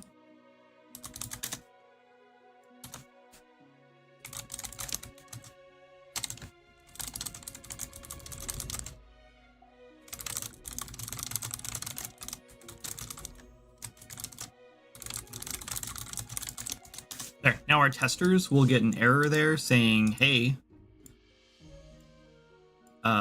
you just tried to get an item that you shouldn't have got. It's broken. Where did you get that from? And then I'll go through and find the ID that's broken. This is why the new card game I've been working on doesn't use IDs. It uses data assets as items. And then you just plug that in and it's literally impossible to break something with a typo.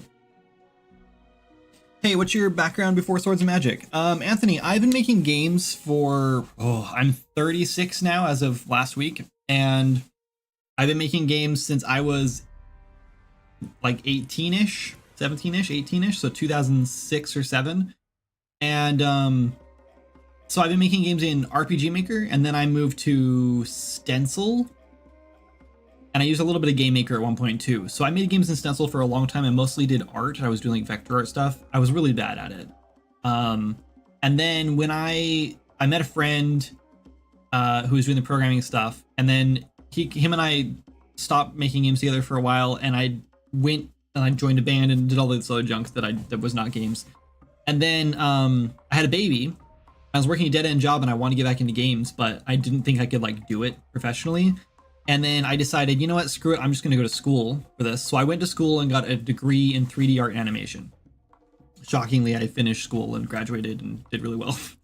And then like shortly after I graduated, I'd applied for a bunch of jobs and I was doing some freelance work as an artist at the time and making some okay money, I guess. Not like steady, but like every once in a while I was making a good chunk of money. And then I was playing with Unreal Engine because I learned it a little bit in school and I wanted to like kind of learn a little more and see if I could like make a game with it. And I learned how like blueprints work, and like my very second project in Unreal Engine was Swords and Magic. It wasn't intended to be. It was like a throwaway project. I called it like Adventure Platformer or something, and I literally made these characters, like these little dumb little like box characters. I just modeled them in like 2 minutes because I just wanted like a boxy character I could throw in just to try it. And my plan was to go back through and redo the characters in like a better, like more interesting style, like because I had a degree in 3D art and I wanted to do something more complicated with them. And then I never got around to it, and I just kept making the game, and then I started streaming it, and it just kept going, and more people liked it and liked it and liked it, and then it was like, should we fix these characters ever? And it just never happened, and people liked it. And one time I went through and I was like, today we're making the characters, this before it went like online and stuff. And so so this is like my second project in Unreal Engine ever, and it just somehow kept like just stuck. So I don't really have much of a background other than like 3D art. So I do have a degree in 3D art. I've been making art for a long time. I've never really been good at drawing. And even when I was doing vector art, it was pretty bad stuff, to be honest.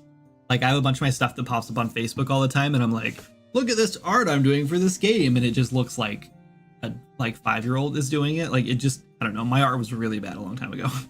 It's still not great. I keep all my arts very simple because I want to make a lot of it really fast. So I don't really have any programming background other than some like basic scripting, like game scripting knowledge, visual scripting stuff from Stencil.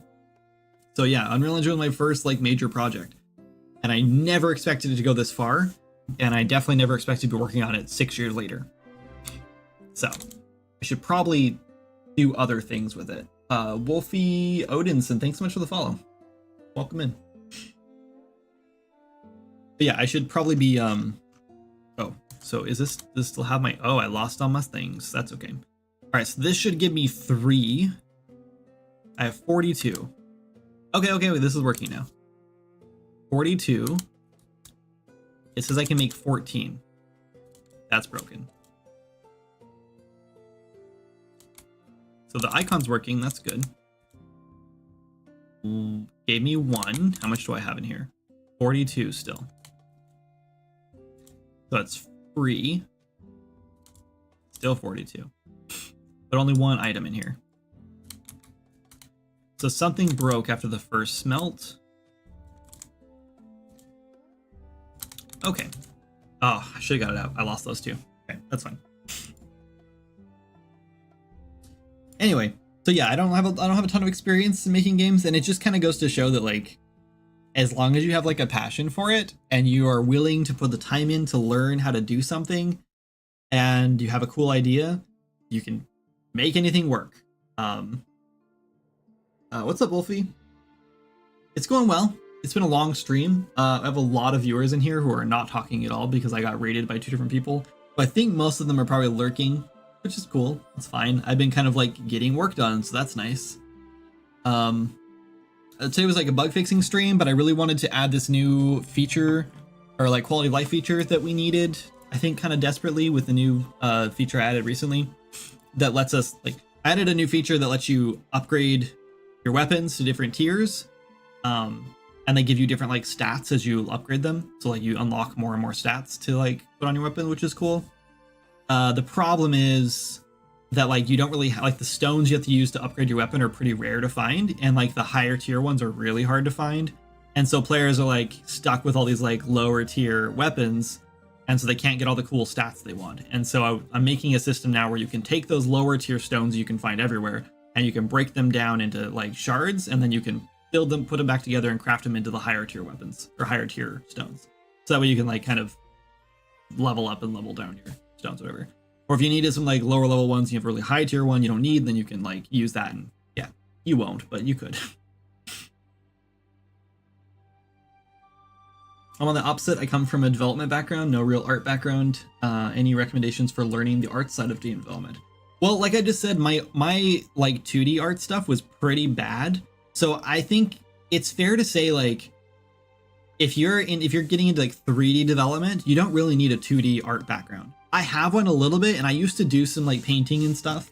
Like my art station has some like pretty cool stuff on it. What?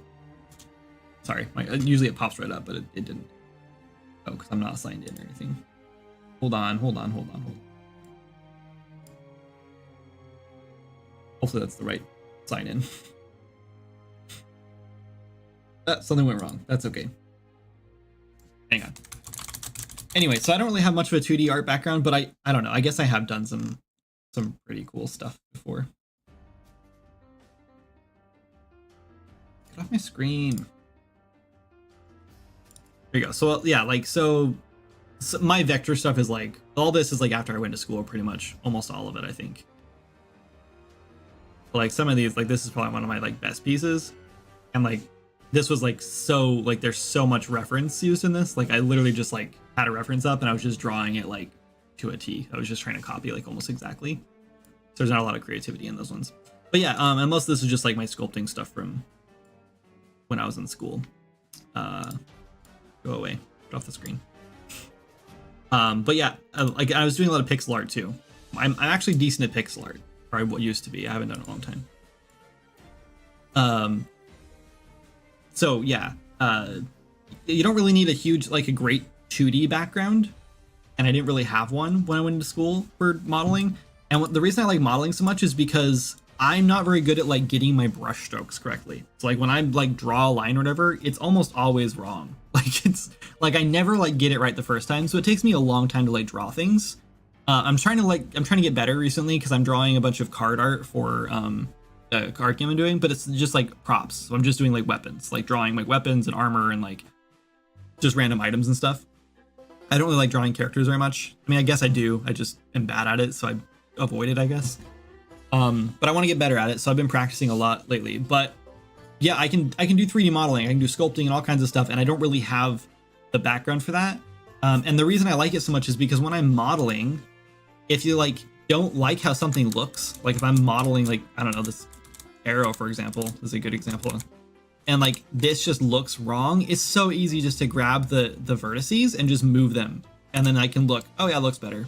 And you just like get to move it around, and you don't really have that luxury with like drawing, because when you're drawing, it's not like you can just grab part of the line and just like move it.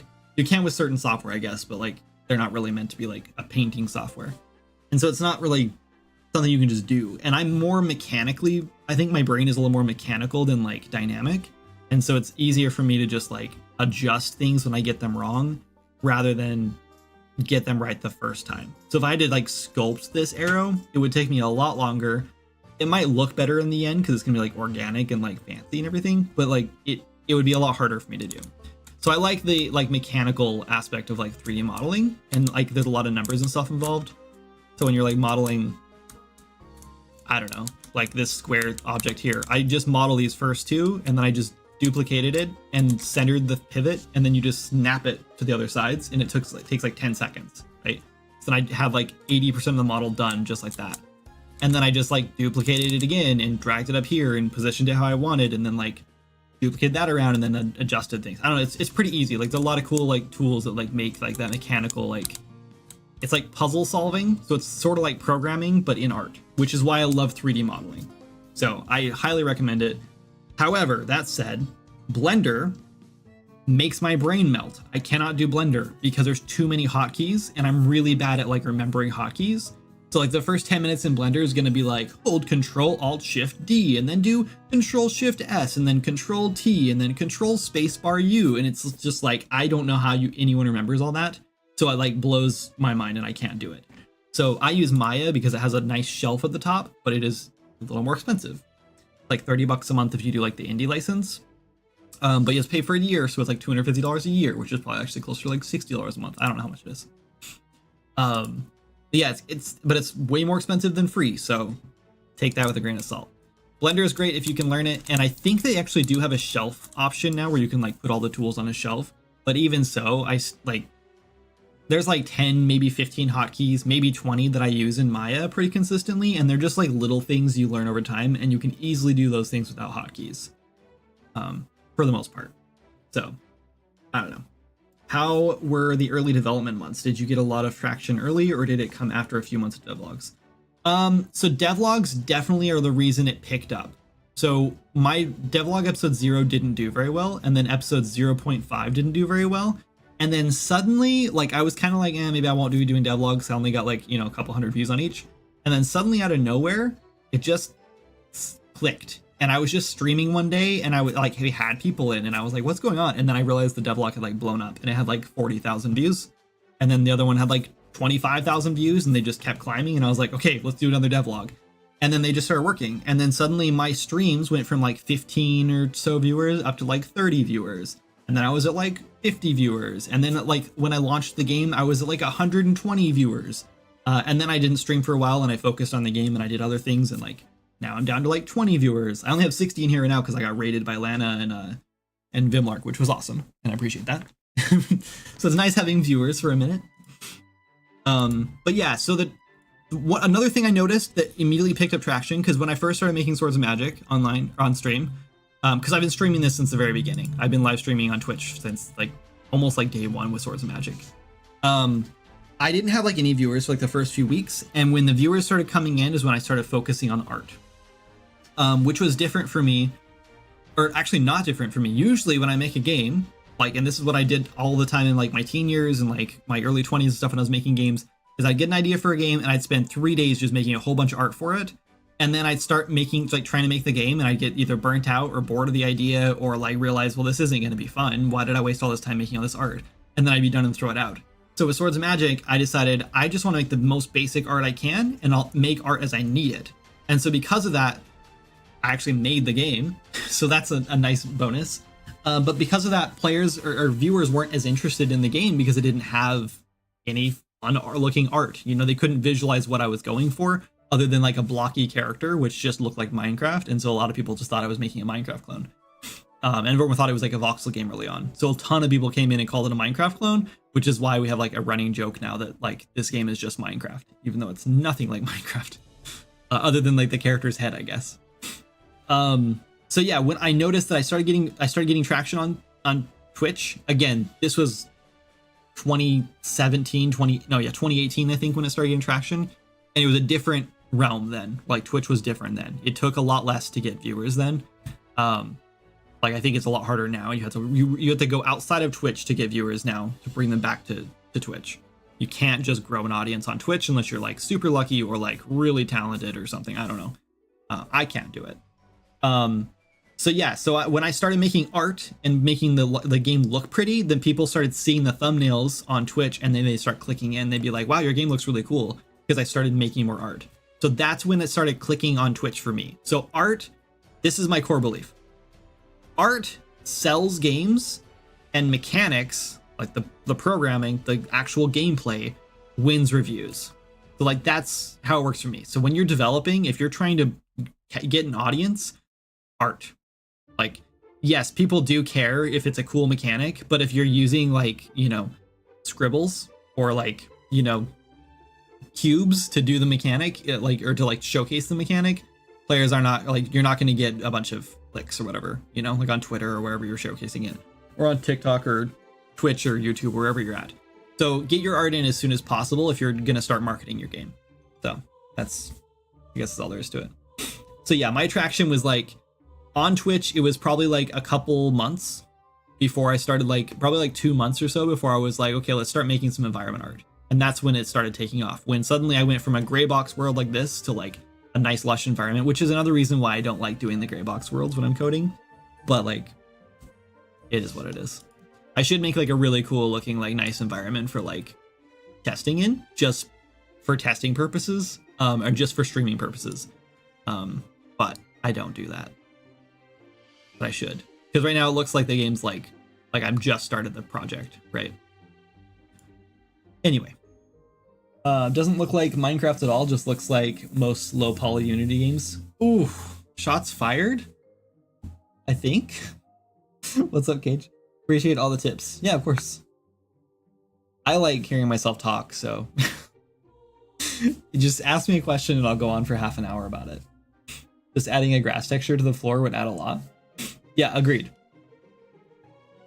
Yeah, do you know what the game looks like though? Like, let's see.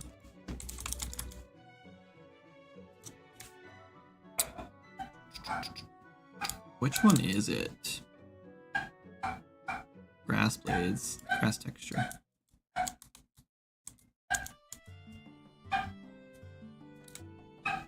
There you go. There's our grass texture, and yes, it does help a lot. It does make the game suddenly look a lot better. But I still wish I had like a nice like sculpted area with like rocks and everything, and like just made it look like a nice little testing area. It's a new project, launching in June. What? You're launching in June, Cage? What are you launching in June? Share a link. Let me see. And this is not a new project. What? You've been here too. You know what I'm doing. You need to test. It's not shots fired, just low poly art all kind of looks the same. There's nothing wrong with the style, but it's common because the models are easier to make and textured, higher poly models. Yeah, I think you're semi-correct. For the most part, yes, low poly art does have a very similar look. But you could say the exact same thing about like high poly realistic art. The only way you're really going to stand out is if you're making something like in the middle where it's like highly stylized. Like for example, what is that new game coming out? Oh no. Like it's a very common phrase. I can't think of what it's called now. It's a new game coming out by the developers of Ori and the Blind Forest. It's coming out on the 18th, 2 days from now. It looks really good. It's like a Souls-like action RPG, like almost like top down, but not quite. It's a third person action RPG. But the camera's kind of pulled back more, so it's a little more top down. But it looks fantastic. But their character style is like way out there. Can't remember, but it looks good. Yeah, I just saw a stream of it the other day. Oh, my throat hurts from talking so much. I've had a week off and Jana's family's been here, and I'm not super talkative around like her family because I don't know them super well, so I've been very quiet last week. So now I'm talking all day today, and it's like my throat's like, hey, how about you don't do that? What's that game called? The Rest for the Wicked, yeah. So like I'll show you the character designs. They're like super unique, but like unless you're gonna do something like that,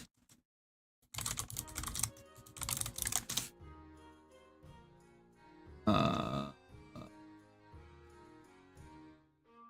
right, this is the female model. So if you're offended by the female body, she's not naked, but she's not clad in armor. Look away.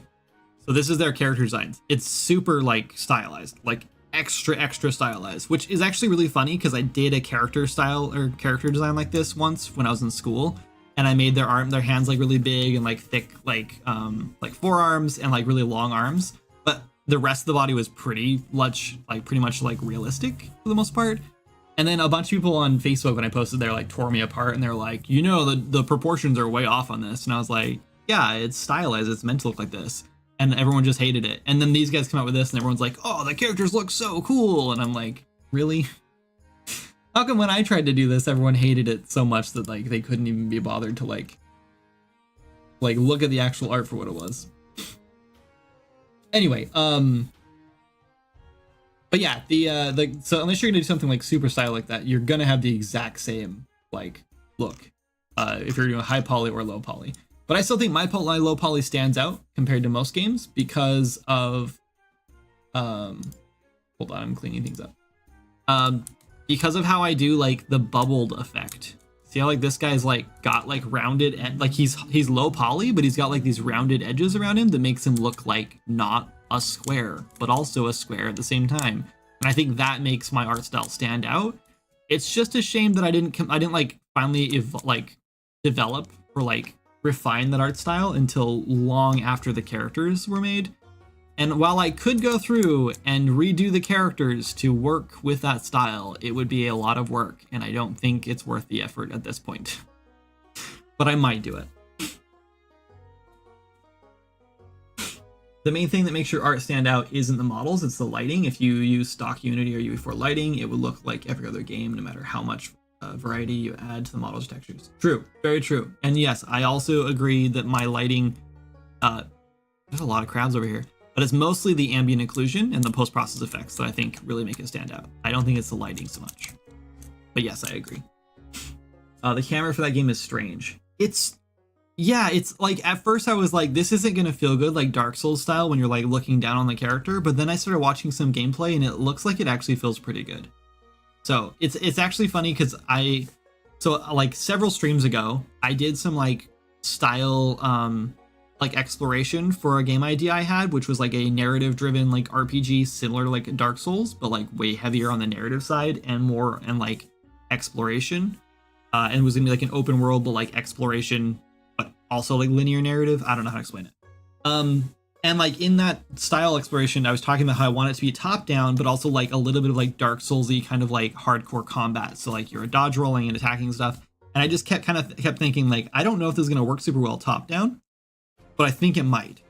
And then this game was like coming out, and I was like, oh yeah, that's like almost the exact same like camera angle I wanted to do for my game, and it would have worked perfectly if I, could pull it off the way they did anyway. But the camera from The Ascent was also strange, but that game was fire. I don't remember The Ascent. I don't think I played that. And No Pressure, but you can't release the game after Hytale.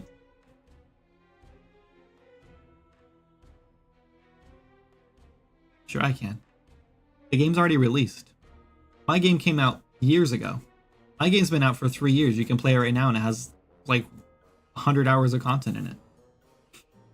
Before you began development on this project, how long did you spend designing it? Do you have a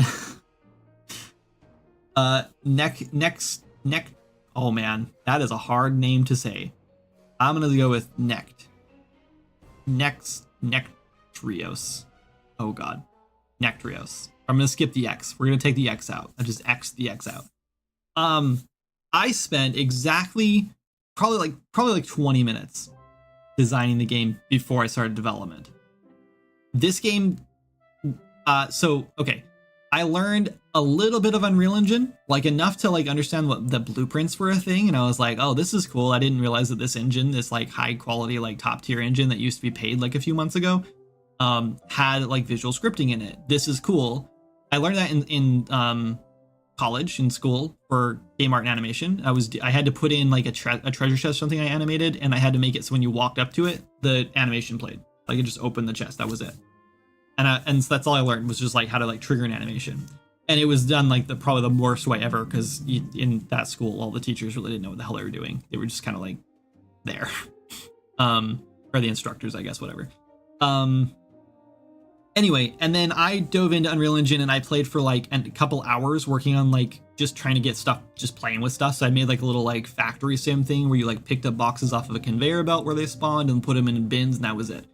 And I was like, this is really cool. I absolutely love programming in this engine. I'm going to make a game in this. I just don't know what to make yet. And so the original idea was, I love Majora's Mask and I love like exploration sort of RPGs. And so Majora's Mask has a really cool like gameplay loop where you have like a town where you do most of your stuff, and then you go off in like one of 4 different directions to go explore outside the town, but you always end up coming back to the town, and like that's your hub.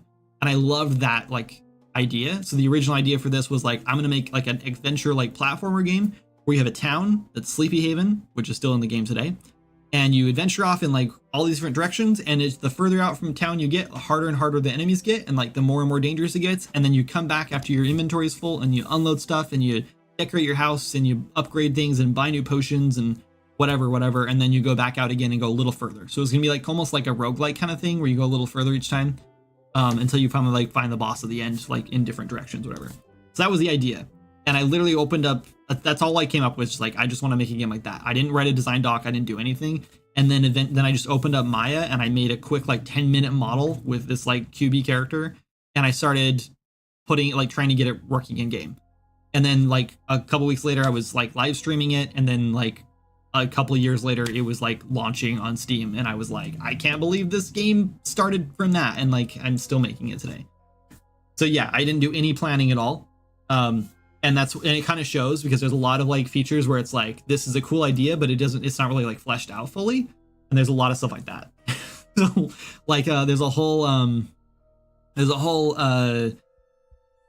companion system that was like, me and like the AI programmer were like, this would be really cool to have companions in the game where you can have like a pet that like runs around and fights with you, and we should just do like something simple like that. That'd be fun. And he was like, all right, let's do it. So we like added that in like a week, and then we put it in the game. And then now it's like, oh yeah, but now we have to add more companions, and they need to like level up, and we need a better way to control them. And like, it was just like this quick idea that we thought was going to be easy and fun and fast, and we could just go with it. And it ended up being this huge nightmare. And now it's like a huge messy like feature in the game that I honestly want to remove, but a lot of people love it, so I can't remove it now.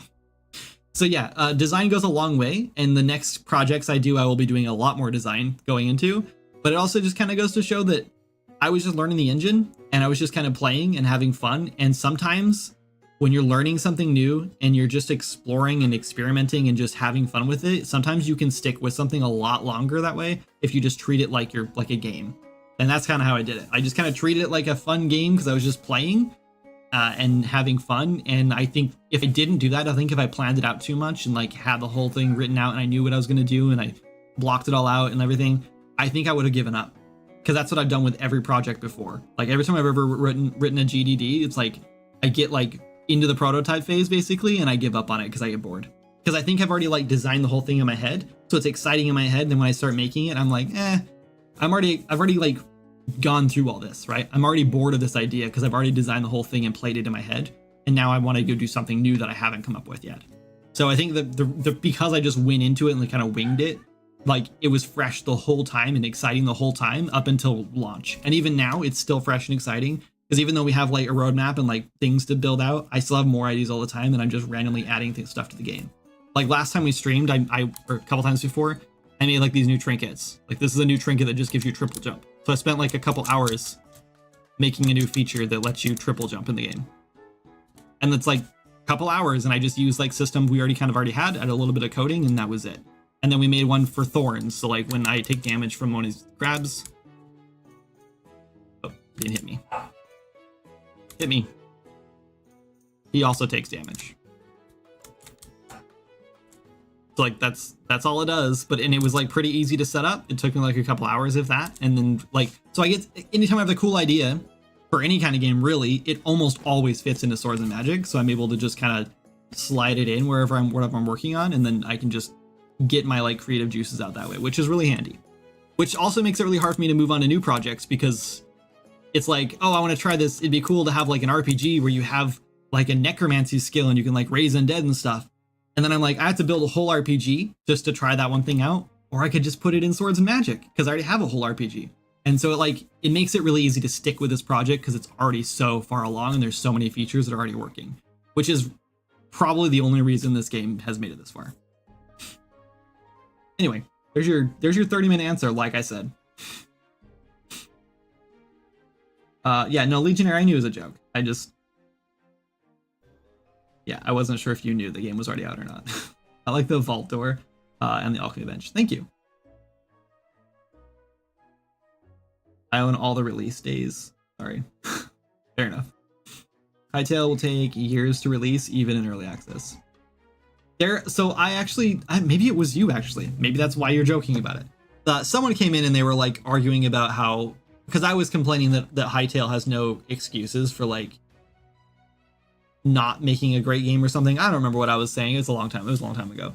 And then someone came in and they were defending Hytale, saying that like it's gonna take forever and how come my game hasn't like finished yet. And I was trying to explain like, because I don't have Riot Games behind me and I don't have like millions of dollars and endless resources and like a team of 50 people and et cetera, et cetera.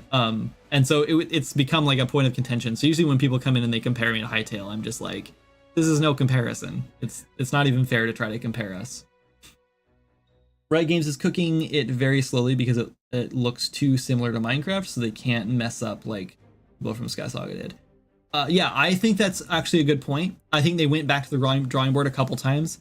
I hope when they finally release it, I hope they ditch the worlds thing. Like, the one thing about Hytale that kind of turns me off is the idea that they have like multiple worlds that you're progressing through. I hate that. Like, I hope that they just do one world like Minecraft is. Just one world to go explore. I don't even like, I hope it's handcrafted. I'd much rather it be handcrafted, like a big, massive, like handcrafted world, or even like have handcrafted sections procedurally put in that are hopefully better than how Minecraft does it. Because yeah, that's like the one thing that really I don't like about Hytale. Everything else, sign me up. I'm ready to play it. Give it to me.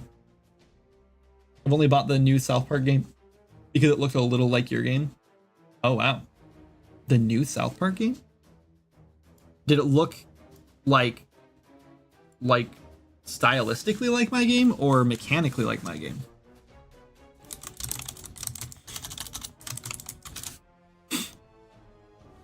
Which Snow Day? South Park Snow Day? Ooh, it's 6 out of 10. It is so weird to me. Sure.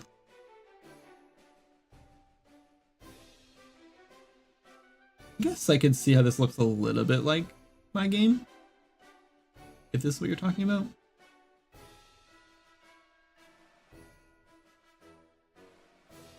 Actually looks kind of good. I remember when Stick of Truth came out, I was like really excited about it, but I never played it. One of those games that I was just like, oh yeah, okay. Yeah, I can see why this looks like Swords of Magic a little bit. This actually looks pretty good. Too bad it's 6 out of 10 on Steam. That's kind of a shame.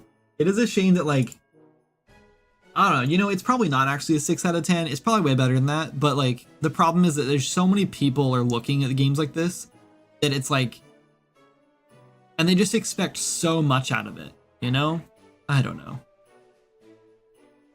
I don't think it's possible to design a great game entirely up front. Oh yeah, true. Yeah, so it's possible to design a financially successful game like that, but not a great game. A great game is a creative process the whole way through. 100%, yes.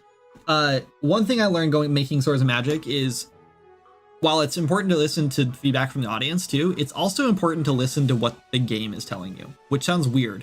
But when you start making a game, the game starts like talking to you, right? Like, not literally, but like you start feeling it. Like you start playing a game and you're like, you know, it feels like this is going to be fun and I want to try this thing. And so you start like following the fun and you start realizing like what the game is. And I think we've gotten to that point. We've already done that stuff. But I think we're getting to the point now where it's like, I've kind of like explored the idea that I wanted to explore with like a hands-off experience and stuff. And I'm starting to feel more like the fun is in like the looting process and the adventure process and the discovery process. And it, like, I don't think like we need all of the features that I thought we needed for that. And a lot of stuff can be like refined, but it's kind of too late to refine too much stuff. So I don't know where we're at, but yes, I agree. Just hire 50 people, easy. That's true. I tried that. I hired 5 people and then ran out of money. So it was a good idea to start, but not so much at the end. I wish Minecraft had way more epic structures. They're adding new ones, but that are better over time, but it's a slow burn. Yeah, it is interesting to me how Minecraft is being developed even after being acquired by Microsoft. Like for example, when they do like a whole poll about which one of these creatures do you want to add to the game, and then they spend like, you know, 3 months like hyping that up and getting votes and everything, and it's like, you know, in the time that it took you to like, I don't know, come up with the idea for this whole marketing scheme you've done or marketing tool you've done, you could have just developed all 3 of those creatures and put them in the game. You know what I mean? Like, I guess it's just hard as an indie dev who like, I have to like make progress fast. Like I have to work like quickly and efficiently to get stuff done to like make money. And then you have giant conglomerates like Microsoft. Is conglomerate the wrong word? Whatever. Giant corporations like Microsoft who are like managing this game now, and it's like they take like these little tiny baby steps and they're like, isn't that cool? Didn't we do a good job when we made that one update with that one new creature in the last year? Pretty good, right? And you're just like, have you seen this indie game over here that like releases like 3 updates or like 6, 8, 10 updates a year, and they add like 10, 20 more hours of content with every update? Have you seen that game? Because it seems like they did more work than you, and yet they have like a team of 1 to 5 people and like no budget, and you have literally infinite money. You can print money, and you can't do more than 1 or 2 updates a year. I just don't understand. Like all of those creatures could have been coded in an afternoon with all the programmers they have. Like easy. This really bothers me. Like BBR devs got a lot of money, but we're refusing to increase their team. It depends. You don't like, so here's the thing. I used to think, well, if I can make, this much progress in one day, then 3 devs can make 3 times the amount of progress in one day. And that's not always the case. Sometimes you don't want more devs because it can complicate the process. And sometimes you already have the team you need, right? Adding another programmer doesn't always just mean like, now we're more efficient. Adding another programmer means onboarding. It means finding a spot for them. It means finding a place where they're not going to step on other people's toes, because it's not like that's the thing. Like, I think a lot of people look at it as like a progress bar, right? And the more things you have touching the progress bar or poking the button or whatever, the faster the progress bar goes up. And that's just not how it works with programming. You have like, for example, here's like a processor, right? This is the processor code. Like, only one person can work on this entire thing in Unreal Engine anyway at a time. And even if you did have even in Unity, where you can like work on the same script and like then just like smush it together, whatever, after you're done with it. If one person is required to like build, let's just say, an inventory system, and the other person is working on like combat and or looting, for example, they need the combat or the inventory system before the loot can be done. And then the inventory system needs the loot information, like items and stuff, before they can make the inventory system. So one programmer basically has to bounce around between like 5 or 6 different systems to build something. So it's not always ideal to have like 5 programmers working on all those different systems at a time, because you have to be super in tune to exactly what's going on. And it's really difficult for you to be like, hey, remember how we added a variable to your inventory item that lets you check to see what durability is? Well, I need to change that to an integer because a float's not going to work because of this thing. And then that person has to stop what they're doing and change that thing. And then they have to push, and like, it just becomes a huge mess, where if one programmer would be way more efficient to be able to just touch all those things at once. And sometimes you don't have enough components in your game to have 20 programmers working on it at a time. I mean, probably, depending on what you're doing. But like, yeah, 20 programmers on Swords and Magic would cause way more of a headache than it would be worth. So like, there is like a cap, right? And there's also like, what's it called? There's like a point of, there's a point where like it's no longer efficient, whatever that's called. Like, there's a word for it that I'm bad at words. But like, you put like 2 programmers in and you get a nice return. You get a 3rd programmer and you get a little bit worse return, but you're still getting a return. 4, 5, 6, and then pretty soon you get to a point where it's like, now you're getting less of a return than you were getting. There's like a point where you're like no longer able to like sustain that amount of people, compared to the amount of like progress coming out.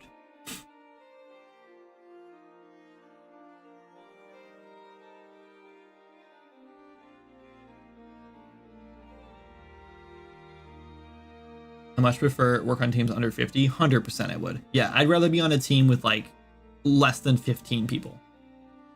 Especially like developers. Like, I wouldn't mind if we had like, if Kindred Games had like 5 people, like 1 person doing marketing, 1 person doing community management or whatever, 1 person doing like, I don't know, key art stuff, like 2D art, concept art, artists, whatever. Like, like a whole team of people not touching the game. I'd be thrilled with that, right? Those people are invaluable. They're super helpful. They all have their place, and like, that would be great. And I don't see those as like if we had money, that's where I'd put our money first. Then if we still had a ton of money, then I'd be looking into like, okay, Now let's bring on another environment artist, or let's bring on a level designer, or let's bring on another programmer or AI artist or something, or AI programmer or something. That's where that would go next. What does BBR stand for again? Hi, Abby. Have like 5 people less. 5 people less than what? Somebody released with too few content for roguelike roguelite game because I know the devs did this on purpose too to add more content as DLC late. That's a problem. You know, here's a big issue in the game industry right now, and just every industry. I go play. Hi. I'm talking about something right now. Yeah. If she says no, then no. That's probably why. I'd tell her that I'm okay with it, but she's supposed to be okay with it too.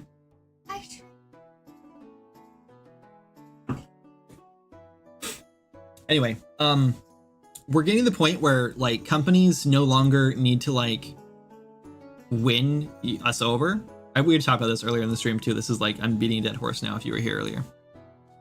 But like South Park, right? Like South Park has already like charmed us like in their first 2 seasons, like to the point that like they have their audience. We're captive. We're not going anywhere else because no one else really does the South Park thing.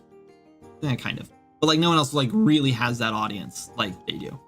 So like they don't have to worry about trying to like be the cool company that like has the cool, you know, they're not making like cool progress and like they're not like, you know what I mean? Like if I were to come out, if I wanted to compete with South Park, I'd have to make a really cool, really charming, really down to earth, really like edgy kind of like cartoon or animated cartoon, whatever, that like could compete with them. And if I made a game to compete with their game, I'd have to do something that was like players have to be like, wow, look at like Baldur's Gate is a good example, right? Baldur's Gate's going to go this way eventually. I guarantee it.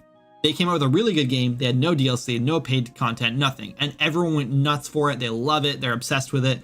They've now won their audience, right? So what's going to happen next is their next game, they're not going to be looking to win their audience anymore. They're going to be looking to optimize. And when they start optimizing, that's when we start getting screwed, because then they start looking at tweaking numbers and turning things up and down to see how they make the most money, because that's what it's going to come. That's what it turns into for every company that gets to over a certain size. It's no longer about being a cool hip company that cares about their fans, their audience.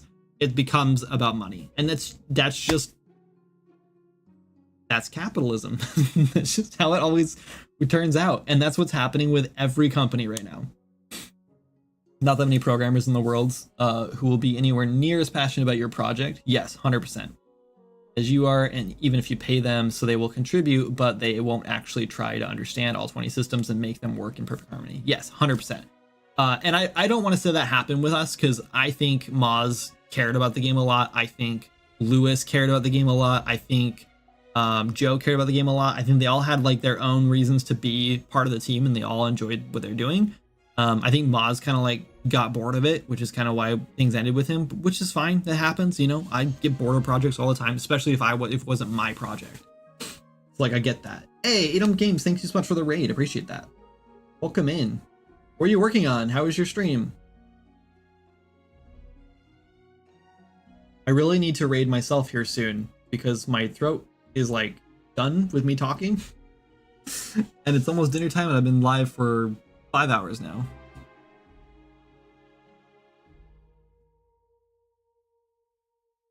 Manny Frog, thanks for the follow. Appreciate it. Anyway, did we actually ever test this? I don't remember what was wrong with it. I'm pretty sure it's broken again, or still, but I don't remember why or what about it was broken. It's a 0 out of 14. Oh, right. There's no reason we should be making 14 of those. Oh, it's probably because I didn't set these up. Right. Oh, but even then, that's still... Maybe. Amount required. 1. 1.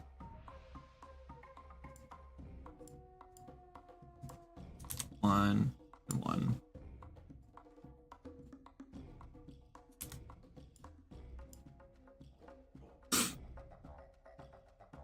Divinity Fallen Heroes. Oh wait, oh hold on. It was good. We got a good amount of work done. I'm working on a turn-based roguelike RPG. Biggest mistake of my life. That sounds like a nightmare, to be honest. Yeah, turn-based sounds terrible, but I'm a big like action RPG fan. So like I've always made like action-based things, and it just seems so much easier to click a button, play an animation, and then see if something's in the way to hit it than it would be to like figure out whose turn is it, and then like what happens when I click this button. I don't know, that sounds like so much more work to me personally. But I've also helped people make like turn-based things, so I've been there also. Okay, still only 14. What is happening here? I didn't want those arrows. Made one. Oh, now it shows 42. Was there 42 there before, or did we actually use one? Oh, you know what? Oh, okay, so the forge is working. We're just outputting the wrong amount here, and I don't know why. Let's see if it works this time. Maybe it's over... Oh, now it says 13. What? They're not stacking. Hold on. Maybe what's happening...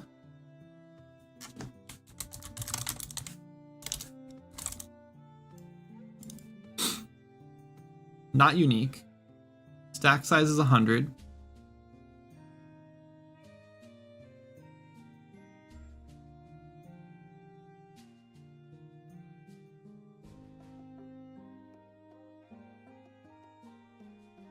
Nope, no idea what's going on.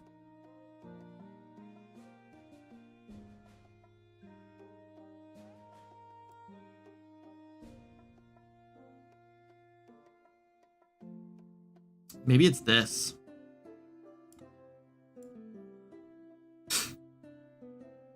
Okay, let me pitch my chat, sorry. What's up, Jess? Sorry, I didn't see you come in. Snowball raids hype. Yeah, we had a raid from Vimlark for like, I think it was like 60 people or something. I don't know, it was a lot. And then we got raided by Lana, who had like 200 people. So it's been a day. Divinity Fallen Heroes trailer will always be alive in my memory. Did they cancel it? I played Divinity Original Sin 2 and loved it, except for multiplayer. Wasn't a fan of multiplayer. I think they dropped the ball there. But yeah, I didn't know they were trying to make another one. Anyway, I heard RPGs were the easiest type of game to make, especially multiplayer ones. Yes, that is the case, actually. It's even better when you add MMO. Yes. If you do massive multiplayer online RPG, it's much easier. It just removes a whole layer of complexity for some reason. With microtransactions. I would think non-action RPG is 10 times. I think they're joking, Gage. Then the microtransactions just instantly make you $1 billion, and you can hire a big team and have no wires. Yes, and we were just talking about, you can hire 5,000 people, and then the game gets done 5,000 times faster. So it's like you can it's like it's infinite money, right? If you make $1,000, you can hire a person and pay them $1,000, and then they make you another $1,000, and then you can hire another person to pay them $1,000, and then it just like compound. You're literally just printing money. It's just so easy. I'm an action enthusiast myself, but I felt turn-based was easier. I don't know. I mean, maybe. I think it depends on what engine you're using and how you're setting it up and things like that. If you really know what you're doing with your engine, I think either way would be easy. But if you're like new to it, I don't know. I guess it depends. I think they both probably have their own things. Technically, every game is turn-based if you look at the code close enough. They're just really short turns. Yeah, each turn goes on is like a millisecond. Yes. Okay, I don't know why this is showing 14. It's probably trying to... Oh, you know what? It's probably calculating that it's taking 3 of them. But I don't know why it's only giving me 1. and then they don't stack.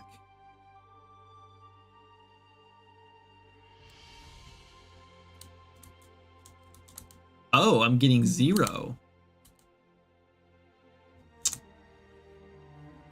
Can't stack 0 with 0. Okay. So let's go figure out what I've done wrong here. Amount is 0. Why is that happening?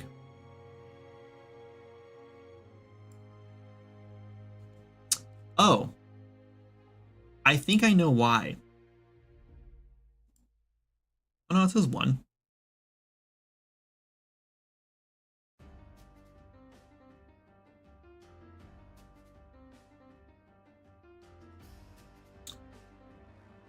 Why is that happening?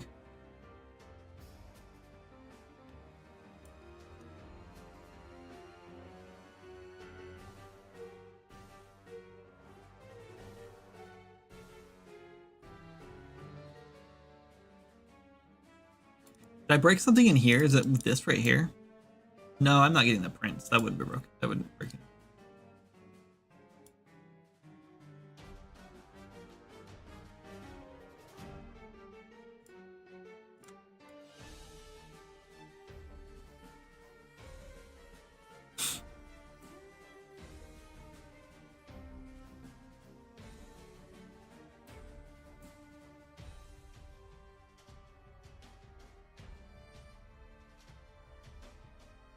And this should be 1. I don't know why that would be. I mean, this wouldn't matter anyway, because I'm not even getting to this. Not for these.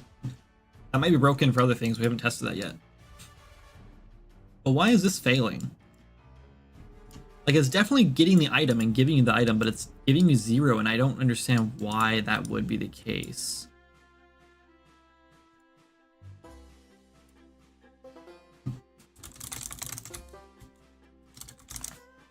Get item ID from, or get item data from item ID is valid. I guess we'll do this. This might be a nice failsafe, but I don't see why this would be happening. Let's do a print here and see if this is actually what's happening. We'll just, I'm not gonna like, let's put a breakpoint on it. Test. Technically every game turn-based. Laughs and money printing noises. Uh-oh. What? Did I lose all my items?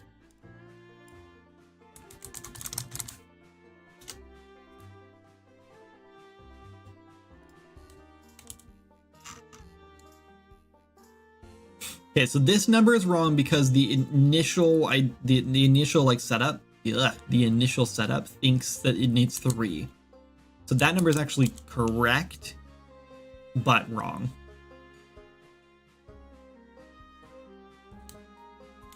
Still give me 0. So this is working correctly.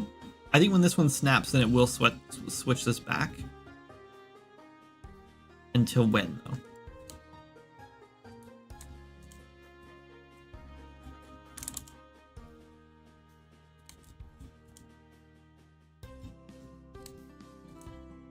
Why is it giving us 0?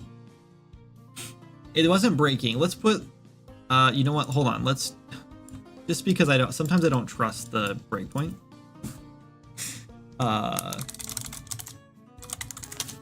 It can't be though. This has to be working because how else could we possibly getting 0? Hold on. Let's just print this.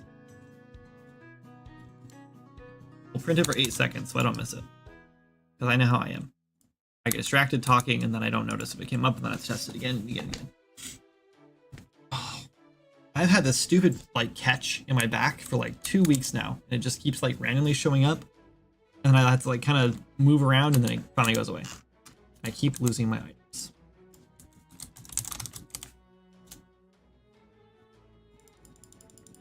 I just want a bunch of stacks so I don't, so if I lose one it's no big deal.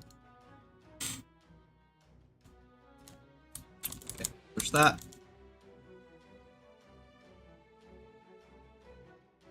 Print. It didn't print anything. Oh, I'm stupid. I'm stupid. I'm stupid. guys are supposed to tell me when I do dumb things.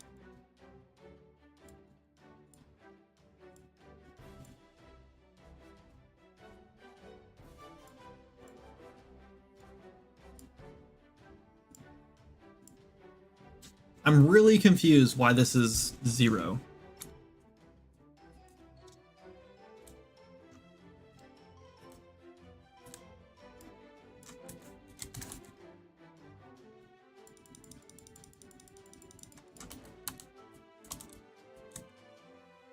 Oh, we broke that time. Duh.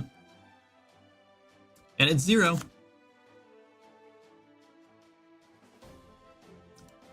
How is this 0? Material augments shard. Oh my god.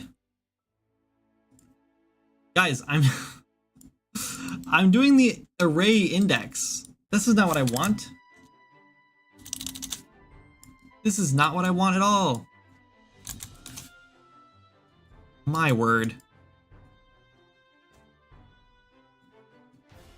This has been working like the whole time. I mean, kind of. I guess it's been broken, but whatever. Everything else has been working the whole time. But now we've got an extra failsafe in here. We've got other things going on. Okay, that's working now. But now we just need to fix the amount we can smelt. This gets the icon. Let's see where this is being called. Find references.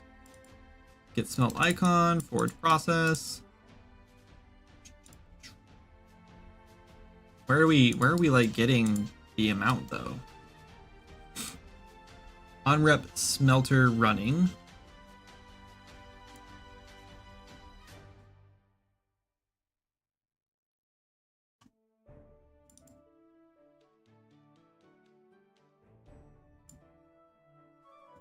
All right, how are you? Where are you coming from? Are you bound?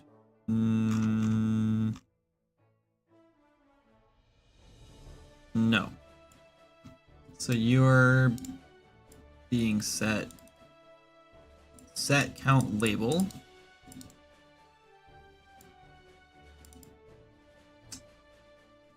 Okay, find this outside of here, I guess. Oh, that's the cauldron, my bad. I want that. Right here. Okay. Set count label. Calculate widget label. Number of specific items in inventory. Number of items in inventory. Finding this. Oh, this is... Oh, man.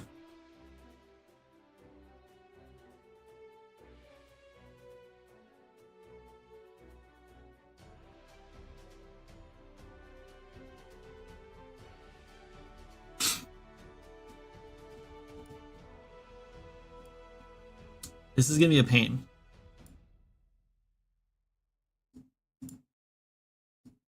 Because we're setting this here. I guess if we don't find this, then we want to set...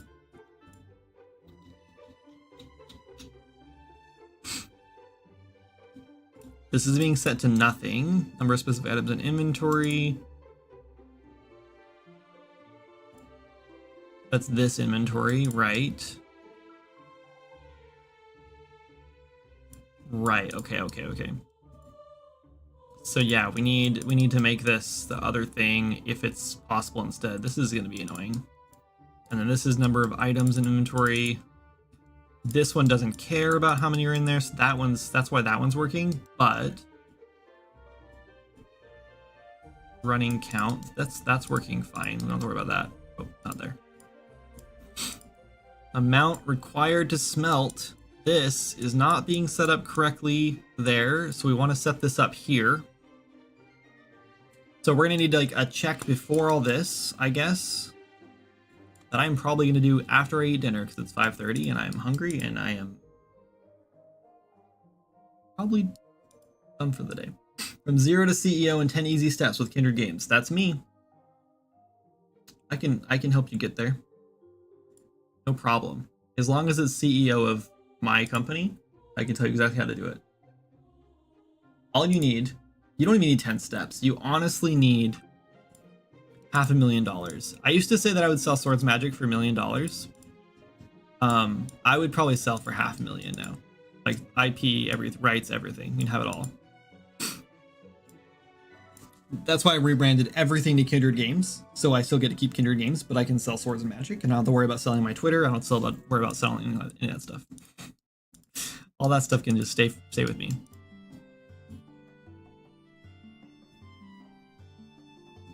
But yeah, someone was like, I think we could turn this into a better game and print another $1 million out of it. I would be like, sure, have at it. Go ahead, make it really good so I can play it and enjoy it. Add the microtransactions. Make it a subscription model. And give me $500,000.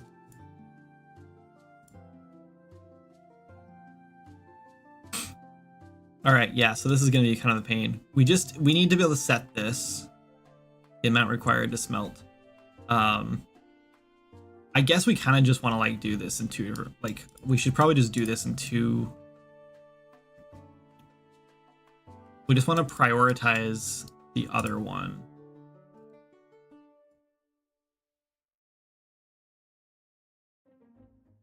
Yeah, like this just needs to like get process, this right here.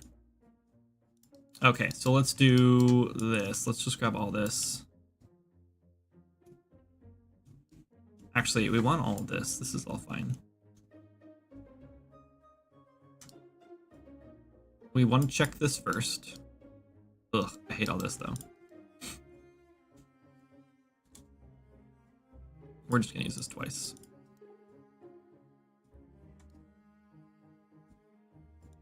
And all of this can just stay here. Oh, interesting.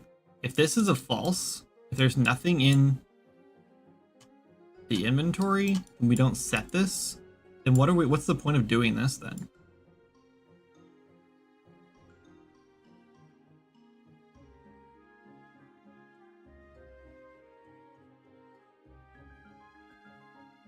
If there's nothing in the networked inventory, then we don't want to set this, but we're still gonna look it up. This might be what the bug is. Okay, so there's a bug where it like sometimes doesn't show the right icon. I feel like we don't want to do this. Like, I feel like this is just, if there's nothing here, then we don't want to do this.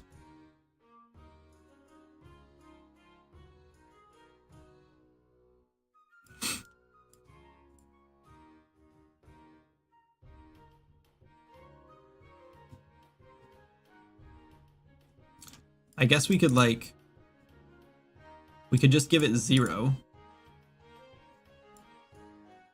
Oh, you know what? It's probably doing that in here.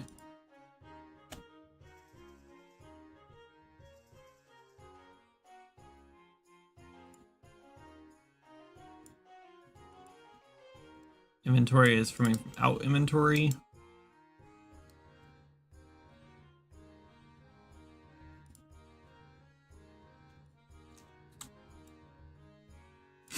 Ad break. Oh, that would have been a good time to end.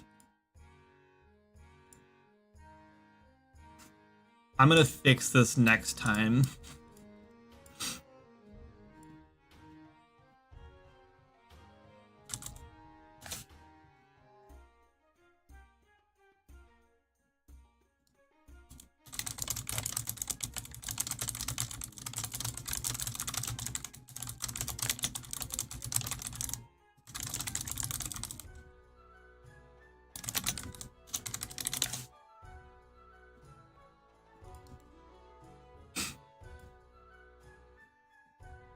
Interesting, because I assume this is just going to give us whatever the item was previously. So it's just sort of like, what's the... I guess we just can't set it because it doesn't exist. Because then this won't be valid. So we won't find this, which we could have just done with an is valid here. And then in which case we just use whatever was last. Because I assume, is this a, hold on, is this local? No. Okay, so it'll just use whatever was last. Which is just sort of like, I guess, I don't know, I guess it's fine.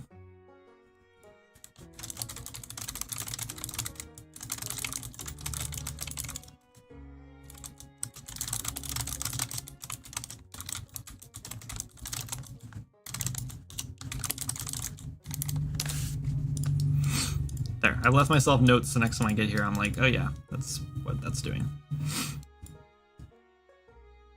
So we still want to do that.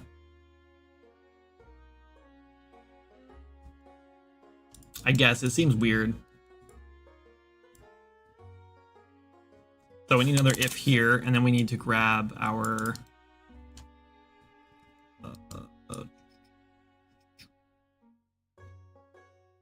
so this can't be false.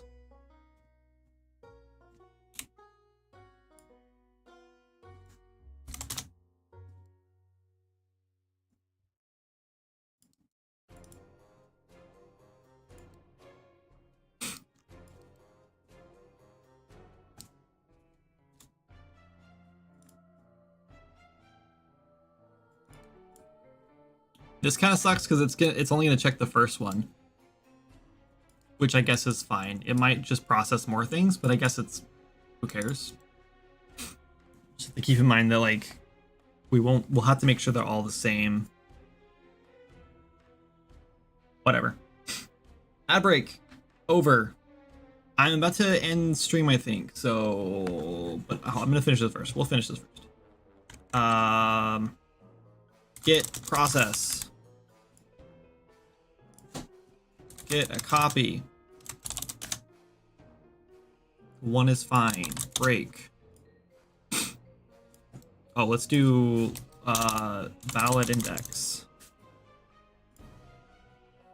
If this is a valid index, we're gonna do a different thing. If it's not, we're just gonna keep doing this thing we're already doing. Put this down here instead.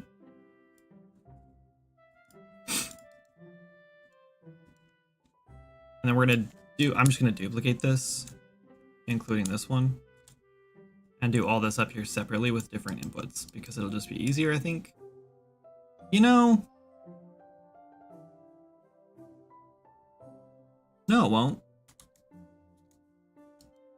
This is fine. All I have to do is this one differently.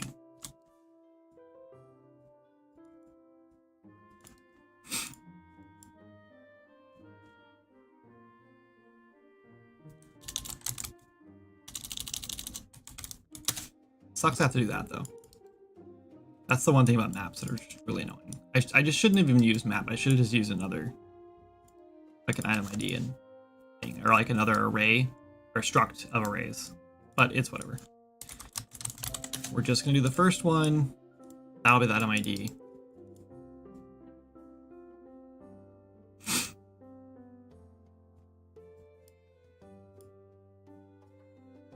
And this is where we probably should check if it's valid again. Oh. But I'm kind of overdoing that. So I guess it's fine. We'll leave like this. Might need and is valid on this item index or item ID here. I guess it'll be fine. If I get any errors, then I'll come back and do it. And everything else should be fine because all that's changing is that input there.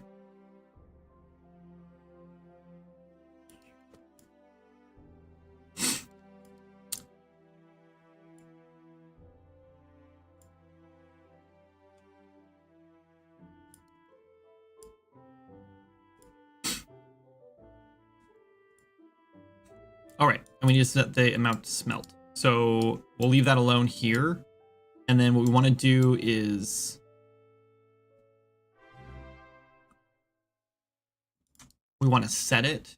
We want to cache it and set it here. So we'll cache it at the beginning. It sucks we have to do this, but I don't know a better way. So cached amount to smelt. That is the amount to smelt, right? Yeah, which is 0. Amount yielded for smelt? Oh, that's amount required.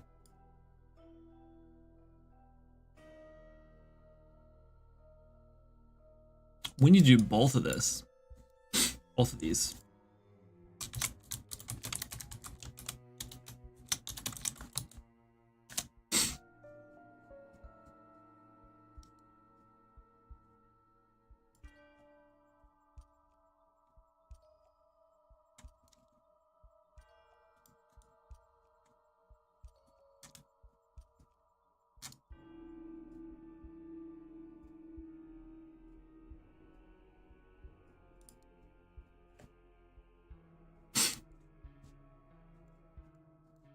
And then at the end of this, this is annoying. I hate that I have to do this. I don't know what else to do though. After it's over, we want to set them back. Oh, but we don't want to do it here because otherwise we won't do this.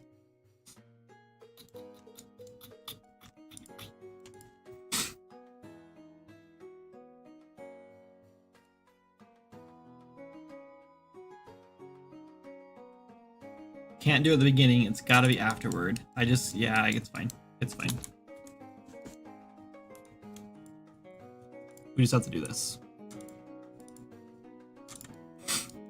Make sure there's no way out. Yeah, okay, we're good there, I think. And then we just change that back to the cached one. So cached amount to smelt goes here, and required goes here. Okay, and then what we want to do is the cached ones in here. So cached amount, that's the yield. Cached amount here. Wait, no, we don't. We don't. We want to set them here. Not required.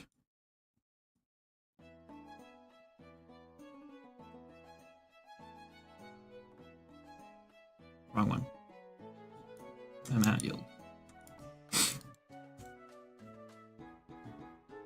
Not required goes there, and then this one is find.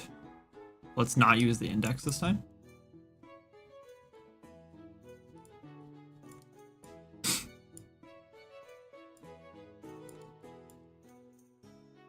Still really confused why we're getting zeros on that one. All right, fingers crossed. This better work this time. Oh, I'm in the fire. All right, 87. That's good. That's working. This better give us 1.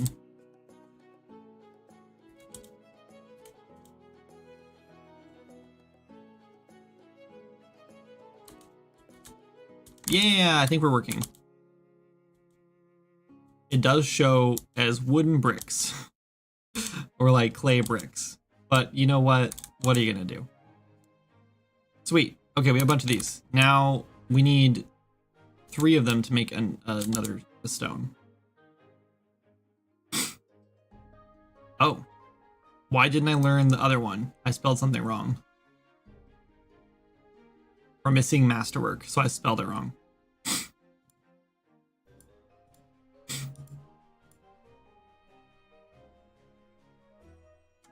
Cool. Made an augment stone. We did a thing. Okay. We need to go. Yeah, I think this is working. We're about 100% done now. We need to go to our crafting level unlocks and figure out what we spelled wrong here. Excellent was working, masterwork was not.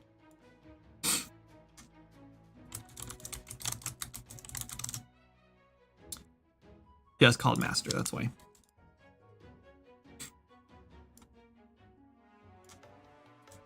Don't know why. Cool. I think we're set. Let's make sure we can still smelt ingots. I'm a little nervous. I feel like ingots are going to be broken now. Iron ore. Let's make sure we have, let's split this in half. And again, 21, that should make us, this should make 3 of them. Oh, 7, sorry. 3 times 7 of them. Yeah, that's what I meant. 3 each, 7. Okay, that's working. Made 1. 2. Ugh, it worked. Okay, take those back out. It's not one of these bad boys.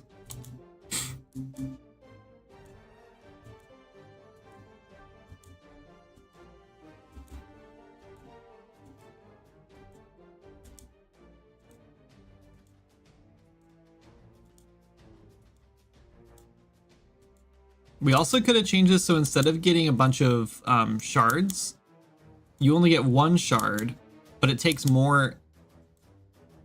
So like you get 1 shard per like masterwork stone, and then it takes 1 masterwork stone to get 1 shard. Oh no, that would make it really difficult to craft them. Never mind. Just kidding. All right, we have 18. Oh man, players are gonna be mad about this. Because if you want enough shards to make a masterwork, first of all, you need 81. And it's gonna take you a long ass time to get 81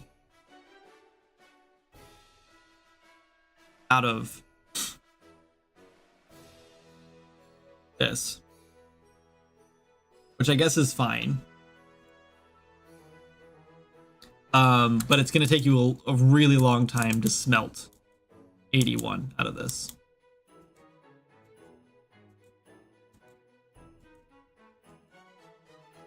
Like a long time.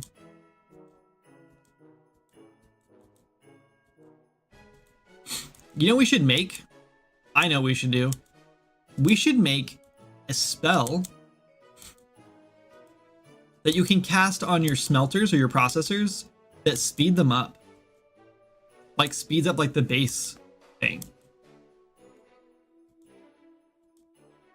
You know what else would be cool? Is a like a spell that you could cast on yourself maybe, or like a potion maybe, like a buffness potion or something that just speeds up how fast this goes.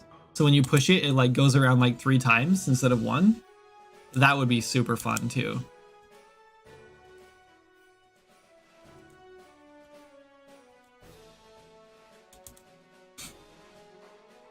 Okay, let's go spawn some in because I'm sick of doing this.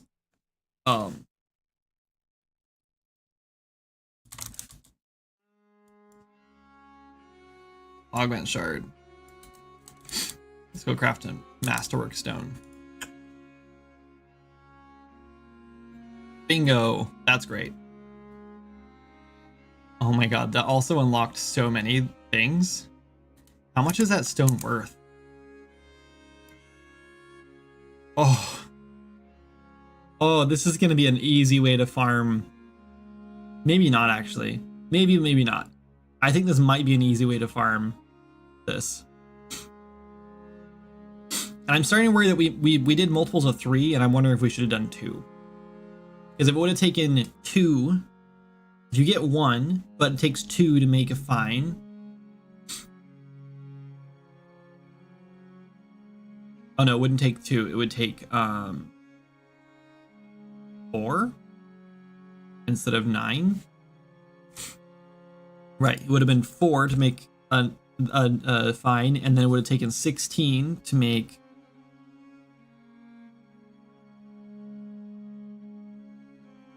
excellent, and then it would have been 16 times 4. No, yeah, 16 times 4, which is 64. Yeah, so 64 instead of 81. That might feel better.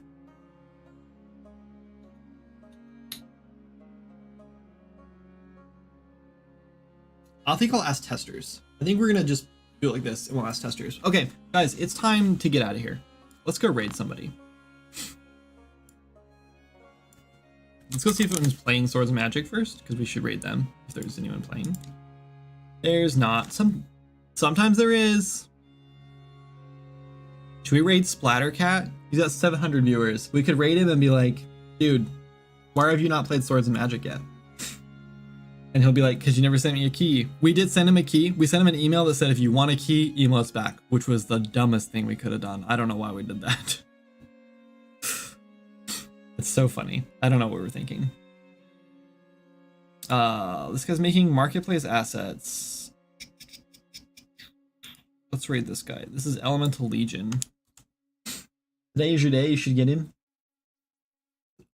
What's up, Ryu? I only have 52 people because we got raided by Lana, who had 200, and Vimlark, who had like 50 or 60 or something. Maybe it was 40. I don't remember. But yeah, I got big raided. Let's see. Rock Kicker 8. Oh, this looks awesome. Hell yeah, we're doing this. This looks like... I love A Walk in the Woods. This looks so good so far. All right. I don't know what it is, but it looks great. Yeah, it was a fun raid. A lot of people. My throat right here hurts so bad. I've been talking pretty much nonstop for almost 6 hours now, 5.5 hours. And this last week I did like barely any talking really. a little like, I don't know, I guess an average amount of talking because we had family in town, and I'm just not very outgoing when we have like in-laws in town. My wife's side. I'm just kind of, I don't know, I'm kind of a shy person until I like really know someone or I'm on stream for some reason. And so I don't do a lot of talking. And so, yeah, so I'm like, yeah, then I get back on stream and my throat's like, whoa, dude. Anyway, let's go raid this guy. Raid, paste. That's not gonna work. Oh, is it? Yeah. What? Oh, created. I thought it said cancel. Okay, let's do that. Stream ending. Thank you guys so much for hanging out today. I thank you so much for the raids. If you're for some reason still in here, thanks for coming in with the raids and not leaving right away if you're still in here. I appreciate the follows. If you guys like content like this, feel free to leave a follow, and I will be back on Thursday, maybe sooner. Who knows? You never know when I decide to just randomly stream. I don't know what we're doing Thursday. We'll probably do more of this bug fixing and stuff. I don't know. We'll see what happens. But I had fun today. I'm excited to stream again, and I will catch you guys next time. Go hang out with Rock Kicker, and I will catch you. Oh, Odd, sorry, I saw you come in and I meant to say something to you and I didn't. I ignored you. Well, hi, thanks so much for coming in. Unlimited Tuesday productivity, pretty much. Anyway, all right, you guys are the best. Catch you later. Bye.